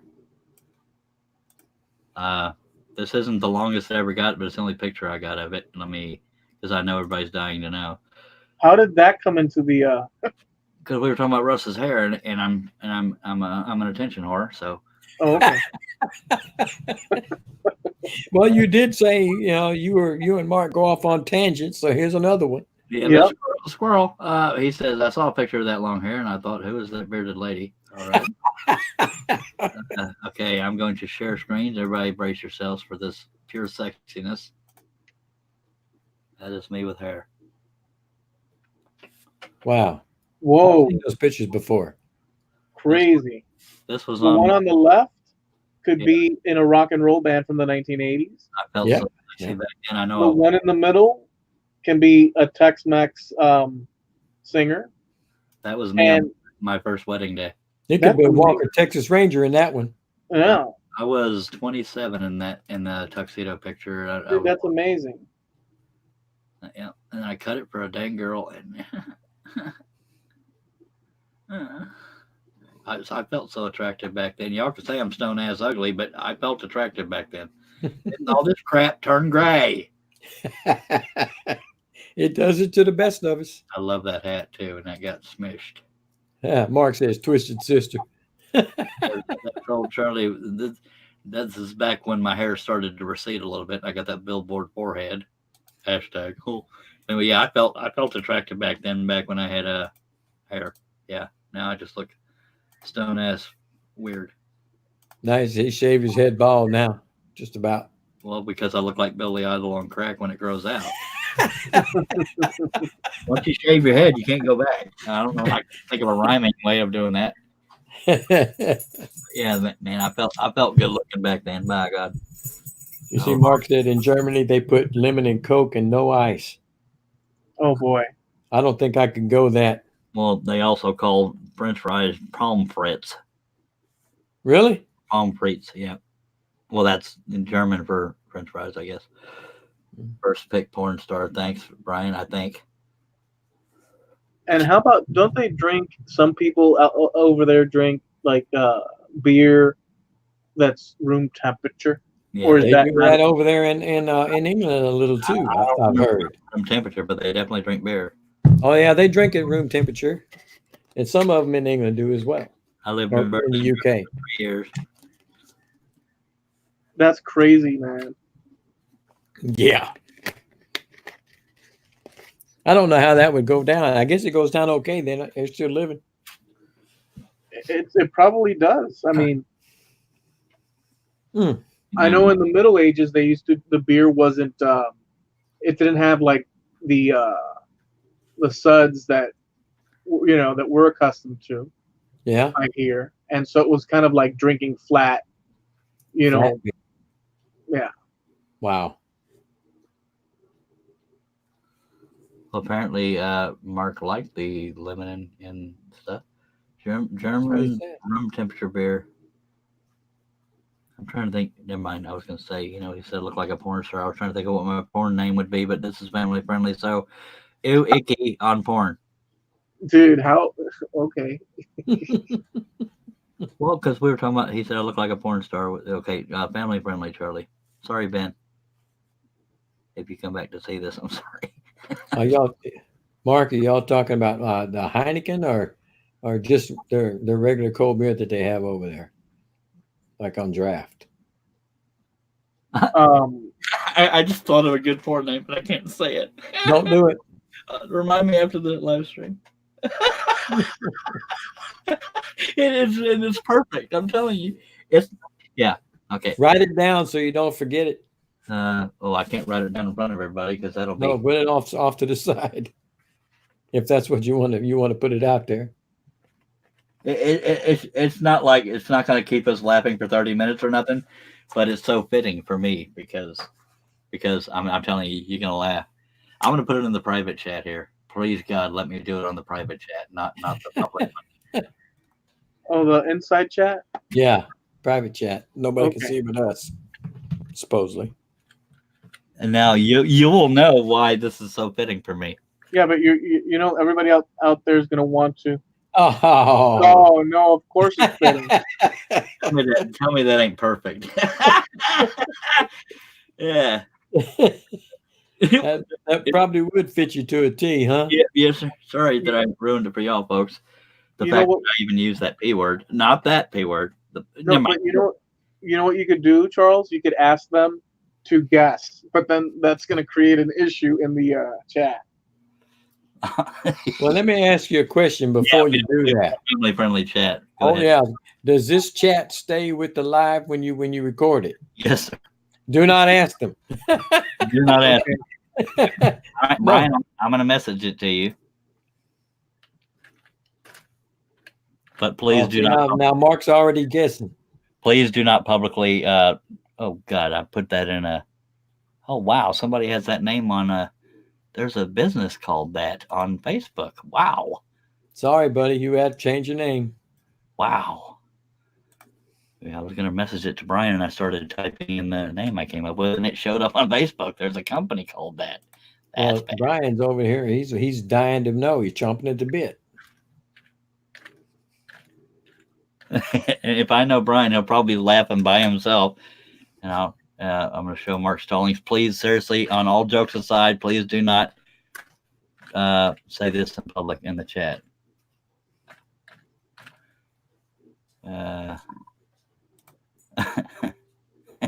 All I got was a thumbs up. Come on, man, that was funny.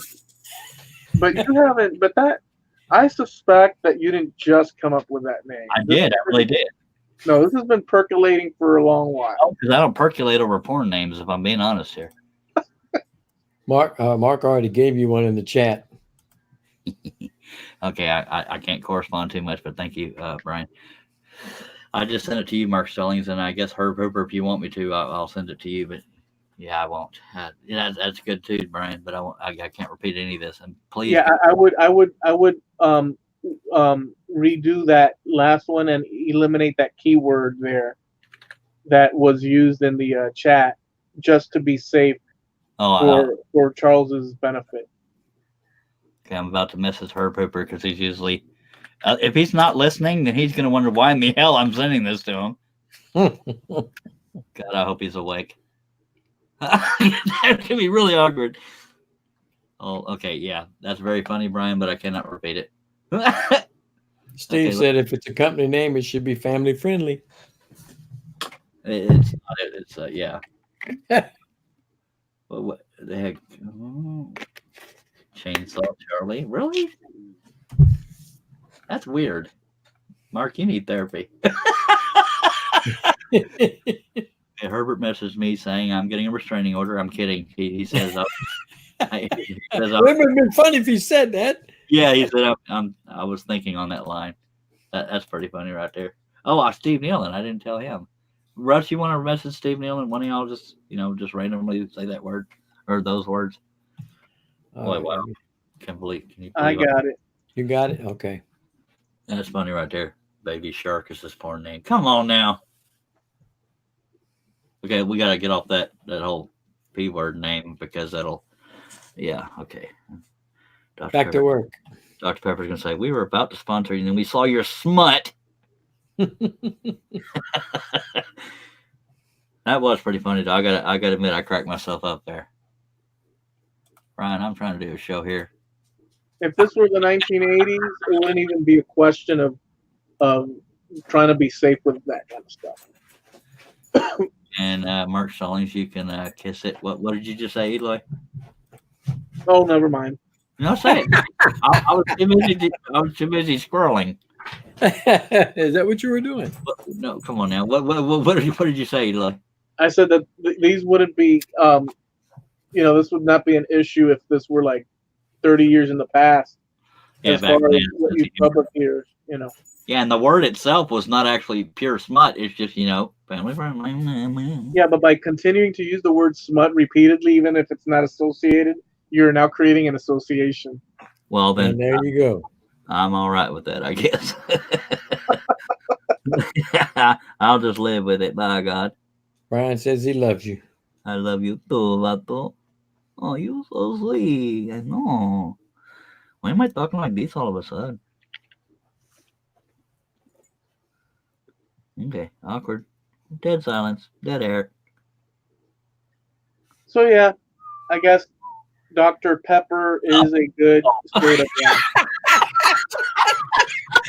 Fuck, you're going the other way. I thought she was about to. Okay, sorry. Yes, I couldn't believe he did it. I verbally jumped. I said, "Oh." Sorry, Eloy. I thought you were revealing. Okay, sorry. Sorry, I panicked way more than I needed to. He did. I just knew he's about to choke himself to death. You can talk, Eloy. I just thought it was funny because I jumped thinking you were going to say what I said. And I mean, even your camera like vibrated. Really? Trembling. Let's use the word trembling. Mark says, leave it to Charles to play on words here. Spiral downhill instead of straight blade. I'm the model of maturity here. Come on now. Maturity in a mental ward, maybe. Well, I thought you almost gave yourself whiplash just then. I dang near did. God, erase, rewind. Too bad. That stuck with you forever. Yeah. Did Steve Nealon get that message yet? He's probably trying to think of something to top it. He actually did, but if I publicly say what he wrote, it'd be funny. Put it in the private chat. Only if he authorizes. Authorizes? He's going to talk smack? By God, I authorize. If Steve, if you authorize, let me know in private, and then I will post it onto our private bit.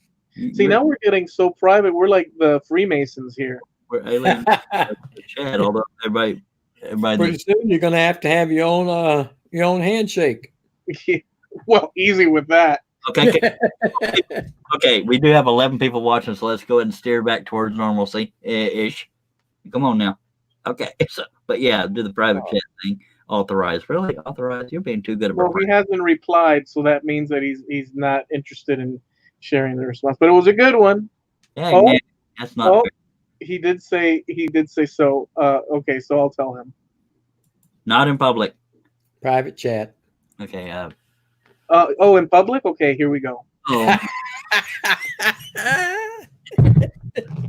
And here you go. Private chat. holy monkey. Oh. Oh, hell no. Okay, so back to the show. Appreciate it. That was a lame attempt at humor, but okay. All right. I just want to know how Steve knows this. Well, I can't respond because wait, I wasn't hiding anything. I meant my response to that I cannot say publicly. Okay, trolling with Charlie on a pattern, dude. Wow. People after this show is done are gonna have to look it over with a microscope for everything we said. Oh, let's not emphasize any words. God almighty, Eli, you're a son of a jackhammer. And Arneil is not wrong. He says, you can tell him that's the reason I'm not on the panel. He's the one that came up with Babbling Monkey on a dang live stream. Yeah. I wear it as a badge of shame. Oh, that's funny. I'll tell you what. Babbling Monkey. Huh. All right, let's talk about Jesus and Dr. Pepper, other fun things. Well, give me a rundown of who's actually watching the show. I don't Because I know. only see a couple of people here. It says there's 2 on Facebook, 7 on YouTube, but there's Summers Woodworking, Mark Stallings, Steve Nealon, Herb Hooper's watching, but usually pretty quiet. And he responded on Facebook and didn't think I was mental or didn't say so. Yeah, it's mainly Brian and Mark Stallings talking, and occasionally Right. and Steve Nealon's tickled with himself. I'm glad. Yeah, because he knows you can't get him back right now. Well, that and Mr. Subtlety Eloy. Yeah, I got it. Yeah, I'm pretty sure most people with 2 brain cells figured it out. Thanks, Eli. Appreciate you. That's the funny thing that in contact. See, this is one thing about all that. When you talk in semi-code, and you're connected with people in the same conversation, it seems to translate well. But if you come back, and I've noticed this with a lot of like the podcasts and stuff, what one thinks is like outrageous is actually quite tame and not an issue at all. I mean, truly, it's a funny thing how that works. So this should pass the smell test. I took a shower. I'm kidding. I what I said was relatively tame in the area of adult humor, but I'm trying to, maintain this squirrel circus. Brian asked a question. He says, "Hey Chuck, how can you distinguish what to cut, what not to cut when a lot of it is dark?" I sent him a payment to stay on topic. I appreciate that, Brian. He said something to you also. I'm winging it as I go. I'm just trying to kiss it, Arneil. It's not bad. Well, yeah, but yeah. It's a page on Facebook. I know that. It's available. The domain name is available. I don't know what the business is, but it's Bandcamp. What? Whoa! Don't read it out loud, Charlie, idiot. It's not even in English. What? Really? Wow. And wow. You come up with $2,000, you can buy the domain. I'd rather not, but I'm pretty sure that Steve Nealon's going to do a GoFundMe just to burn Charlie.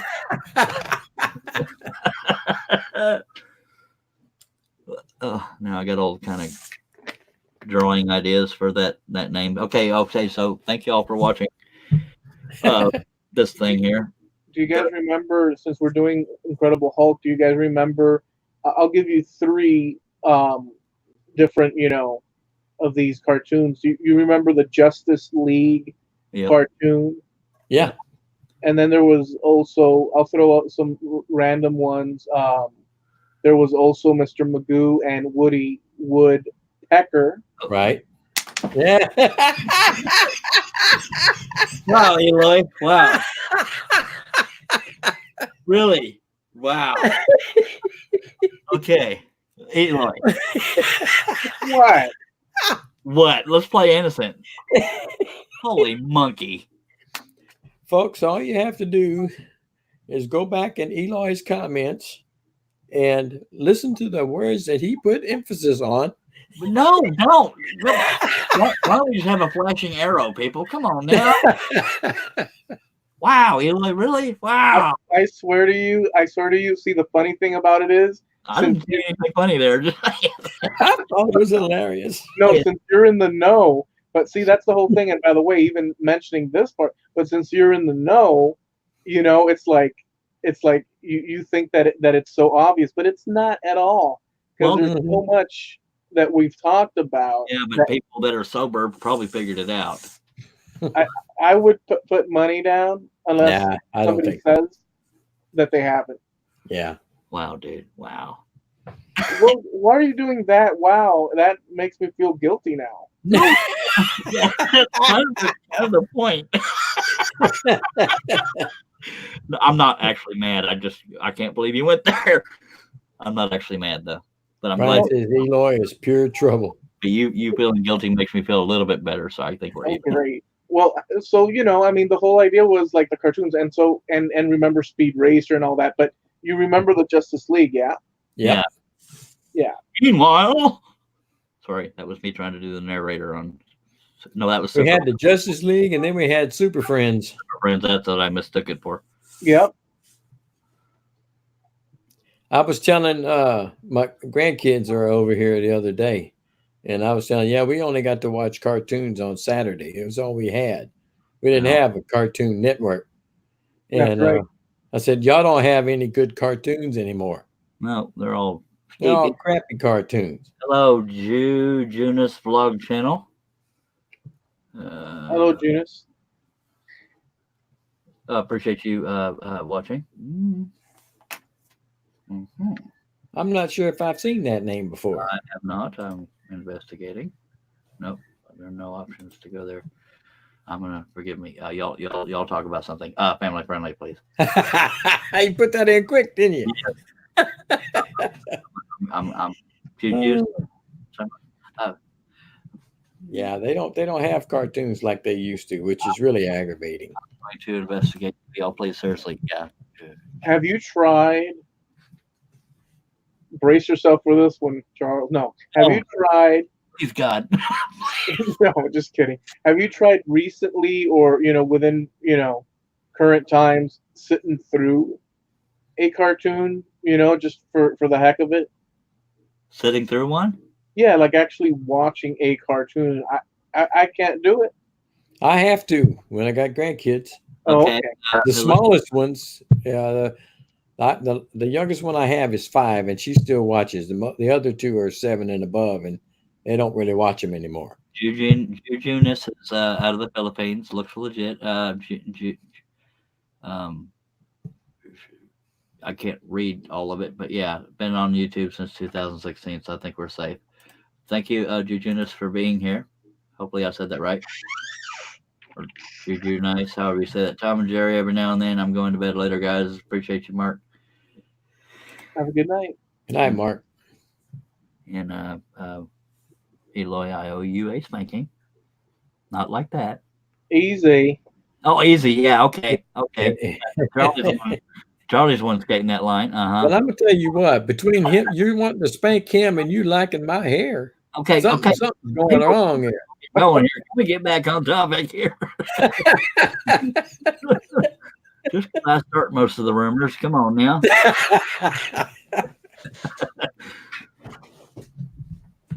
I guarantee you, if I know Brian Gidney and Steve Nealon well enough, they are trying to think of other names, and they'll probably be messaging me all hours. I got another one for you. Don't tell Eloy, because they'll blurt it out in some weird direct way.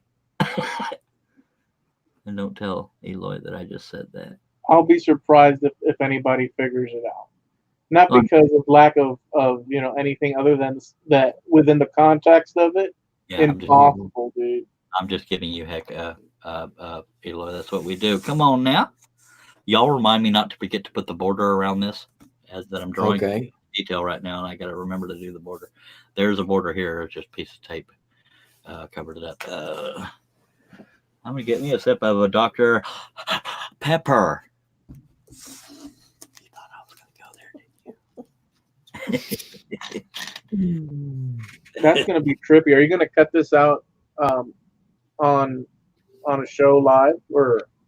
Eventually, probably yes, and I will also do the computer portion here live. Not quite as good as mine there, Brian, but thank you for trying. Okay, I'm gonna go address nature. No numbers involved. Just I'm gonna go address nature. Y'all see if y'all can somewhat keep it on. Okay. Never mind. I'll just come back and watch it later and give myself a view and see what the heck I know. I'll be right back. Well, so Russ, what's been going on with you, and like what are the things that you've been? I've been hustling up in that shop here the last few days, trying to get another 3D design done, and it's taken a while because it's kind of detailed. This particular one is a 3D image of a street scene in Paris, France. Buildings on either side and how they're cut in the windows and doors. Street, and it's got a Volkswagen Bug on the street and a motorcycle, and in the background is the Eiffel Tower. Oh, cool. And I've got about half of it cut. It's starting to look like something now. And I can't wait for it to be done. If I get out there early tomorrow, I could have it finished by tomorrow. But are we CNCing or are we? I was CNCing. Yeah, it's just 3D image. And if I do 2D stuff, usually I'm doing it with the scroll saw. Okay. But if I'm doing 3D stuff, the 3D stuff is through the CNC. I like the idea. Huh? Sorry, go ahead. I was just going to say I like the idea of the 3D, like what you had shown before. I like that sort of area of, Right. Brian says he loves his Iron Maiden plaque. I did an Iron Maiden with Eddie on it. Yeah. And I sent that to Brian. He said he wanted it, so I sent it over there to him. What album cover? Crap. It's the best looking Eddie anyway. That's all I can think of. The one with the long hair? With the long flowing hair. Killers? Yeah. I don't have it. Brian has it, so I can't show you a picture of it. Do you have an axe or a hatchet, whatever? Yeah. That would be from the Killers album cover. Yeah, that's what it was. Even the word Killers is on it. And I did that, and I painted it. It was a piece of cherry wood that I used. And it was about the same size as this one I showed you here, this alligator plaque. Mm-hmm. Right. And I did that, and I painted it up. I put blood red, at the droplets of blood were hanging off and falling off of it, and I painted all those red. It came out pretty nice, I thought. I imagine it did, by God. And I'm kind of I have a reason for doing this street scene in Paris, just because our oldest daughter and her husband went to the UK for vacation. Yeah, and they went to Paris as well. And she actually drove a Volkswagen Bug for a while before she got married and stuff. And the Volkswagen was already in this image. And so I said, this is perfect. And so I took that image and set it up. And then I added my own text to it to put their initials and the date that they went there on there. And so waiting to get that finished up, and should be about 5 hours left on it tomorrow if everything goes right. Cool. Says it was excellent and so lifelike. Yeah, it did came out real nice. One project I've always thought of. I don't have a CNC, but if I did, thinking in those terms, I've always thought of and I've told people about it. That same 3D that you're doing, but in terms of like the theme of like sort of like medieval, how they'd have like that medieval sort of art and stuff, maybe a dragon on it, all that kind of stuff that you see like on these in these old books and all that. And imagine doing like, so you make a box, but you take the top, the sides, front, back, and you carve into it that design broken up into and then you assemble it, and it becomes like this whole fantastic, carved box with that medieval, vibe to it. You mean like bookmarked images where they meet and continue on, or just the image itself? No, exactly what you're saying. Or I mean, the other thing sounds good too, but what you're saying, where it wraps around, right? It's like a continuous, thing. Yeah, that'd be hard to do, but I think it could be done. I mean, it doesn't have to be. I mean, I guess it has to line up. Right, that's the hard part. But it could be the other way as well, as long as it has like sort of that theme wrapped around it on the top. Boy, that would be so cool. I've got a bunch of Dragon STLs, 3D images. Got a whole bunch of those. I got a lot of medieval stuff, knights and shining armor and all that kind of stuff. I've got a lot of those. People that don't know, STL is a CNC file type. Yeah, it's a CNC 3D image file. Yeah. And that's exactly what that Iron Maiden Eddie was. It was a 3D image file that I formed to fit that particular setting. You're talking about the Well, what you do, man? Was you finished? Yeah. Well, if okay. I said, well, you got mad and threw it away. Time to give up. But I was talking about that box and stuff. I actually made a funeral urn box for a lady. She asked me. She had saw some online, couldn't afford them. That's cool. And so I made her one, and she wanted it as a cowboy theme because her son that passed was big into cowboys, and not football team, but cowboy and Indians, that kind of thing. And she wanted that kind of theme. So I had some images that I had, and I actually scroll sawed this one. What I did on the side, the two sides of the box, as you're looking at it, left and right side, I put horseshoes. I carved those on the scroll saw, and I glued them to the sides, and I didn't put anything on the back of it. On the front of it, she just wanted his name and all the particulars of when he was born, when he passed on it. So I had a little brass thing made up, and I tapped that into it and glued it on. But on the top, I made a false top. I had the top of the box covered because you couldn't open it from the top. You had to open it from the bottom. And from the after I put the first top on there, I took another piece of wood, same thickness, and on that one I actually carved. Wait a minute, I scroll sawed that. Everything was scroll sawed. I scroll sawed an image of a cowboy with his back to you and walking off into the sunset with his little son walking off, and he had his rope in his hand and all this kind of stuff. It was a real cowboy scene, like a rodeo would have been. Right. And I carved that into the top, and then I glued those together, and that was what the top was. And it seems, it's like when you give something to somebody like that, and they look at it and there's tears in their eyes. Yeah. Makes you feel good. Yes, sir. And that's what happened. I said, "Oh man, don't you cry, because if you cry, I'm gonna start crying."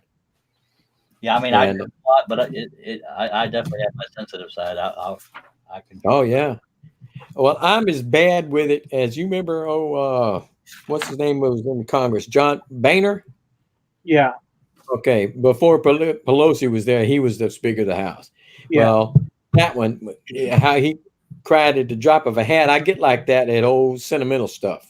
I do too. And I can't help it. It aggravates me to no end, because even a stinking commercial can get me sometimes. Yep, and stuff with kids makes me cry. Oh yeah, same thing. That's the way it is. The kind of YouTube videos that make me cry are those daddies coming home from the war kind of thing. Yeah. It's holy monkey, that'll get me. Yeah, I turn around. My wife will hear me sniffling. She said, "What's the matter with you?" I got something in my eye.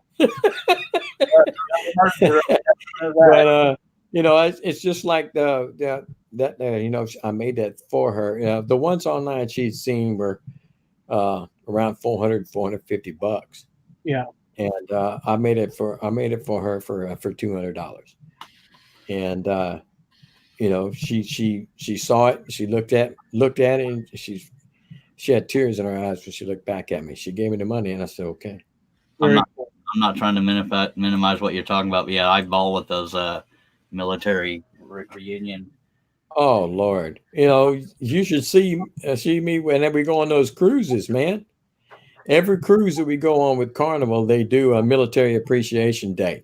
Oh, I got some. And all the vets come into an auditorium, and then at the end of it, they have us all up on stage, and they take photographs and stuff like that. But they always sing that dang gum Lee Greenwood song. I'm proud to be an American. I don't remember the name of it. God bless you. That song right there, that gets me every time. I cannot listen to that song without the old heart going, whoo. Man, I get a big. But they do it every time. They play that same song every time, and it gets me every time too. Pump in my throat every time I'm very patriotic and pro-military. Anything having to do with right that. On. I'm the same way. And this last one we went on, they recognize people from all the different wars and way back Vietnam, Korea, World War II, and we actually had one guy that was from World War II. Wow. on the boat, and his kids were in the war also, but they rolled him down on a wheelchair. He was 98 years old. Wow. And stuff. Wow. It was pretty amazing. Now, I'm not military, and I never have been, but whenever I see something patriotic, for some reason, I salute. Right. Some people think it's weird if you're not in the military, but yeah. No, it's not weird. It's not weird, because if it's in your heart, and you have no choice but to love your country, and the sacrifice that they make, and it's just, and it's historic, and it's all those things. Yeah, my dad is terminal. He's former Special Forces Army, and he wants a military funeral. Part of me is going to be extremely proud, of course, but also the sadness of losing a parent. I haven't had that happen yet, but I have. I've lost them both, and that's a hard thing to go through. But between the pride of a military funeral and it being my dad, it's going to be a mix of emotions. But sorry to bring things down. We can go back to what you were talking about. Sorry about that. No, yeah, my father was in the Army in the 60s, early 60s. And yeah, he was stationed in Central America right when the Cuban Missile Crisis. Oh boy. Yeah, at the height, not even the height, at the exact moment, and nobody knew what was going to happen. Exactly. It could have been total devastation and all that. And so there's pride that comes with that for the family members, of course. Yeah. There's something, I'm trying to remember the last time I bawled. It was either a video, it was either a movie or a song or something, but something made me bawl my tail off, and I can't remember what the heck it was. I'm not ashamed of it at all. I just wish I could remember what it was I was thinking of. Well, Yeah, I was in the Vietnam era, but it was peacetime. Yeah. I got to my ship to the fleet just after the boat got back from its last tour in Vietnam. So that was as close as I got to going to Vietnam. They had stopped the draft when I was still a sophomore in high school, but there were still people over there. Yeah. And I joined in '75, and when I got to the ship in '76, it had just come back from there and was in dry dock. That's how close I got to being saying I went to So Vietnam. you joined in '75. I joined in '75, did my boot camp, and then I after boot camp was over, I did a year of schooling in Chicago for electronic technician. I was a radar systems repairman. Wow. I had a couple of radar systems that I had to take care of, and so I went to school for about a year for that. And then Amazing. I was What? born the first half of '75. I was All 5 right. years old. I was 5 years old at that time. You So see there, I told you I am an old feller. I'll appreciate your service, mister. Yes, sir. It was my pleasure. I tried, but they wouldn't take me. I know. Yeah, some folks can and some folks can't, and then there's those that didn't bother to try. That's just the way it is. Yes, sir. But they have enough of us out there doing it for them in the first place. So, God. I'm over here with my mouse trying to move that window Yeah, up to the other, and it ain't going nowhere. that was in my way. I can't say nothing. It's my OCD. I want to kick it up level with the other ones, and I just can't get it to move. I said, "Oh shit, that's not my screen." I have the same OCD, believe it or not. When I'm doing lining up thumbnails next to each other, they got to be level. Yeah, that's me. I don't know why, but that's how it is. And what are you doing now? You're erasing all color from it? I was making all the lines the same color because through the carbon paper, I can't show you now because I've already done it, but through the carbon paper, the different darkness of the Artifacts? lines, so I'm making all the lines the same color gray. Oh, okay.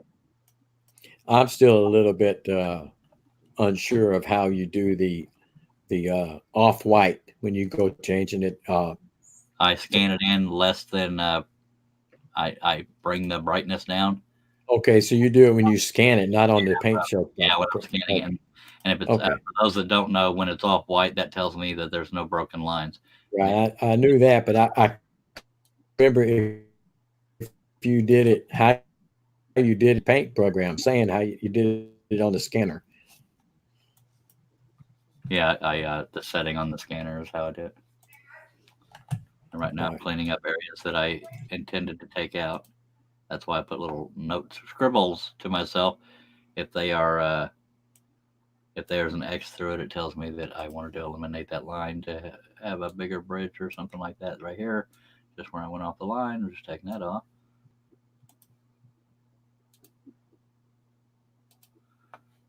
And then we'll connect all the pieces here. Now this is something. I know what happened when you went off the line there. That was during the soda conversation.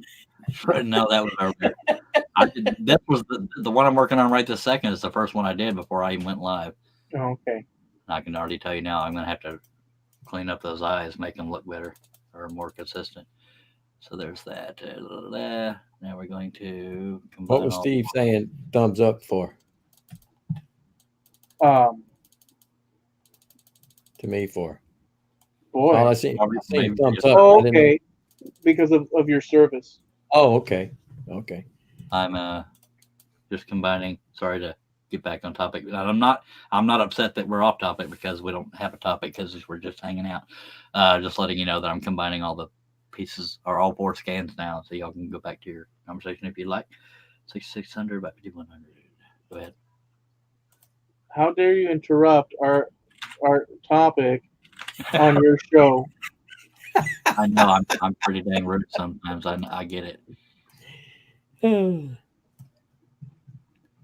So you're going to combine them, and you're going to nudge them together so all the lines meet, or? Yeah, well, they're going to try to meet, but they're going to have little breaks in them, so I got to connect those. No, okay. Thank you, Steve. And thank you, sir. Yeah, we were talking about that when I was still working as a mailman. We had a one of our my sister carriers. She her dad was military and retired, and I don't know if he was special forces or not, but he may have been. But anyway, he had a fairly high enlisted rank, and he passed away, and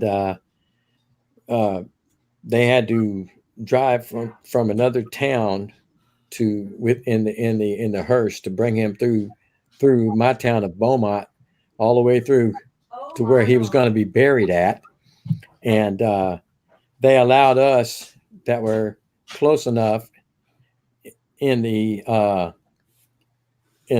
post office, close enough to that route to go and park in certain ways so we could be in the route. They would have to pass all of our mail trucks, and we were all standing out there, kind of helping usher him to his final resting place. Right. And it was pretty neat.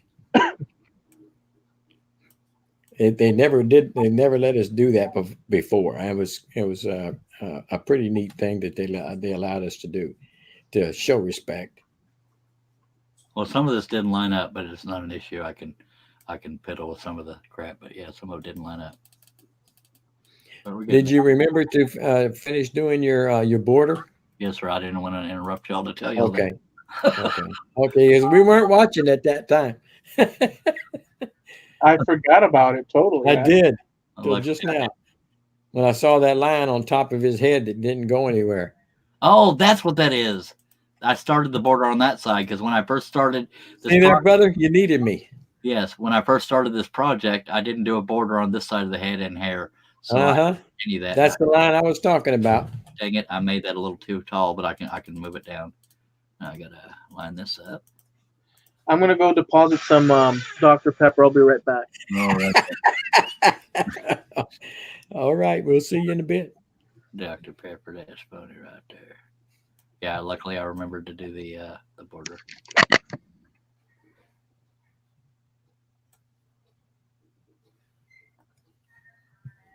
Yeah, I don't mind fixing some lines. One more, and then we'll clean up the lines or connect them, and then we'll color this puppy in. Is that going to be on your website? Or is that one you can't put? Yeah, probably. Okay. I'm like that. I'll talk to you privately. Well, it's too late for that, but I'll probably put it on there, and I shouldn't, but I'm probably going to. Herb says he was keeping an eye on him. I appreciate you, Herb. I don't see Herb. He didn't say anything about it. Well, he saw me working on it. If I was going to start going away, he probably would have said, Charles, don't forget the border. And he would have said it just like that. And he probably talks normal. I'm the one that's a little off.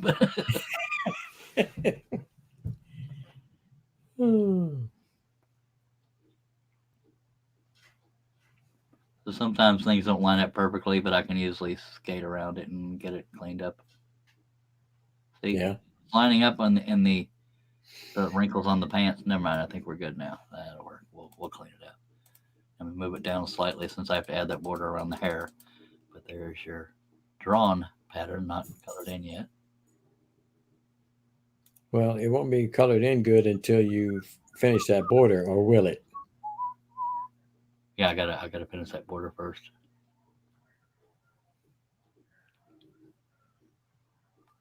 Now, actually, how big is that pattern? 4 sheets of paper. Well, that's pretty good size, huh? Yeah, sure. Most of them are 2. Mm, The biggest one I ever did was 12 sheets. That's the Mega Train. I remember that. Yeah. Well, if I get that one from you, I'm gonna have to cut it down a little bit. Normal people will. I'm often accused of being normal, so we're going to call this. Oh, Herb says he's no, actually, he's a little off. He's still having trouble talking. oh, sorry, Herb.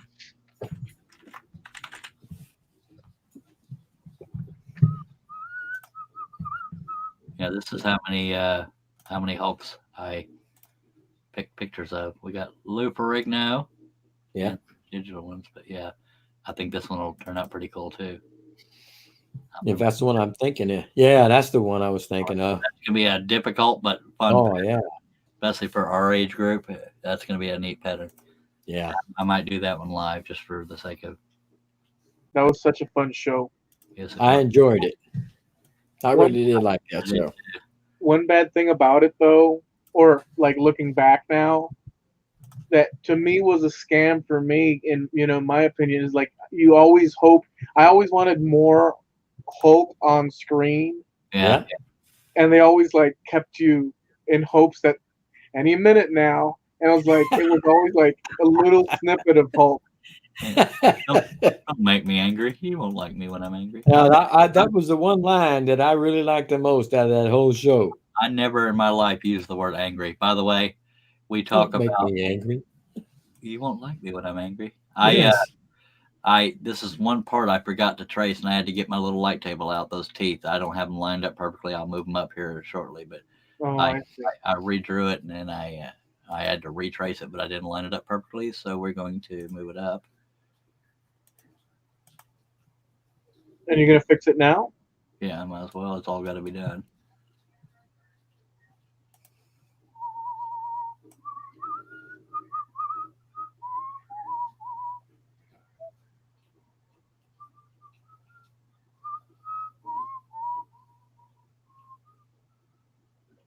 It's got to be nudged to the left. Up Up some, huh? up more so than to the Oh, left. I see. Wait, I'm gonna edit, copy, delete, edit, paste as transparent selection. Apparently, I forgot to trace part of it because the other side of his mouth is not showing. Dang it! I gotta look at their source picture. Whoops! I gotta look at the source picture for the placement of the teeth. I forgot to trace the corner of the mouth.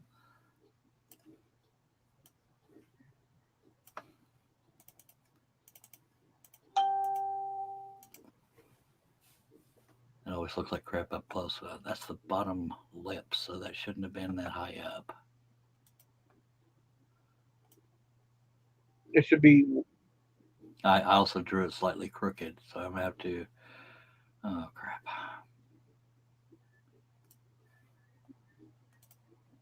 There's a few little issues there, yeah. A little bit, yeah.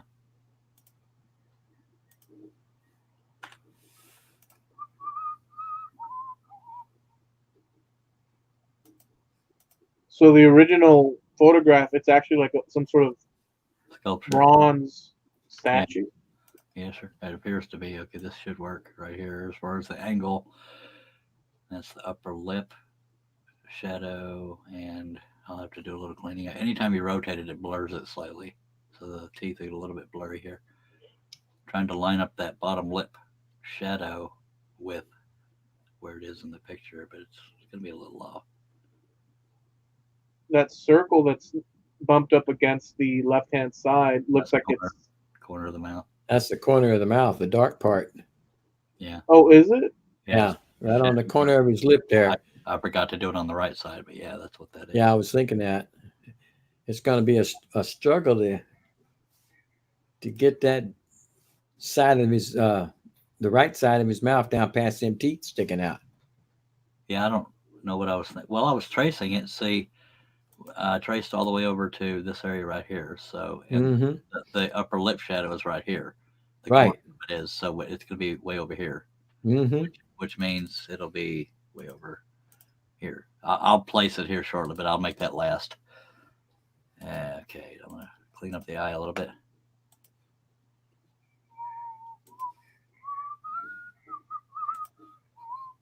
I wasn't even looking for this picture when I found it. So that's what made me start looking for Hulk. Because after I found it. That is a pretty cool picture, though. I like it. It is. One of the better ones. Yeah.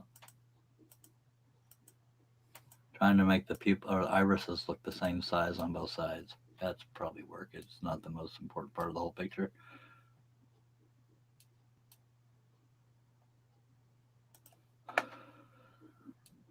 Now, see, this is me battling with the hair. The hair is going to be a booger, but because his hair is black and it's not shiny. We got to need to do that border around the thing, like we originally did.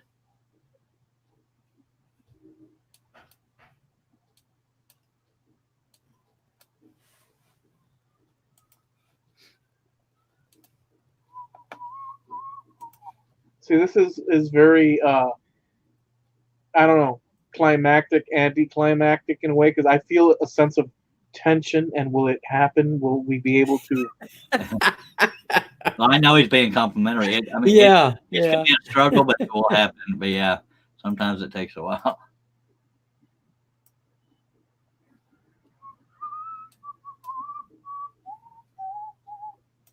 I can think of worse songs to be stuck in my head.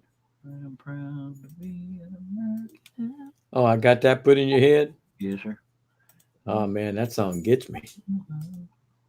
There were people trying to lobby to get that Official song. changed to the the national anthem. Yeah. And of course, no, it's never going to happen. But a lot of people were seriously lobbying to do that. To do what? Make the Check that song, baby the anthem. Lee Greenwood. They wanted to make that the national anthem instead of the Star Spangled Banner. That's ridiculous. I know it. It's just ridiculous. There's I mean, well, it was more along the lines of America the Beautiful and all that kind of stuff. Now, I've heard that said about that song as well. But they will never change the Star Spangled Banner. They will never take that off and replace it. I forgot to trace the whole cheek shadow, so that's going to be a booger. But out of 4 sheets of paper, I don't mind forgetting a couple little ones. Well, if you take those teeth on the right where you have that gap in the middle, you might can move them over to the left just a layer. And well, it'll look right once I get the corner of the mouth in there. Well, that's what I'm saying, though. I don't think you're going to be able to get that corner. Looking at the angle on the source photo, I'll definitely have to mess with it.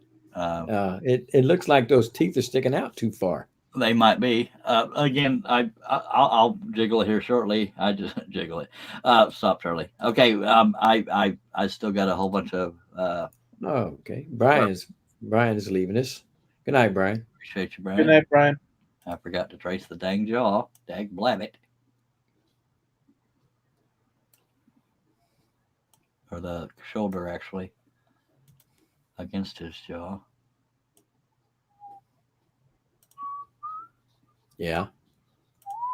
They have these. I mean, everybody's come across a little bit of everything on YouTube, obviously, at this point. But they have a lot of people that do sort of like Bob Ross type painting channels and stuff, which I'm sure you run across.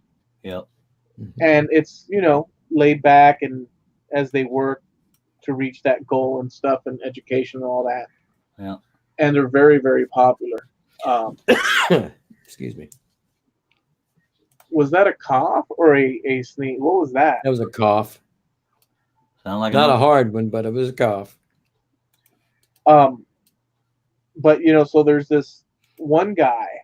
He's a British guy, apparently living in France, and he so he does that sort of Bob Ross kind of style, but his whole theme is forget all the details. You know how they have all the sizes of like spatulas and whatever. What do you call those things that they use? Painting knife or something like. Well, the painting knives, and then what's the brushes? Yeah. And so people have all these different, and sponges and all this and that. Well, not this guy. I mean, he's got it, but he doesn't. So he says, look, what we want is to approximate, and you'll be amazed and which, by the way, you can't do with this. So in your case, because you're working with, positive and negative, but like, so what he does is he takes a huge painter's brush, and he creates with that huge thick brush all the trees and branches and mountains and the clouds and he just dabs paint on, and he'll start blending it in. And dude, he's not being precise at all, and he ends up with a painting that looks like somebody had actually sort of like worked on each little corner and all that, which is an amazing. It made me think, I might want to try that. I think a lot of people went through that with Bob Ross too. That's why he was so popular. Is he made it look so easy, and I guess it kind of is if you follow his instructions. He did do it that way, easy. But this guy, British guy, he actually uses a savage size, brush to do, and he like squeezes out the paint on the canvas, and then he'll start to sort of like feather it in and stuff, but in such a savage way, or in such broad, sort of movement that you think, oh well, this is not going to come. And I was going to say, you can't tell that it's actually going to be something until it's finished, right?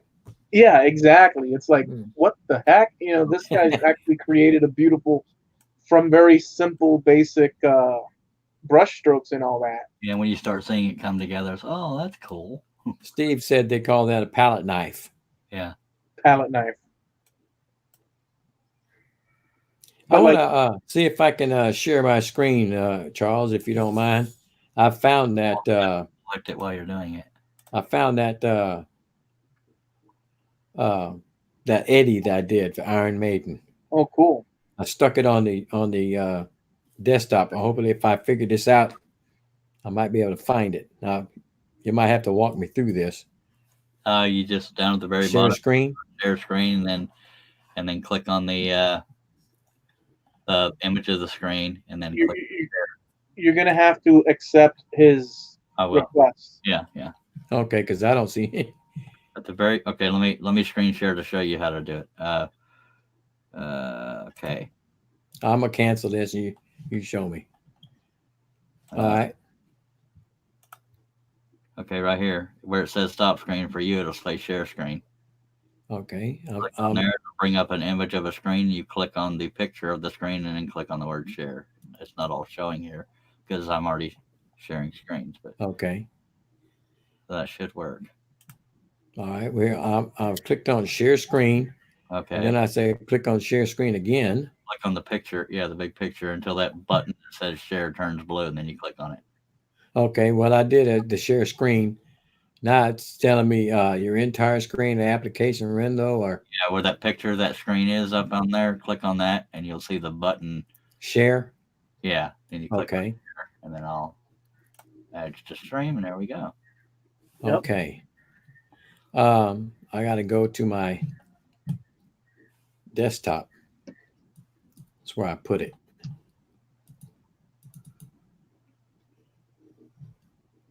I've just clicked on it and I'm waiting for it to come up. Yeah. Can you see it? That's trippy, dude. Yeah, that's pretty cool. I like that. Can you maximize within the app? So we can I think that's it. It's not going to get any bigger than that. Dude, that is outrageous. I don't think so. Well, there. Yeah. Painting is not my forte. You know, I'm really not that big on painting.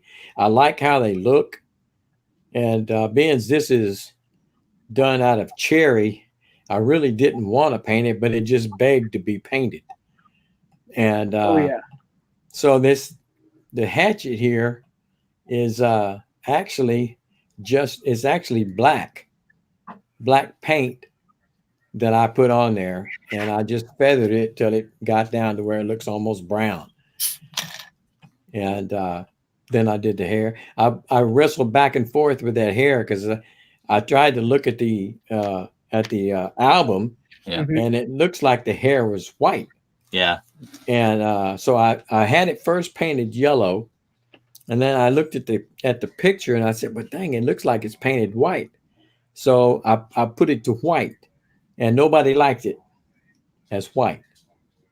So I put it back to yellow, and it's got, you can still see some little flecks of white that I left in there, so I didn't cover it all up.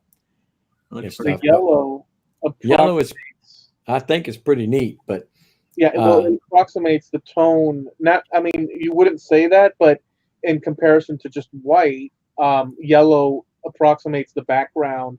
It's within the same sort of retiring into the browns and whatnot. right. Well, see, this was under like a street light, Yeah, and it had that kind of a look. So I said it looked more like a mix of the two, yellow and white, and I couldn't figure out how to get that in there like that. Because they're two different colors and you can't blend them. yeah. Herb says that looks awesome, sir. Oh, he said, okay, cool.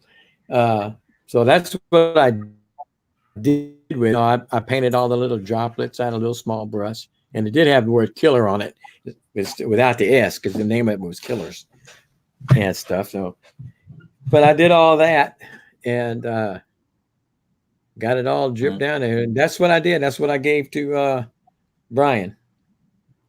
Oh, that's awesome, dude. Yeah, it came pretty stinking nice. Down at the bottom, it'll, yeah, that's how you do that. All right, I'm gonna go ahead and quit taking over your show. Oh, you ain't taking it over. Good, baby. That's from the album. Which album? Killers. Sorry. Yeah. Okay, I'm back. Tis all good. I got you now. I know how to do that. Oh, God. Thank you, Steve. Herb too. Thank you as well. Yeah, I was pleased with that one, and I was also pleased with the alligator one that I showed you. That was cool too. I'm looking at the original of the Killers, and I see what you mean with the light Yeah. and whatnot. So I see where the dilemma would come in, because in reality, sure, his hair would be White. just white, but Right. with that moon or what with that spotlight or whatever, Yeah. I totally get it. Yeah. It was a real struggle for me to go either way, and I tried it both ways, and nobody seemed to like the white. And I thought, well, it's got to be white because it's bound to be white. But That's the perfect example of things translating well or not translating well. right, and so I just went ahead with it because to me it was even more closer to that than white itself with the street light on it. So I went with it. Done good, mister. Thank you, sir. Thank you. You know, that's so. I'm looking at the cover, and they were some awesome covers that they made. I mean, absolutely. What his name is Derek something is the artist. He went by Pusshead. No, that was Metallica. Never mind. there was nothing like I'm sorry, but there's nothing like purchasing back then a cassette tape or record and the cover. You look at the cover, and it looks, you're about to take a journey into some sort of, wicked nightmare with the heavy metal, and that was bad to the bone, dude. Believe it or not, I was more into Eddie than I was Iron Maiden because I love the Pretty much. There's another one that I have a file for. It's another version of Eddie, and I don't know which one it's off of. But that one would be a very cool album for Maker's Rock. what? Oh, what yeah. Which, Yeah. I looked into it, but I didn't have time to look at and read all the rules. you talking about Killers? Killers as well, but the other one, the other version of Eddie that doesn't look like this one. Yeah, there's a few different looking versions. Yeah, there's a few different ones, and some of them I don't really care for, but this one, and there's one more that he doesn't have all that flowing hair in, Yeah. and it's really close up on his face, and he's as scary as all get out. Well, But do you know here's the a question. pose? do I what? If you can describe the pose, or I really can't. It's all I can remember of it. I have it. I just haven't know where it is at the moment.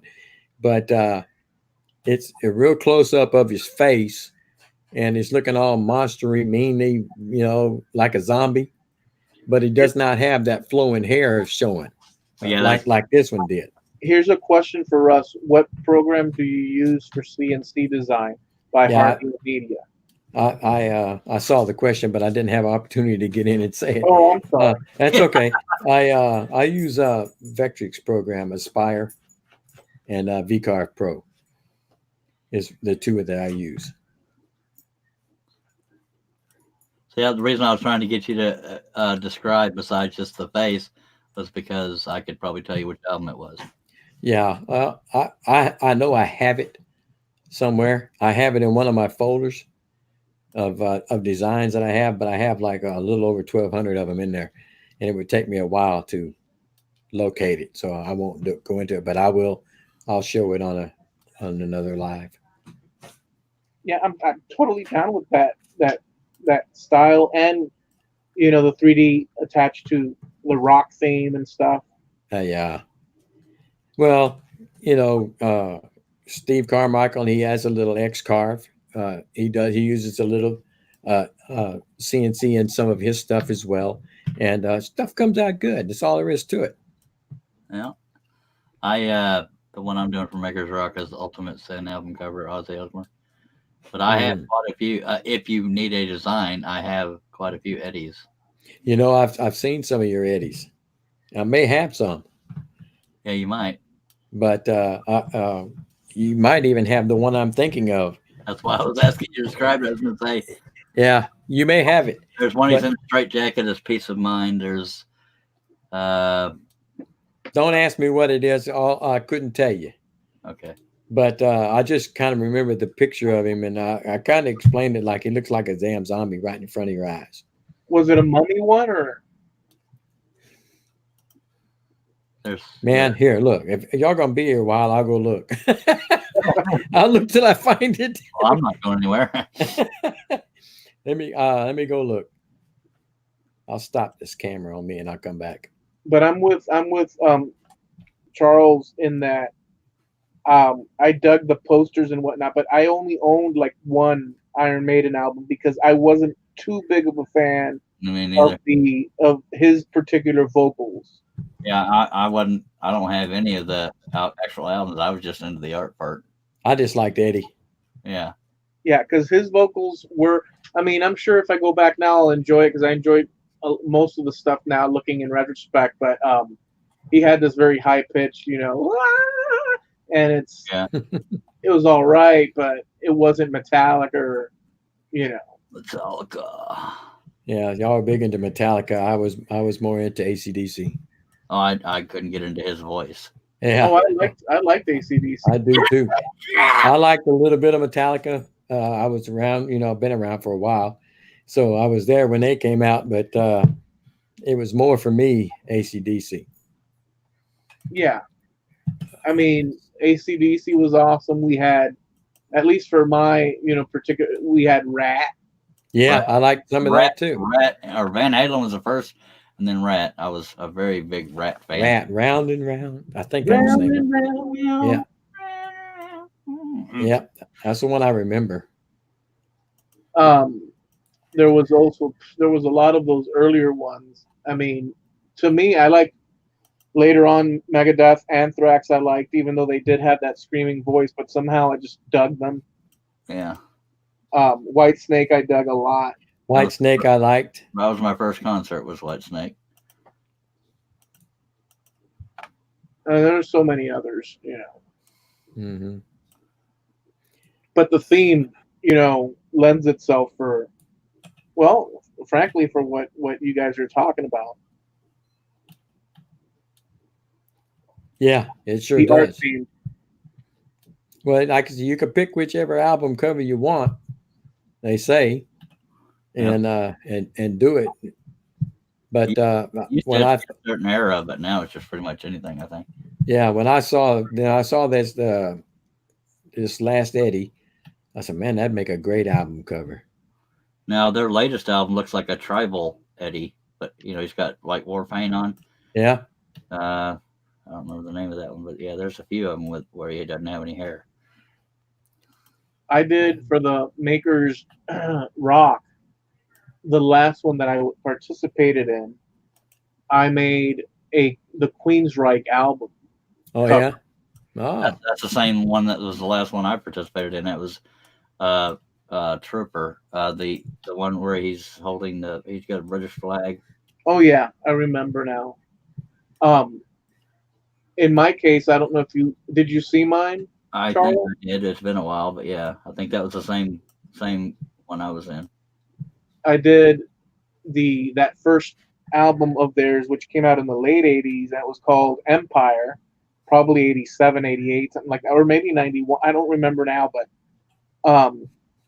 and it was sort of like a pixelated cover, and all in like a grayish tone. I did it in black, and I put LEDs, and I used like what I did was I did a scroll saw of it, and then behind it I attached a transparent acrylic to it, which I spray painted in different colors. No, was it that I spray? No, I didn't spray paint it. I attached that behind it, made a box, and put some LEDs so that it would light up and hang on the wall. Well, that is supposed to go to Steve Nealon, and he did one with LEDs as well. And he was gonna send her. He's still in transit of a band called Eloy, which I don't know if you guys have ever heard of, but they're a psychedelic band from the 70s, 60s, 70s from Germany. Okay, I've found that. Okay, let me see if I can remember how to do this again. You ready for me to try it, Charles? Yes, sir. Almost hit the leave studio.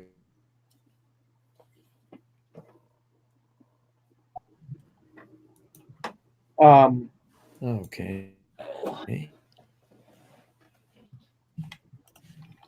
There we go. That's me? Yeah. All right, let me go dig it up.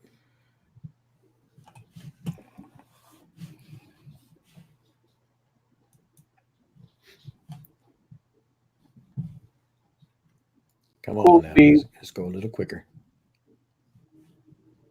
The trade that never happened, Harneal. Yeah.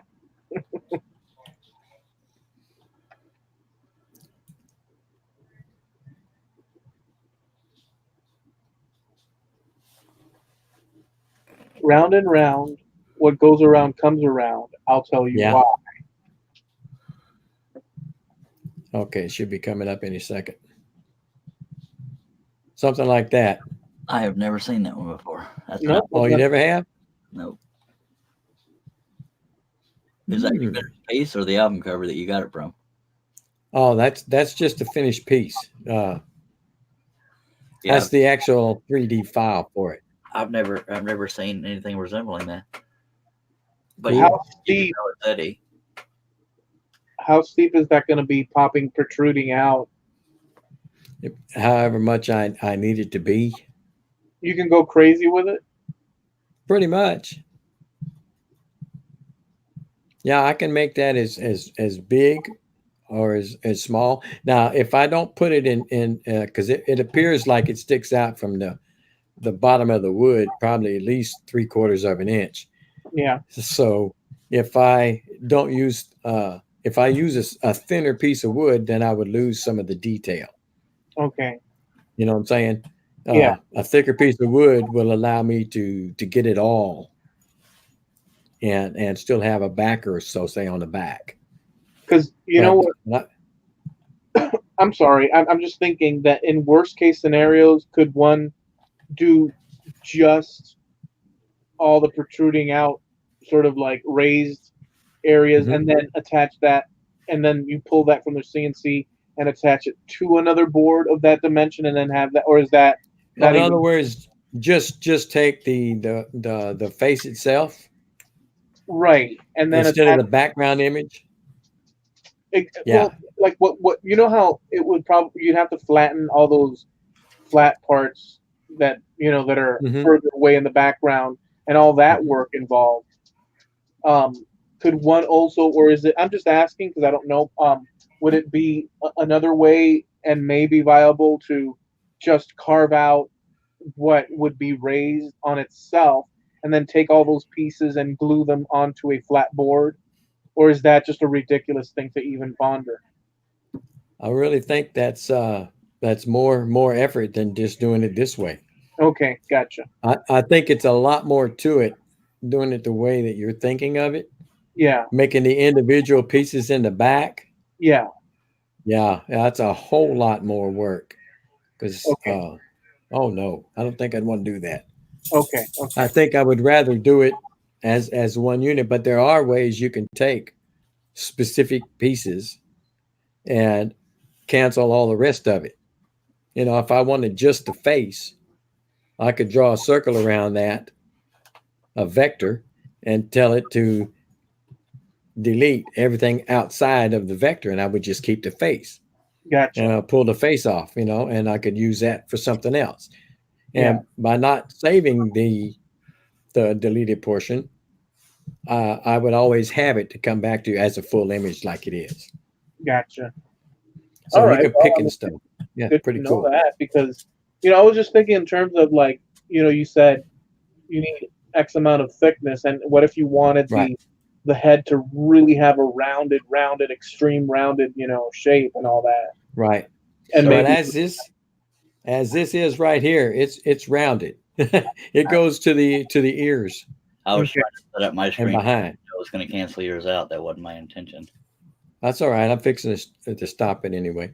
But that was one that I thought might make a good one. But if y'all haven't seen the album cover like that, it might have been a hodgepodge of others put together into one. I'd have to look. All right, I'm done. I'm Alrighty. cutting that off. Herb says that looks awesome, Russ.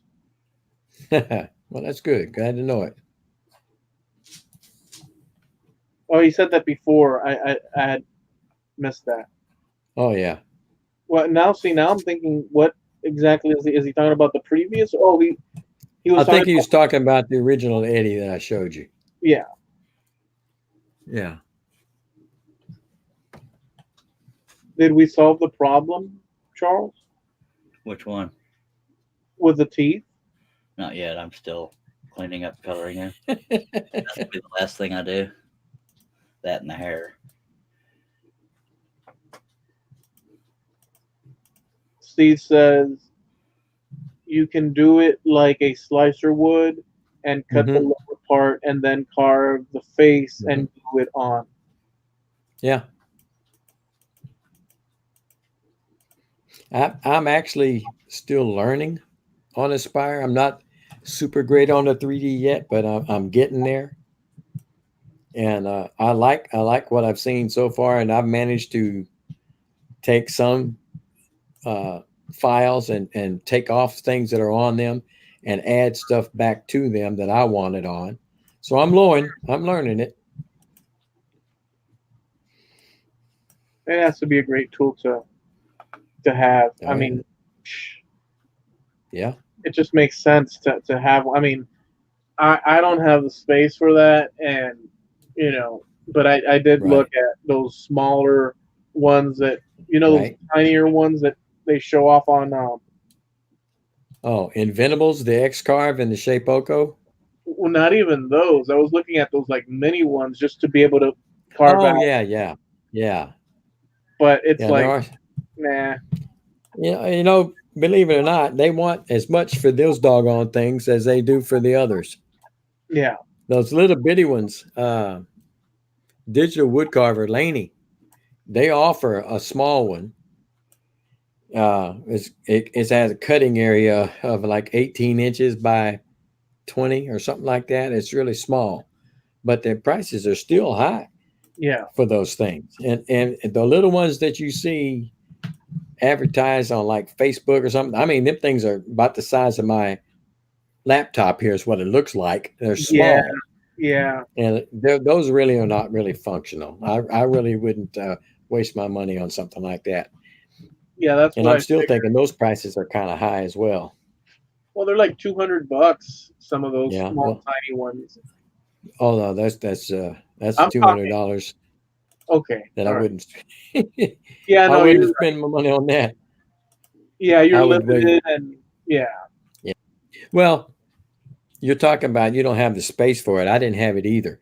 But what I did, my shop is 8 feet wide by 20 feet long with 8-foot walls. And I had it when I built it. I did not build it as a woodworking shop because I wasn't into woodworking at the time. And I built it as just a place for me to go in there and fiddle with my electronics and stuff because I used to work on things and all that kind of stuff. I used to like to do that kind of stuff. Yeah. And I built me a workbench from the back of the shop 16 feet forward to the front door. I left myself 4 foot of space before I got to the front door. And it was 30 something inches tall and 2 foot out. So I have stuff on the other side of the wall. So I have 4 foot of space gone with workbench, and I have just a little bit of room in the middle to walk. Wow. I didn't have room for a CNC, but I've been wanting one way since Charlie first opened up his first scrolling show. I'd wanted it, and I managed to get it through Dave. And but what I ended up having to do, I bought a 4x4, which is 48 by 48, and then you have to have a bigger table to set it on. So I used a piece of 5x5 Baltic birch for my tabletop, and I built a table around that, and then I built the machine on top of it. Okay. But I had to cut out a good 6 feet of my workbench that I had and get rid of it. So I have room to put the machine in there. So everything I've got in there is jam packed. Wow, dude. I barely can walk in there, but I made room for it. And believe me, I when I have time, I like to get out there and play. I've made some things. I made some good things. I made some good things on my scroll saw, and I made some good things on the CNC. And good thing about that is the CNC can be working once I got it going, and know everything's okay. And I can be on the other side of the shop working on the CNC project. And a scroll saw project. You know, we have both of them going at the same time. It's just another tool. That is pretty freaking awesome. I love it. Space Yeah, I is a love it. big deal, though, man. The lack thereof, Right. having a huge area, and Yeah.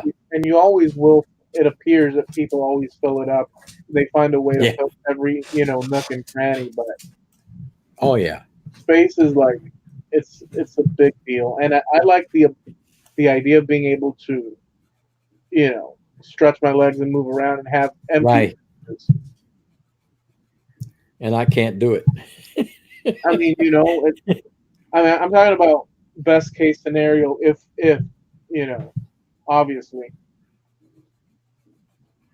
have you seen Jake Thompson's? Oh yeah. Now that is some space right there, dude. You better believe it. Well, Michael Chipser, you know him, don't you? Yeah. Okay. Well, he just bought his house with that big old workshop in the back. Man, he had 4 bays back there. He had room for forever, and he had to fill that up with stuff. And he's starting to get that thing packed in too now. But 4 bays. it was amazing space he had to work with. And I would have filled it loved up. to have that. Well, he's got all kinds of equipment he puts in there, and he's got bamboo stuff stuck everywhere, pallets of bamboo and stuff like that. He's filling it up quite nicely. Wow, dude. Yeah. But yeah, I mean, this building that came with that house he bought is like 4 big doors, garage doors, 4 of them, huge. And he had 4 wide. And I said, my God, that's a heck of a building. That's just one of them things you can get when you're out in the country. Yeah, that's But yeah. unheard of here in the city. I know. Believe me, I know. I have a little small lot that the house sits on, and but what I'm happy about is the people around me are old folks, and they can't hear. when I'm out in the shop working at 2 or 3 o'clock in the morning and have that CNC humming, slicing, cutting wood, they can't hear it. And I'm tickled pink because I asked him, I said, "Did you hear me last night? I was out there working half the night." He said, "No, I didn't hear a thing." I said, "Great." That's freaking perfect. I know. I couldn't believe my good luck in that. But what would have helped me is when I married my wife, she was already here, and she had a dilapidated wooden garage, and it was dilapidated to the point that I took a hammer to it and I knocked it down. Oh wow! And Yeah. it was a 20 by 20 pad, concrete pad, and I built a small shop that I got as a kit from one of the big box stores, and it was a 8 foot wide, 14 foot long. I built that to house my lawnmowers and stuff like that, plus have room to work in there for my stuff. Right. And it quickly got overtaken by her stuff and her daughter's stuff, all kinds of other stuff that wasn't mine. And so I didn't have room anymore. So that's why I built the one next to it for my stuff. And then I found the hobby of woodworking. I said, "Oh my gosh!" So I had to retrofit and try to make it into a woodworking shop. And believe me, I'm actually going to have to give in and hope my wife don't hear me. Let her go out there and help me organize it, because I can't find squat. Well, it's a tough. Yeah. That's the thing, dude. The space, the bigger, and we don't know how to. I don't know how to control. Like the more space you have, Yeah, you're gonna try to fill it up. It's just exactly. part of the deal. But when I you know. start off with a little space, boy, that's a big problem. Yeah. Yeah. Well, like I said, that's what I have now. And I told Zach Manring was on this morning or this afternoon, and he said, "Where's my 11/16?" And I said, "I don't know where yours is, but I just now found my 10 millimeter socket." He started laughing. He said, "Was it with my wrench?" I said, "No, I don't think so. Mine was stuck on the end of a ratchet," and I found it. He said, "My God, that's where it's been this whole time." I've been looking to try to clean out the shop and get rid of some stuff that I don't use anymore. Tools that are not really name brand quality. I've got a few of the Harbor Freight battery operated drills and things of that nature that I can't even find the chargers for anymore Yeah. and stuff. So I tossed them in a box. I got a bunch of other little stuff like that I'm gonna put to the street. Somebody's gonna pick it up. And I've got a Rockwell Blade Runner. I don't know if you remember what that is, I don't know. but it's an upside down jigsaw table. And it's all it is really is an upside down jigsaw, and uses a jigsaw blade, and you can scroll on it, you can cut on it, do whatever you want. It's like 3-in-1. I bought that, was my very first woodworking tool. Hold on a second. We got Neil from the UK. Good morning, Neil. And I used that until I got my scroll saw, and now I want to get rid of this thing. I put it on Marketplace. I put ads for it, and nobody wanted to buy it. So I said, as soon as I put it to the street, it's going to be gone. And it works. It works good. But after I got my scroll saw, I just started using the Blade Runner as just to cut big pieces and make little ones so I could throw them out in the trash. I mean, so it's not attached. The blade does not attach to an upper arm or anything. It's just free flowing. It's underneath. Everything is underneath. The blade sticks up from the table, and you run your piece through the blade, just like you would a scroll saw or like a jigsaw, but you don't hold anything. You just hold your piece of wood and you pass it around. And Rockwell used to be its own company, but it was bought out by Works, the battery operated tools company, the orange tools and stuff. And I've got a bunch of those, but they bought Rockwell out and they put their own Blade Runner out. It's the same thing, but it's just coated in their orange color. And, it looks just exactly like the Blade Runner that I have from Rockwell. Same thing. And so it's out new now.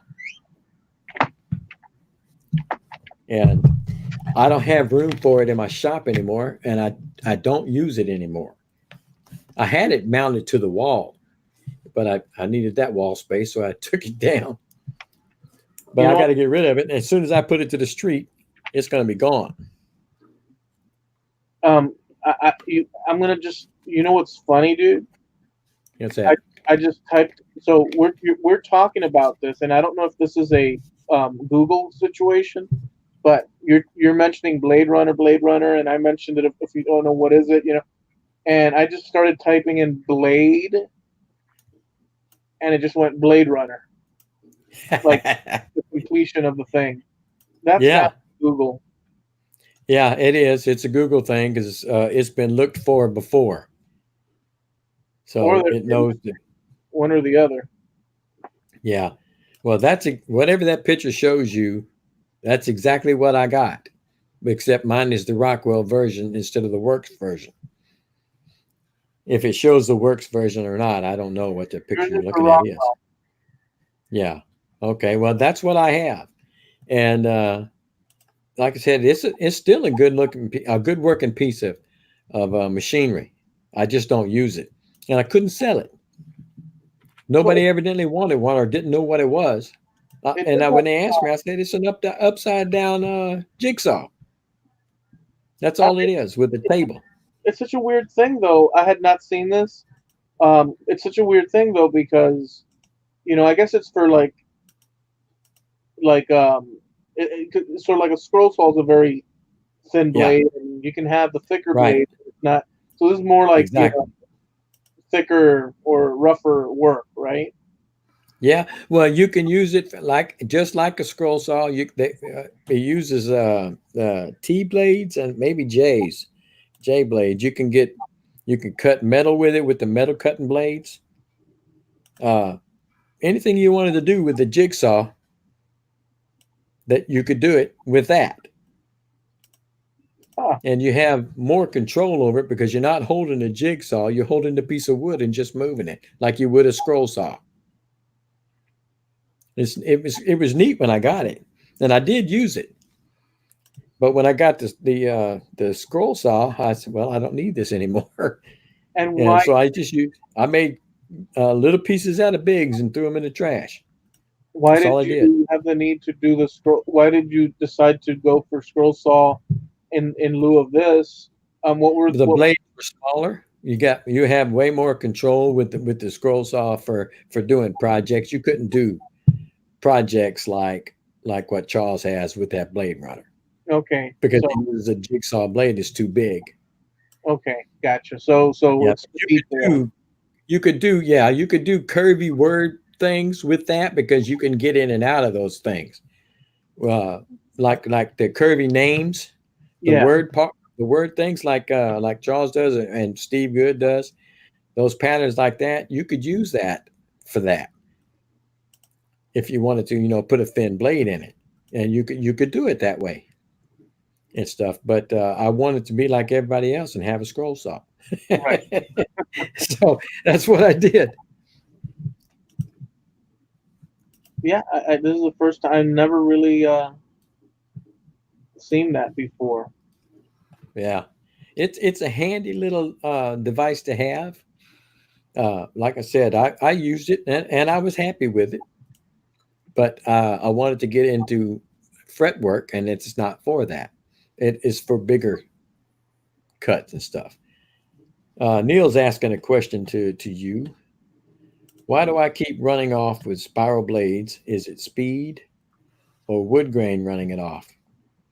I'll tell you right off, if you're asking me for the answer, wood grain has a lot to do with it because it can sometimes take it away and follow that. And feed rate, if you're used to a flat blade, you got to let the blade do the cutting.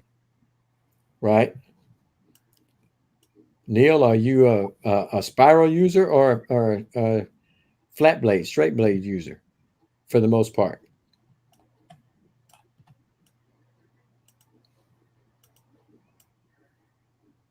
By the way, I'm doing the cheating version when I can't get the shape right. I actually go in from the source photo and resize it the same as the pattern. And Well, I'm gonna tell you what. When you did that with the John Wayne pattern, it was a whole lot better. Yeah. It worked out really good. if I hadn't forgotten to trace, I wouldn't be running into this, but I forgot to trace and I did it crooked and all that crap. Dude, it was the soda pop conversation. That threw him off, didn't it? Neil says he uses both. Well, then I think you might have answered your own question in with speed and or wood grain. Yeah, it looks like a tough scenario, but I'm sure you're gonna fix it, Charles. It's going to take a while. Very generic looking right now, and it's going to be really rough looking.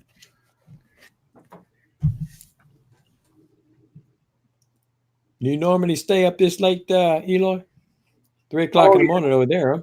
I mean, yeah. Well, I'm almost about to take off because it is 3 o'clock, and I do need to wake up at a decent early hour. But yeah, I can hang.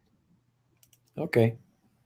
I can typically hang pretty darn late, but I'm trying. Actually, today I was thinking I was gonna around 12 go to bed, and I did what I should not have done, and I came in and hang out, and you guys, you know, And the rest is history. put me into the vortex of the lives. So Now, what may end up happening if I can't get this mouth dialed in on this live feed, I may end up having to redraw. Well, it looks like you about got it. Yeah, but I don't Aussie know. Man's asking who is doing the Hulk pattern. That would be the irascible Charles Deering. yeah, So if this ends up looking too crappy, well, welcome, by the way, Aussie Man. I'm going to end up redrawing all together on the face. well, you know what the problem I'm seeing is that right hand, the mouth, how it folds, the edge that goes downward, and it's like a continual line. I know you have to make a break somewhere, but if you were to have that line on the right side that goes angled down from the top lip down, that would enclose the mouth somewhat, and that would make it look, that would take you further down into it being fixed. Because I think right now it's just, there's nothing to encase the right hand side of the mouth.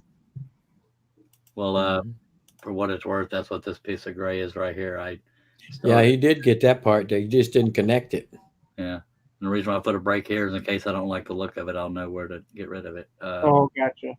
This is going to look very, very rough.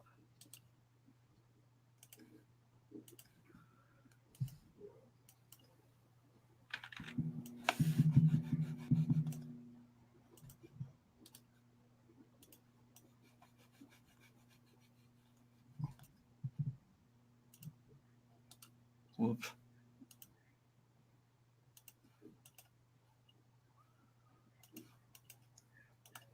This is just going to be the quick version because I have a gut feeling that I'm not going to like it. But overall, I like the pattern with this mouth could be an issue.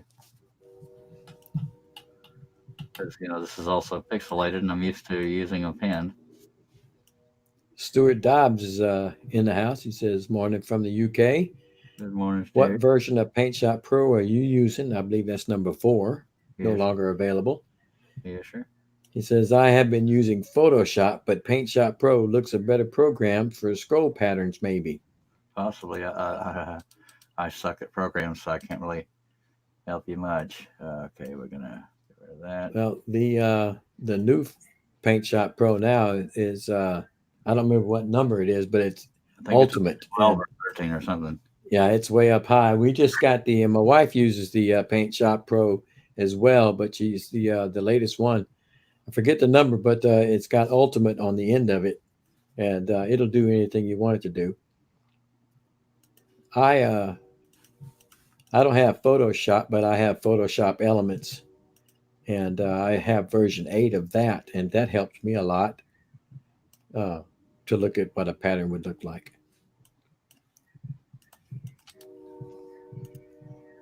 I mean, they're all basically Photoshop with more or less. I More use or less bells and whistles, yes. yeah. That's much better. It is better.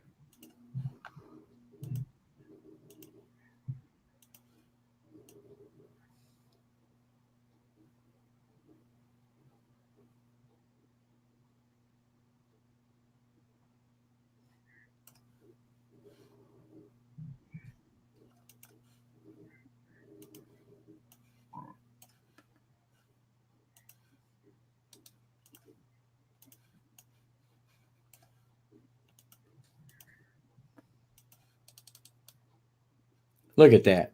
A little bit of That's cleaning. better already. A little bit of cleaning up on the gum line, but yeah, otherwise, I mean, because you can tell it's digital versus how I drew things. But Right. That's better, dude. That's way better. That's way better. Every now and then I got to cheat, so appreciate that. I didn't trace in the cheek shadow real good, so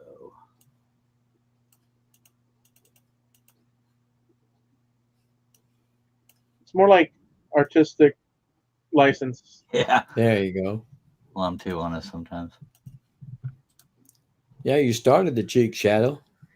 Yeah, apparently I missed it. Yeah, dude. That's it right there, dude. We're getting there. That's good on the teeth, man.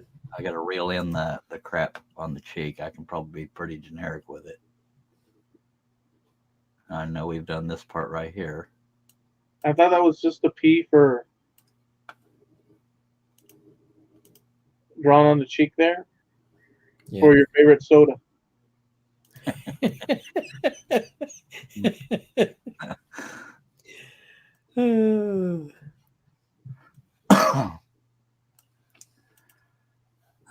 Blah blah bull stank. And I also got to make that hair black at some point, or cut out, so to speak. Okay, so that is that. So that is over here. I don't think this shadow is real important, but it is the cheek. It goes up toward the ear a little bit, Yeah, and then back over. it's not going to be I exact. think it is important, man. I mean, it shows the cheek, yeah, so it's important in that sense, but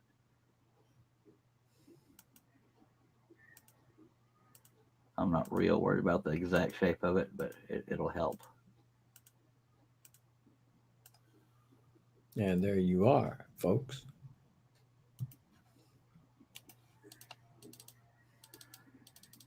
Now, this is only to show other than the hair. Wait, let me go ahead and save this. You better do it.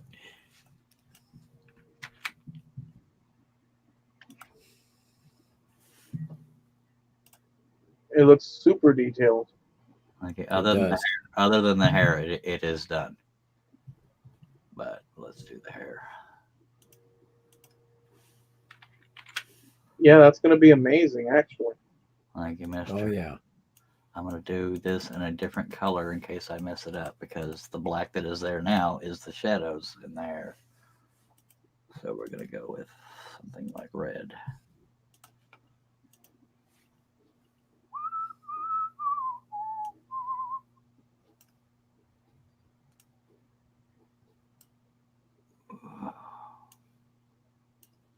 I'm not trying to get the hairdo exact, but it doesn't hurt.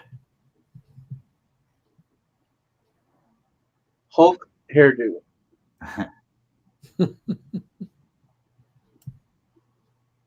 And if the Hulk has a bad hair day, Hulk mad.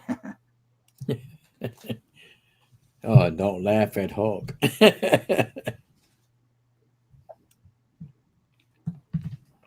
it used to be Hulk, if I remember correctly, and then right after Dukes of Hazzard, something to that effect. I love Dukes of Hazzard. Yeah, I believe you're right. What did I do there? Oh well, I don't care. It's just freaking hair. It was Yeah, we back. were talking to you. Go ahead. No, it was back-to-back excitement.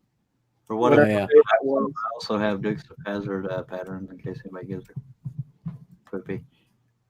We were actually talking about Dukes of Hazzard the other day on one of the lives. Whoops. That how good that John Snyder can sing. Oh yeah, Sings yeah, pretty good. dang good. And I told Charles I've heard him do the one that Elvis did. It's Now or Never. It's no. Oh, yeah. He did that song. He made a big hit out of it too, and he did a real good version of it. I've never heard him sing it, to be honest with you. Oh yeah, I like Elvis's version better, but John's was pretty stinking good. I got a break somewhere that's not letting me color it in right there. Piece of poop. This is very roughly being done, just so you know. I'm just working to see what it's going to look like.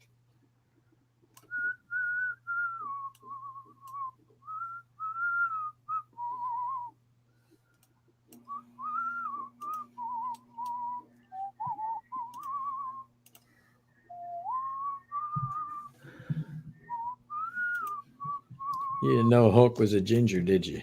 Nope. That'd be funny. Hulk no like ginger. Sorry, my bad. Okay, I need to make this a different color just in case. You know, in my mind, I'm trying to remember. It's Now or Never, and I keep thinking the Platters. It's now, or this magic moment instead of. I can't think of Now or Never where the melody is. It's almost close to that when you said it, when you sang it, just that little bit of that one, but it's not quite though. Yeah, I'm trying to picture it. Pretty close. It's now or never. I'm trying to remember it. I mean, I had his whole catalog I have not sat through Elvis songs in a bit, but I can't picture it, dude.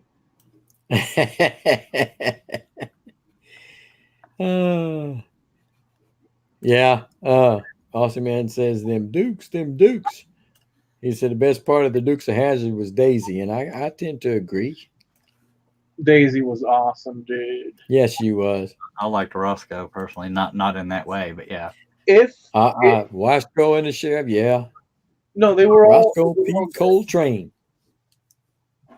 No, all the characters were awesome, but if I had to close my eyes and picture, I always return to that her legs and her foot pushing, what's his name, into the dirt and her hauling ass. Oh, Enos?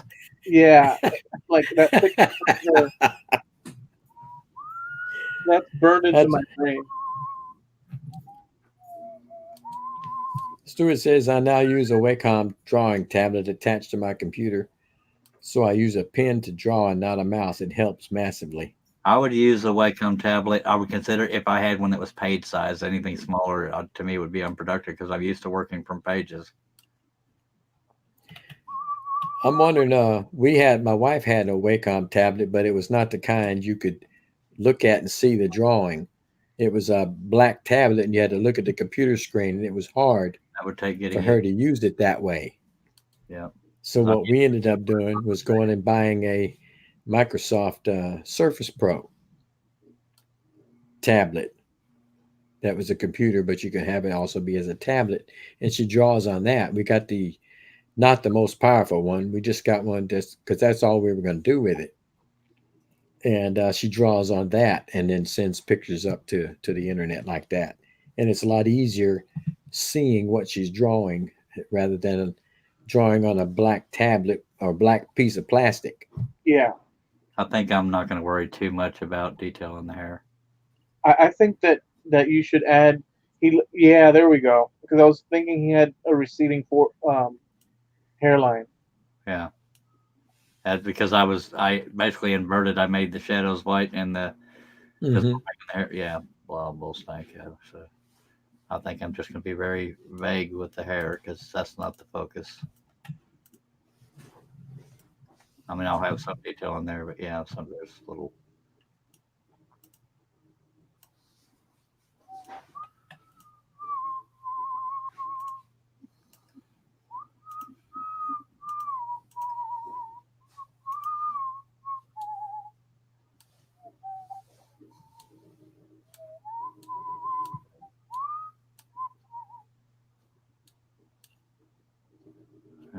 I'm trying to think what you're whistling there. I know the melody, I just can't place the darn thing. It's now or never is what I'm whistling.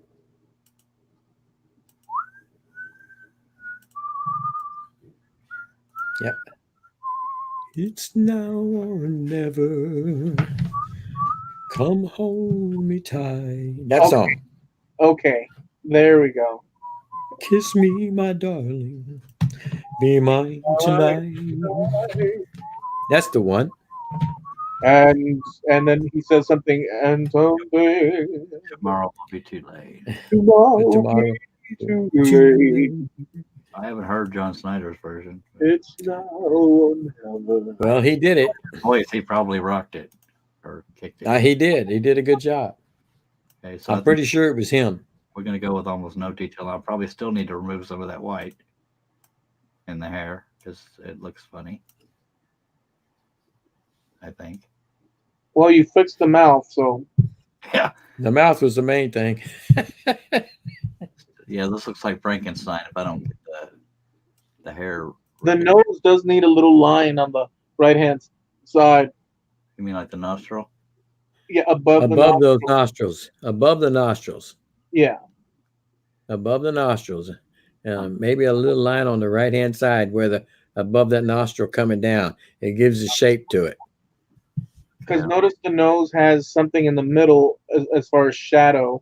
Yeah. That's what I'm talking about. Yeah. Figure out now, but You ain't gonna be able to get that. Huh? I don't know if I'll be able to dial that in, but I'll fiddle with it later. But I think for the most part we're about done. But yeah, I'll wrestle with the nose. Dagnabbit, come on, get the hair right. I'm not even looking at the source photo for this, by the way. I'm just trying to make it look like somewhat like realistic hair. Probably trying too hard, but yeah, it's when you haven't done invent it, it's a little harder. Yeah. And that white going up the side there doesn't really look good either.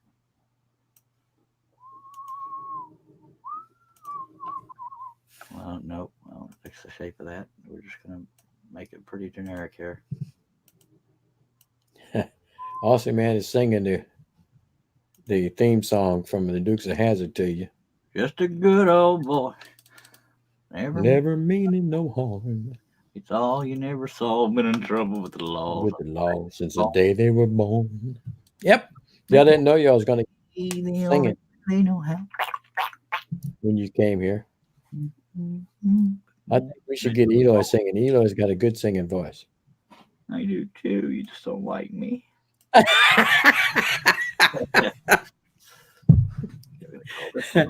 Eloy's got more of a rock and roll voice. Oh, I know. I was trying to be funny. You have a country voice. Huh? Ain't going on, I tell you what. It was the time of the preacher. What's? Can you sing that one, Charles? Tell me the song. It was the time of the preacher. Willie Nelson, Redheaded Stranger. No, never heard that song. You've never heard that album? I have not. I couldn't afford albums. I only know radio played songs. No way, dude. Totally, dude.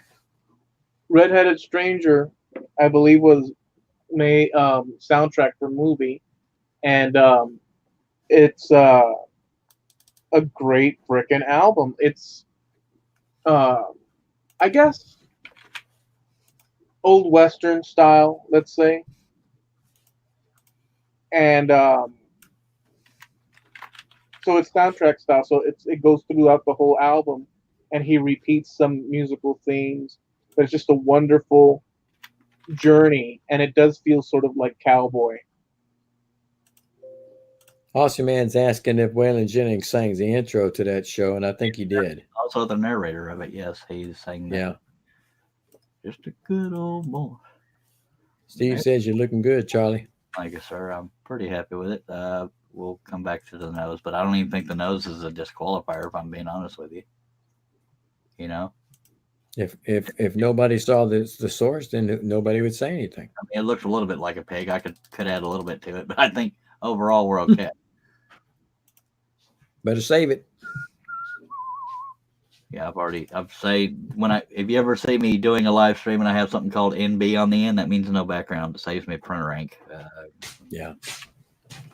But this will be the for sale. Is that bottom leg on the right,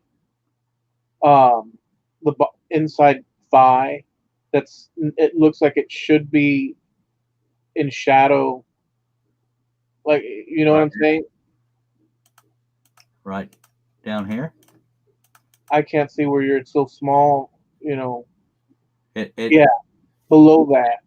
Oh, below that. Where's the thigh actually? Right here. There's the bottom. Okay. Now it makes sense. From afar, it looked like one leg. Yeah. It's the light shining off of it. So as far as staying true to the photograph, that's why I did it that way. Now I could probably do a framed version of this as well as just a standalone. You know me, I like standalone. But you see what I mean, where your eye actually makes it. You look at it and it almost looks like that leg is a bit thicker than the other one. But yeah.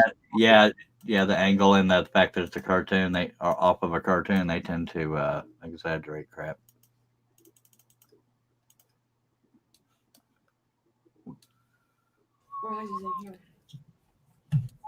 Now you almost got it whipped, man. Yeah, but that's how it looks in the actual original. Yeah. To be honest with you. And that's what I try to stay true to. If I tried too much to make it in proportion, I'd be here all night. You pretty much were. You've been in 5 hours and 15 minutes already. Wow, I'm not done yet. I gotta bring the wood grain stuff in here.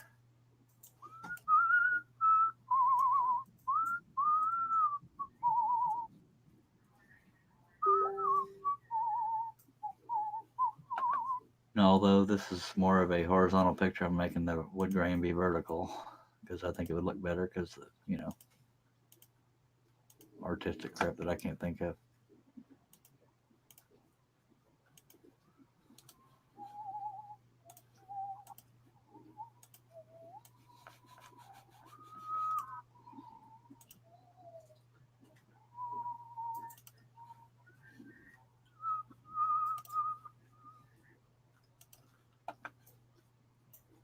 There's one thing I'll say out the air that I've been wondering, but I don't want to give any ideas.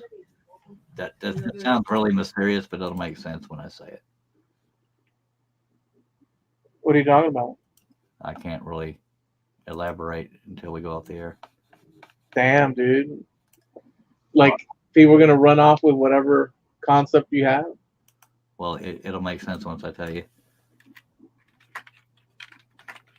Jeez, Charles. Well, you'll benefit if you're here, which I'm going to be ending here shortly.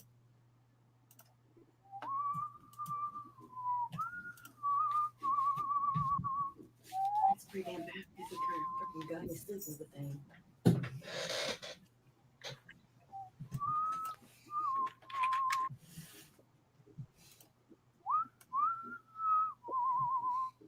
Can you whistle in the still of the night?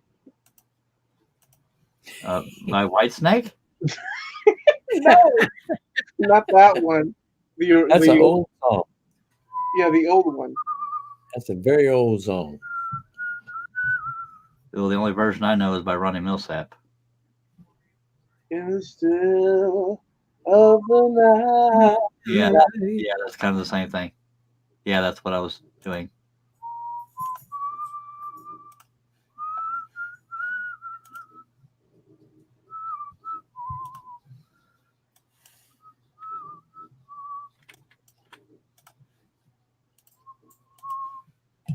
And then flip over to to the white state. In the still of the night. I can't whistle that fast without. If I was standing on a lopsided washing machine and trying to whistle, maybe. I was when I was working. There was a guy that at a post office in a town near us that could whistle and make it sound like he was singing. He had a real deep whistle. He had a whistle that you would almost say that he could sing. Uh-huh. And but he couldn't sing. He said he didn't have the wind for singing, but he could whistle like, I mean, it was beautiful. Yeah, some people are dang good at It it. was real deep. You know, he like putting your fingers in it and blowing that whistle out with your fingers in your I mouth. never could which do I that can't without do. spitting all over my I can't hand. either. My wife can, but I can't. But this guy could do that without the fingers in his mouth, and it would be such a deep whistle, and it would have that vibrato where you could really get it out of him, and it was gorgeous to listen to. But he could not sing. It was amazing though. Well, That's a guy that can sing. I mean, can whistle. I've Good had night, my Steve. days with singing, but it's been a while. Yeah. I So- sing and everybody tells me to stop. So if we're wrapping this up, I just want to ask one question to both of you guys. I don't know if you are or not. Ish. Oh, Ish? I'm done with the pattern, but we can still hang because the thing was called "Let's Hang Out." So, but Well, you're gonna have to see my face. So sorry, no, I'm sorry. I know. Are we live? We're still live. You want to be live or no? I don't mind being live. Okay. There's the barn wall behind me. Oh, there we go. See, that's what I thought. That was an actual, honest to goodness, what you call, Barn front. yeah, you know. I was just gonna say, I was gonna ask you guys before I boogie because, dude, I'm done. I mean, we went for 5 hours, 21 minutes, and 21 seconds. if you had Yep. to pick one classic album of your choosing, like that's the one. God Almighty. Which one? I said God Almighty because I can't think of one. I have too many. I'm too diverse when it comes to music I like, so I couldn't pick one. Journey. Let's say Journey. Okay.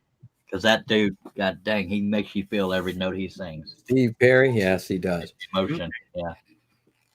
I liked a lot of that. I liked Genesis back in the day, but I'm more of I'm a classic rock and roller, but I like me some Kiss. Oh, cool. I like that. I started listening to Kiss when Alive 2 came out, and from then on, I went back and got all the others, and had me a whole set, man. But I like that kind of metal. That metal, See, I like I like everything from Kenny G to Metallica, so it's hard for me to pick a favorite. right? Journey. I jumps do as out. well. I love that dude's voice.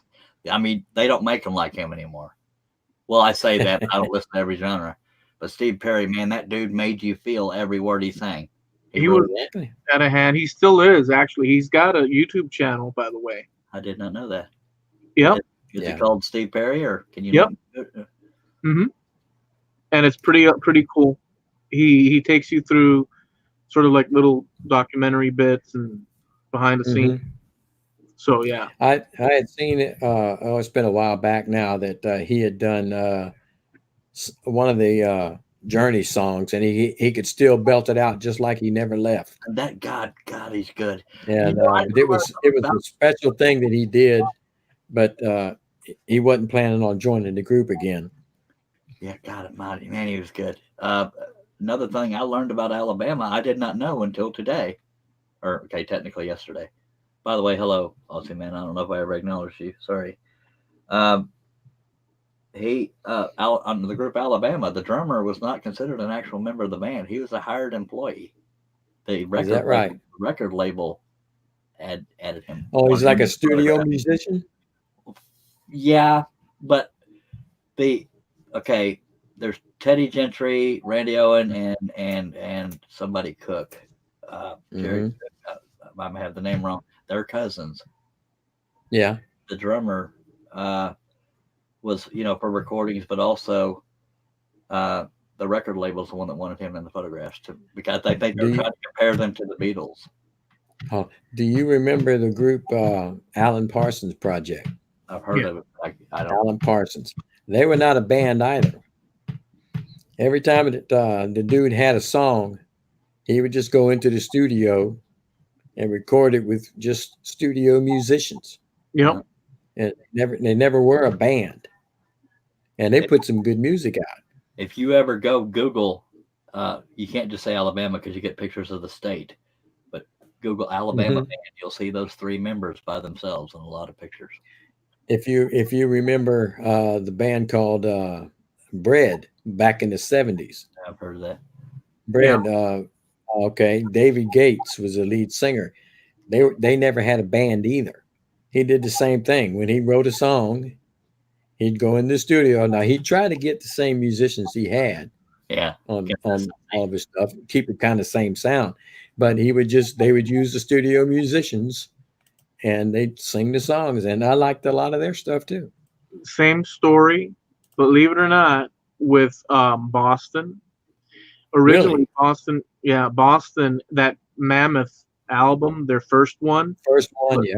was just the guitarist and the singer, and they recorded it in their basement, and just a massive. And so was the case with T-Rex. Oh, is that right?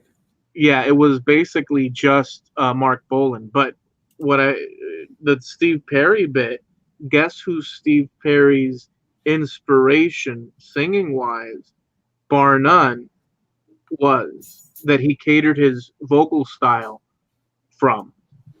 I have no idea. You won't be able to guess. Any guesses at all? None?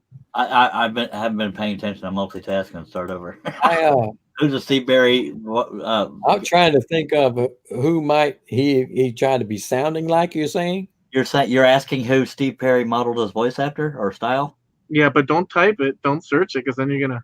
No, I'm not. I'm dead serious. I was catching up on Facebook, and Okay. I've been held for review for the last I hour. have no idea. Sam Cooke. Well, God, Really? appreciate you watching, Aussie Man Bill. Sorry, I didn't talk to Night, you. Bill. I was too busy. I had no idea on that one because Sam Cooke. I liked his songs too. We could probably end the live stream, guys. Just for we can continue talking, but I can go ahead and end the live stream. Appreciate everybody watching. Eloy, do you remember how we end the show? How I use it? Like the dating game. No, pointing and saying scroll on. Scroll on. Wait till I say to. But he's doing two things I can't do. Thank you for your Two. energy. Well, okay, well, we'll all do it. I together. got crystals. Folks, I appreciate y'all watching. It only took 5.5 hours, but it wasn't about the pattern. I mean, hopefully some of y'all enjoyed that, but it was about, just hanging out. We can do that again in the future because it went for 5.5 hours, but we I appreciate got to hold it here or I'll lose it. Yeah, and I'll explain that later, Eloy. He has to hold it or lose it, but appreciate That's it. what I was doing. Appreciate everybody watching, and I will say this, and as soon as I say go, we'll all say scroll on, and then stay still until it ends. Ready? 3, 2, 1. Scroll on. Scroll on. on.